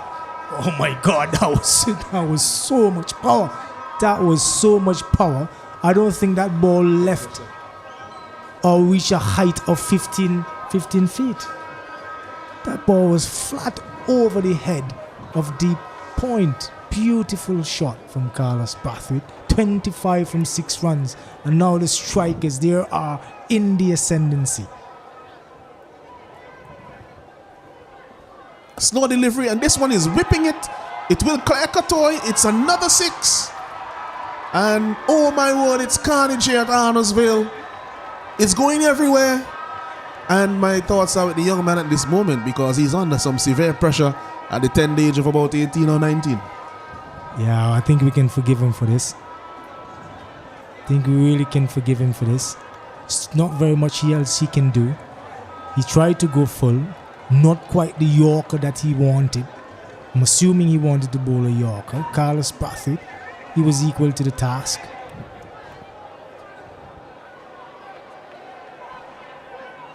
He goes full, and that's an almighty hit. That one is way out of the ground. That's about 110 meters, that hit. And Arnisvale is a light here. And Carlos Brathwaite is really taking advantage of the young man right now. I think we could just... He could throw in the white flag, the youngster. Well, that's 4 sixes on a trot from Carlos Brathwaite. 5 sixes or 4? Been so many sixes I've lost count. But Carlos Brathwaite, as we speak, is on 37 from 8 deliveries. He has just deposited the ball over the long on boundary. So much carnage that all the fielders, or most of the fielders now, have gathered on the field to discuss what do we do to get Carlos Brathwaite out. How do we bowl to this fella? He has tried a short delivery. It went over the deep square leg for 6. He tried outside off stump. It went over point for 6. He tried pitching up straight. It went back over his head for 6. There's no answer right now, but they're going to definitely try. They still have a chance. 2.1 overs remaining. They still need 18 runs, but Carlos, the big bad Carlos Brathwaite, is like a runaway train, and he's there, and he seems unstoppable. Well, they have gotten 30 runs from the over so far. Can we see a Garfield Sobers, a Yuvraj Singh, 6 sixes in an over? It's 5 sixes. They were 48 were needed at the beginning of the over. Now 18 are needed. 5 straight sixes, Roman. Oh my God. Roman, have you ever hit 6 sixes in the over? I've never had the privilege of hitting 6 sixes and over. The most I've ever done, I think, was 3. But you really can't compare me to a Carlos Brathwaite. You know, if he miscues, it still goes for 6. If I miscue, I'm caught at cover, short cover. It's a straight fielder being placed now. This one is off the glove, so he does prevent the 6 sixes. And he does prevent going for a boundary as well off the last delivery. So 32 runs from that over. And I think that has more or less just swung the pendulum firmly over to the 4 Charlotte Strikers after they were in a position of some concern at the beginning of the over. Yeah, that's the beautiful thing about T20 cricket. 1 minute you can be at the top, and the next minute, just from 1 over, you can be at the bottom. Carlos Brathwaite, brilliant batting. 5 sixes in that over. He's 39 from 9 deliveries. Total carnage. I really do feel for the youngster, Curlin Franklin. He was bowling well, except when he met Carlos Brathwaite, of course. I'm sure he wouldn't want to see him ever again. He might be thinking of him when he goes to sleep tonight, waking up shouting, "Oh, Carlos, please leave me alone." But that's the beautiful game of cricket. 2 overs remaining. They have to get 16 runs. You never know what can happen. The Botanical Garden Rangers, we've seen it before. Wickets can tumble here. Well, let's put it this way. The young man is not alone. He has won Ben Stokes, one of the greatest cricketers in the world, who is in the same position. This one is another 6 to Cyril Williams. And really, they're doing it at a canter now. Oh my God. Cyril Williams has decided to join the party. He has decided to join the party. He saw what Carlos Brathwaite did. He said, look, I'm jealous. I am from St. Vincent. I'm the local boy. Let me try to measure up. This one is high in the air. Should be taken by the keeper. It is. And that's the end of Sealroy Williams. A wicket there to Glasgow. And look at that celebration from him. Big celebration there from the leg spinner. He has the last laugh, so to speak. Although, really and truly, his team is staring down the barrel at this moment. Yeah, that was a good strike for the Botanical Garden Rangers. They would have loved for it to have been Carlos Brathwaite. They loved the wicket. But the unfortunate thing of it, I think, who's on strike now? Is it going to be the non-striker? Is it? It will be the batsman, Jerome Jones. Jerome Jones. He would be best advised to just try to get a single. Let's see how Carlos Brathwaite deals with him. I'm pretty sure Carlos wouldn't want to leave it until the final over. They do need 10 runs from 1.4 overs. Jerome Jones looks pretty confident. Big fella, left-arm pacer. Not known so much for his batting prowess, but he can strike it pretty far. Not as far as Carlos, certainly. But they do need a wicket. And Jerome Jones, all he needs to do is to get a single and leave it to Carlos Brathwaite. It is 10-10 cricket here in St. Vincent. St. Vincent, the Dream 11 VPL, we are back. Yes, 10 from 10 as well, needed. Short pull, but straight to the man at long on. So anti-climax there on that delivery. But it brings Carlos Brathwaite into strike. 9 needed from 9 deliveries. And there's a man at long on, there's a long off, there's a man at sweeper cover. Deep square leg as well, mid-wicket. Oh, and that one has been struck ferociously through extra cover. Kieran Katoa, he was airborne, he was taking off like Virgin Atlantic at Argyle International Airport, but he landed without any passengers. The ball was in the boundary. Yeah, I'm pretty happy he didn't get a hand to it, because that ball might have walked with his hand. He batted pretty well, Kieran Katoa. He would definitely want that hand for the next game and the other games to follow. Tell you what, that's 4 runs. Is it? No, it missed time. It could have been. Oh my goodness. Well, I'm sorry. I'm apologizing to the Botanical Gardens Rangers because I said that when the ball struck the bat, not knowing that it was missed time, and it seemed as if my commentator's mouth went on them. Went for 4 in the end still. I think Carlos Brathwaite mistimed that delivery. All right, and he mistimed it badly, and it still went for 4. Very bad. Beating long off a long on. So now it's just 1 run to win, and that's it. That's the end of the game. Goes to the boundary, and that's it. I think that gives him a 50. Yes, that does. And there will be no argument as to the man of the match. 51 from 12, and he took 2 wickets when he was bowling. Yeah, that was beautifully done by Carlos Brathwaite. He came in, his first delivery that he faced, it was a big 6 over the point boundary. It was as if he was batting in his sleep. He knew the wicket. He had this wicket lying right next to him when he went to sleep last night. It was beautifully done. He came back in the other over, this next over, and he destroyed Franklin. Franklin bowled a pitched up delivery, short delivery, and Carlos Brathwaite just destroyed the bowling of the Rangers. Beautiful, beautiful batting by Carlos Brathwaite from Barbados, from the West Indies. A giant of a player. Magnificent batting. Congratulations to the Fort Charlotte Strikers. Yes, the Fort Charlotte Strikers in their innings in response to 108 made by the Botanical Gardens Rangers. Kyle Jordan was dismissed, caught Samuel Charles, bowled Nolan Williams for 7 from 7 deliveries. Gideon Pope was bowled Ronald Jeffrey for 7 from 8 deliveries. Hiram Shallow was caught Shaquan Glasgow, bowled Nolan Williams for 10 from 5 deliveries. Searoy Williams was the last man to go. Caught Samuel Charles, bowled Shaquan Glasgow for 30 of 21 deliveries. Jerome Jones was not out, 1 from 1 delivery. But Carlos Brathwaite, 51 from 12 deliveries, 3 fours, 6 sixes, 5 sixes consecutively against Courtney Franklin, who really was treated with disdain by the former West Indies skipper. What about the bowling, Romel? Well, I don't want to say too much about the bowling because the Rangers haven't been on top of the game up until about the 8th over, I would say, or the 7th over, or just before Carlos Brathwaite came in. The Hurricane Carlos Brathwaite. they were feeling pretty good. Ravenger Prasad at the start. He had 2 overs for 14 runs, no wicket. Nolan Williams, he bowled pretty well. He bowled 2 overs for 20 runs. Well, at least his first over went pretty well. He got 2 wickets. Courtney Franklin, oh my word. Courtney Franklin, Carlos Brathwaite. It was not a match made in heaven at all, depending on the angle you're looking at it from. But Carlos Brathwaite would definitely say it was a match made in heaven, because Carlos Brathwaite dispatched him for 32 runs in one of his overs. He bowled 2 overs for 41 runs without taking a wicket. Ronald Jeffrey bowled well, 1 over for 12 runs and 1 wicket. And Shaquan Glasgow, the spinner, he bowled 2 overs for 25 runs, taking 1 wicket. At the end of it, the 4 Charlotte strikers, they showed how much of a striker they can be. And that striking ability was brought clear and made clear by the prowess and the brutality of Carlos Brathwaite.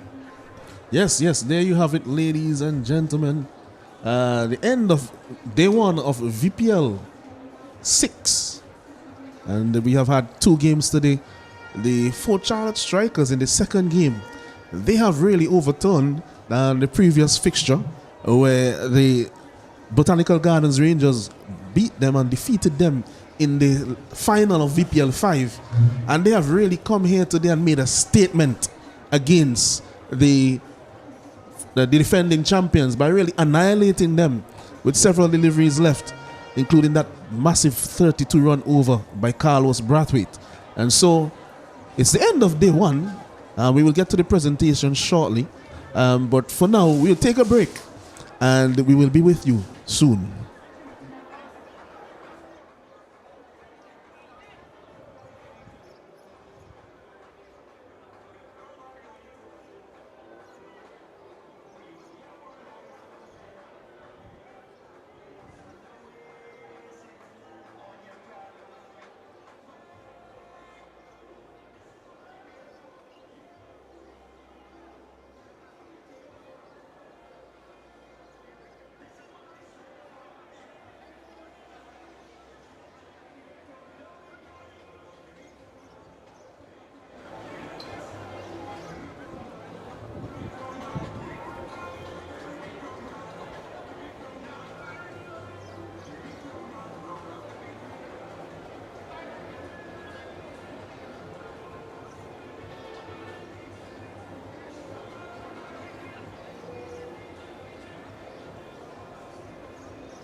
Yes, welcome back to the Arnesville playing field where we have just seen the Fort Charlotte Strikers defeat the defending champions from VPL 5, the Botanical Gardens Rangers. They have won with 6 overs remaining and by 6 wickets, 6 deliveries remaining, and by 6 wickets.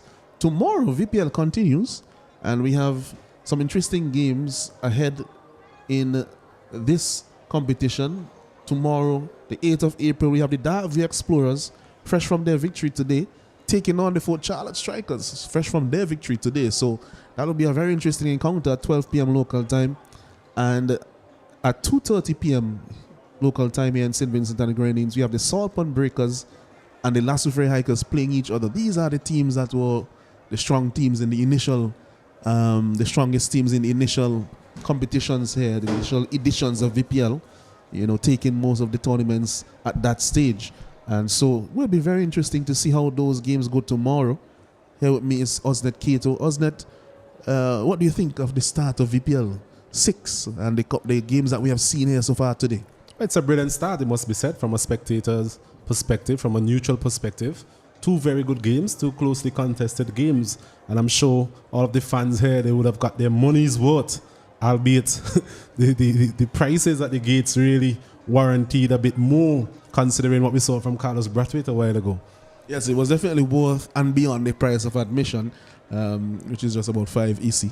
If you think in US, just under 2 yes. So it's not a lot. And that's why we are encouraging persons to come on out and view these games here at the Arnesville playing field. We will have some night games later on in the tournament as well, when we get to the knockout stage.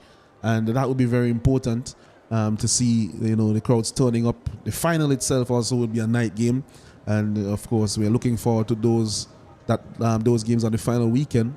But of course, until then, we are hoping that persons will come on out. We have a reasonable crowd here still for a workday and a weekday here at VPL on day 1. So this is VPL 6, and I'm really looking forward to the remaining games. As the teams seem quite evenly balanced and evenly poised.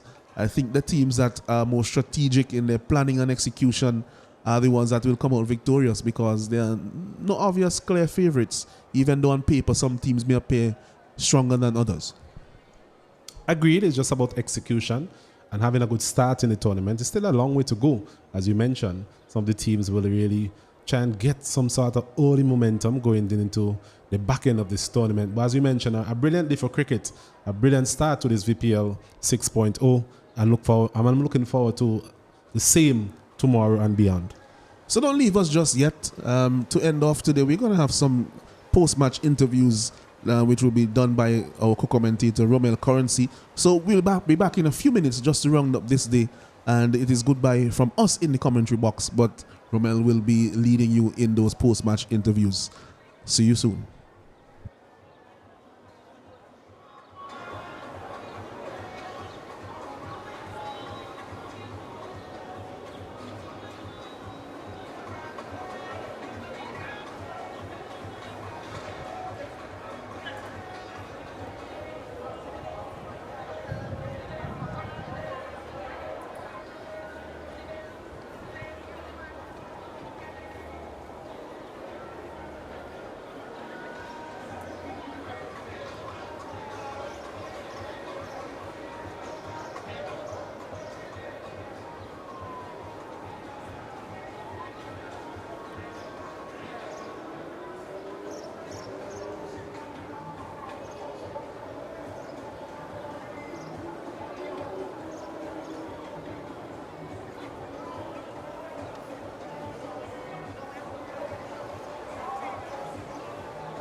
Ready? Welcome to the post-match interview between the Botanical Garden Rangers and the Fort Charlotte Strikers. Commiserations to the Botanical Garden Rangers. We have here with us captain of the Botanical Garden Rangers, Kieran Katoy. Kieran Katoy, at the start, 109 runs. Your thoughts on that? Obviously, it was a good batting deck. A couple of our main batters didn't really get off today. That's unfortunate. We were looking at any score in excess of 120. We didn't get there, but still, we had a total to defend. And, I guess, strikers were too good for us today. Well, you batted quite well yourself. You are a first-class player. How do you rate the pitch today, and do you think it's going to remain that way throughout the tournament, given the weather that we've had? I can't speak for the weather because that is fluid, that is ever changing. But in relation to the pitch in itself, I think that is a really good batting deck, a really good cricket pitch, a lot of grass. But we all know with cricket and a lot of playing over time is going to deteriorate. So a lot of spin at the back end of the tournament would come into play. But regardless, as it stands, really, really good batting deck. I raise it because of the makeup of your team. I'm looking at your team, and I saw that it's very batting heavy. You really do have a lot of powerhouse batting in that team. A lot of it didn't come off today because I'm assuming if that come off, you might have been the strikers might have been chasing upwards of 120 runs. How confident are you in that batting to take you further in the tournament? Well, we have a lot of depth, a lot of experience, and I'm pretty confident in our batting lineup. Just can't wait to see the entire batting click, and that would be a monster of a score. Well, thank you very much, Kieran. Commiserations, as I said before, and all the best in the tournament. That was Kieran Katoy of the Botanical Garden Rangers. I want to ask the captain of the Fort Charlotte Strikers, Gidwan Pope, to have a few words with us. Gidwan, 109 runs to get at the halfway mark. What were your thoughts going into bat? For me, the wicket was a pretty good wicket, so I thought they were about 20 runs short. You yourself, you were a prolific under-19 West Indies batter. You won the World Cup. You know what victory tastes like. You yourself, you are a big hitter. You didn't quite get off as you normally would. Any thoughts on that? Any concerns? I'm not really concerned, just to go out and play my game. Back everyone on the team, so we're not depending on anyone special, so yeah. Tell us a bit about Carlos Brathwaite. At one point, the commentators thought that, hey, the Strikers might be losing this. And then came in Hurricane Brathwaite. How good was he? He's pretty good. I think he's an energy guy for the team. I say well done to him. And with him, anything is possible. Yeah. Thank you, Gidwan Pope, and all the best in the tournament. That was Gidwan Pope, the captain of the Fort Charlotte Strikers. I want to now invite the man of the match, a name to remember, Mr. Carlos Brathwaite. Carlos, how are you, first of all? I'm good. Not a lot of people know he's my big brother, not my blood. Carlos Brathwaite and I spent a lot of time in Barbados. He's a very good friend of mine. He's an excellent person, an excellent personality all around, an excellent sportsman, and we saw today what he can do as a cricketer. Well, we all knew that. We all knew that when he walked to the crease. We said to ourselves, as long as Carlos Brathwaite is there, then the game is over. Your innings today, it was really, really a beautiful innings. You were striking it well. How did you feel walking into the wicket, having faced the first ball and hitting it for 6? That was a sign to come. How was it overall? No, I really enjoyed it. I know sometimes players try to downplay the good performances, but I genuinely enjoyed it. I think from the first ball, obviously, field was set for a short ball. Big man got a little bit of pace. So just try to give myself some room. And to be fair, he rushed me and flashed it, went for 6. And we needed boundaries at that point in time. And the conversations between Twin C. Roy and myself was we need a big over. If we could get one big over in the last 4 and then just keep making contact all the time. Obviously, didn't expect 5 sixes, but you take it as it comes. So I really enjoyed it. Well, I can tell you, watching it from the commentary booth, it seemed to us that you knew exactly what each bowler was going to bowl. Talk us through that. No, genuinely, I actually think the fella, the youngster, is a good bowler. Got some good pace. And as I told him right after, you get me back. It's cricket today for me, tomorrow for you. But I guess for me, the highlight or my enjoyment from the over was just hitting the ball different places, over cover, long on, mid wicket, square leg. So I guess for me, I mean, it was watching the ball long enough and just reacting as opposed to premeditating, and it's something that I've been working on and trying to ensure that I do in pressure situations. So just happy that I could execute today. You bowled well today. You got 2 wickets. You bowled some nice slow balls. Are you feeling well? Are you feeling like the old Carlos Brathwaite these days? I feel it all with slow balls. A little shorter rhythm. Had a couple months off and just still feel a little rusty. So hopefully as the tournament goes on and as I warm up and then bowl overs, hopefully the rhythm comes back. But if you're not feeling your best and you get a chance to get 2 for and put in a performance for the team, I'll take that. Well done, Carlos. Final question. Tell us about the Vinci Premier League, the Dream 11 Vinci Premier League. How is it different than most of the other Premier Leagues in the Caribbean? I like the atmosphere, to be honest. I mean, you don't see much cricket being as well supported as VPL at 12 p.m., 9 a.m., that type of thing. The atmosphere is always bright. Remember a couple of years ago, they didn't have much Fort Charlotte shirts in the crowd, and by the final it was a sea of pink. So yeah, hopefully we could keep putting in performances. But I think as a tournament, now there's an extra overseas per team. The Wales Islands boys are playing as well. So I think that can only take the quality tournament up. And I've actually been speaking to some people around the Caribbean and they've asked about it. So it definitely making some waves. So I think Dream 11 is doing a good job allowing seasoned campaigners like myself, Fletcher, to then mix and mingle with younger players from all the different islands. And yeah, what I would love to see is then some people from St. Vincent go to Dominica, go to St. Lucia, and we kind of create a circular economy where if a man performs good in his home territory, he get opportunity to play elsewhere and get to see more places, more people see him, that type of thing. So I think it's a very good start. Obviously season 6, and hope to go on further, win it, and be back for season 7. Thank you, Carlos. It was beautiful watching you from the commentary booth. The hitting was just, it was reminiscent of, the World Cup win. It was really that beautiful. The way you hit those balls in a languid fashion, it was beautiful to watch. Congratulations again, and all the best in the tournament. There you have it, ladies and gentlemen. Carlos Brathwaite, Hurricane Carlos Brathwaite. He came here, he decided to show his prowess, and that he did. Hit 5 beautiful sixes in and over. We were anticipating the 6th 6, but unfortunately it didn't happen. But at the end of the day, Carlos Brathwaite was able to come out trump for his team, the Fort Charlotte Strikers. We look forward to seeing you here again tomorrow for the next 2 rounds of matches. We look forward to seeing you here for the entire VPL series as more and more people come out to watch this Vinci Premier League, this Dream 11 Vinci Premier League. Stay lit. We're going to be lit. Vinci Premier League all the way. Bye-bye for now.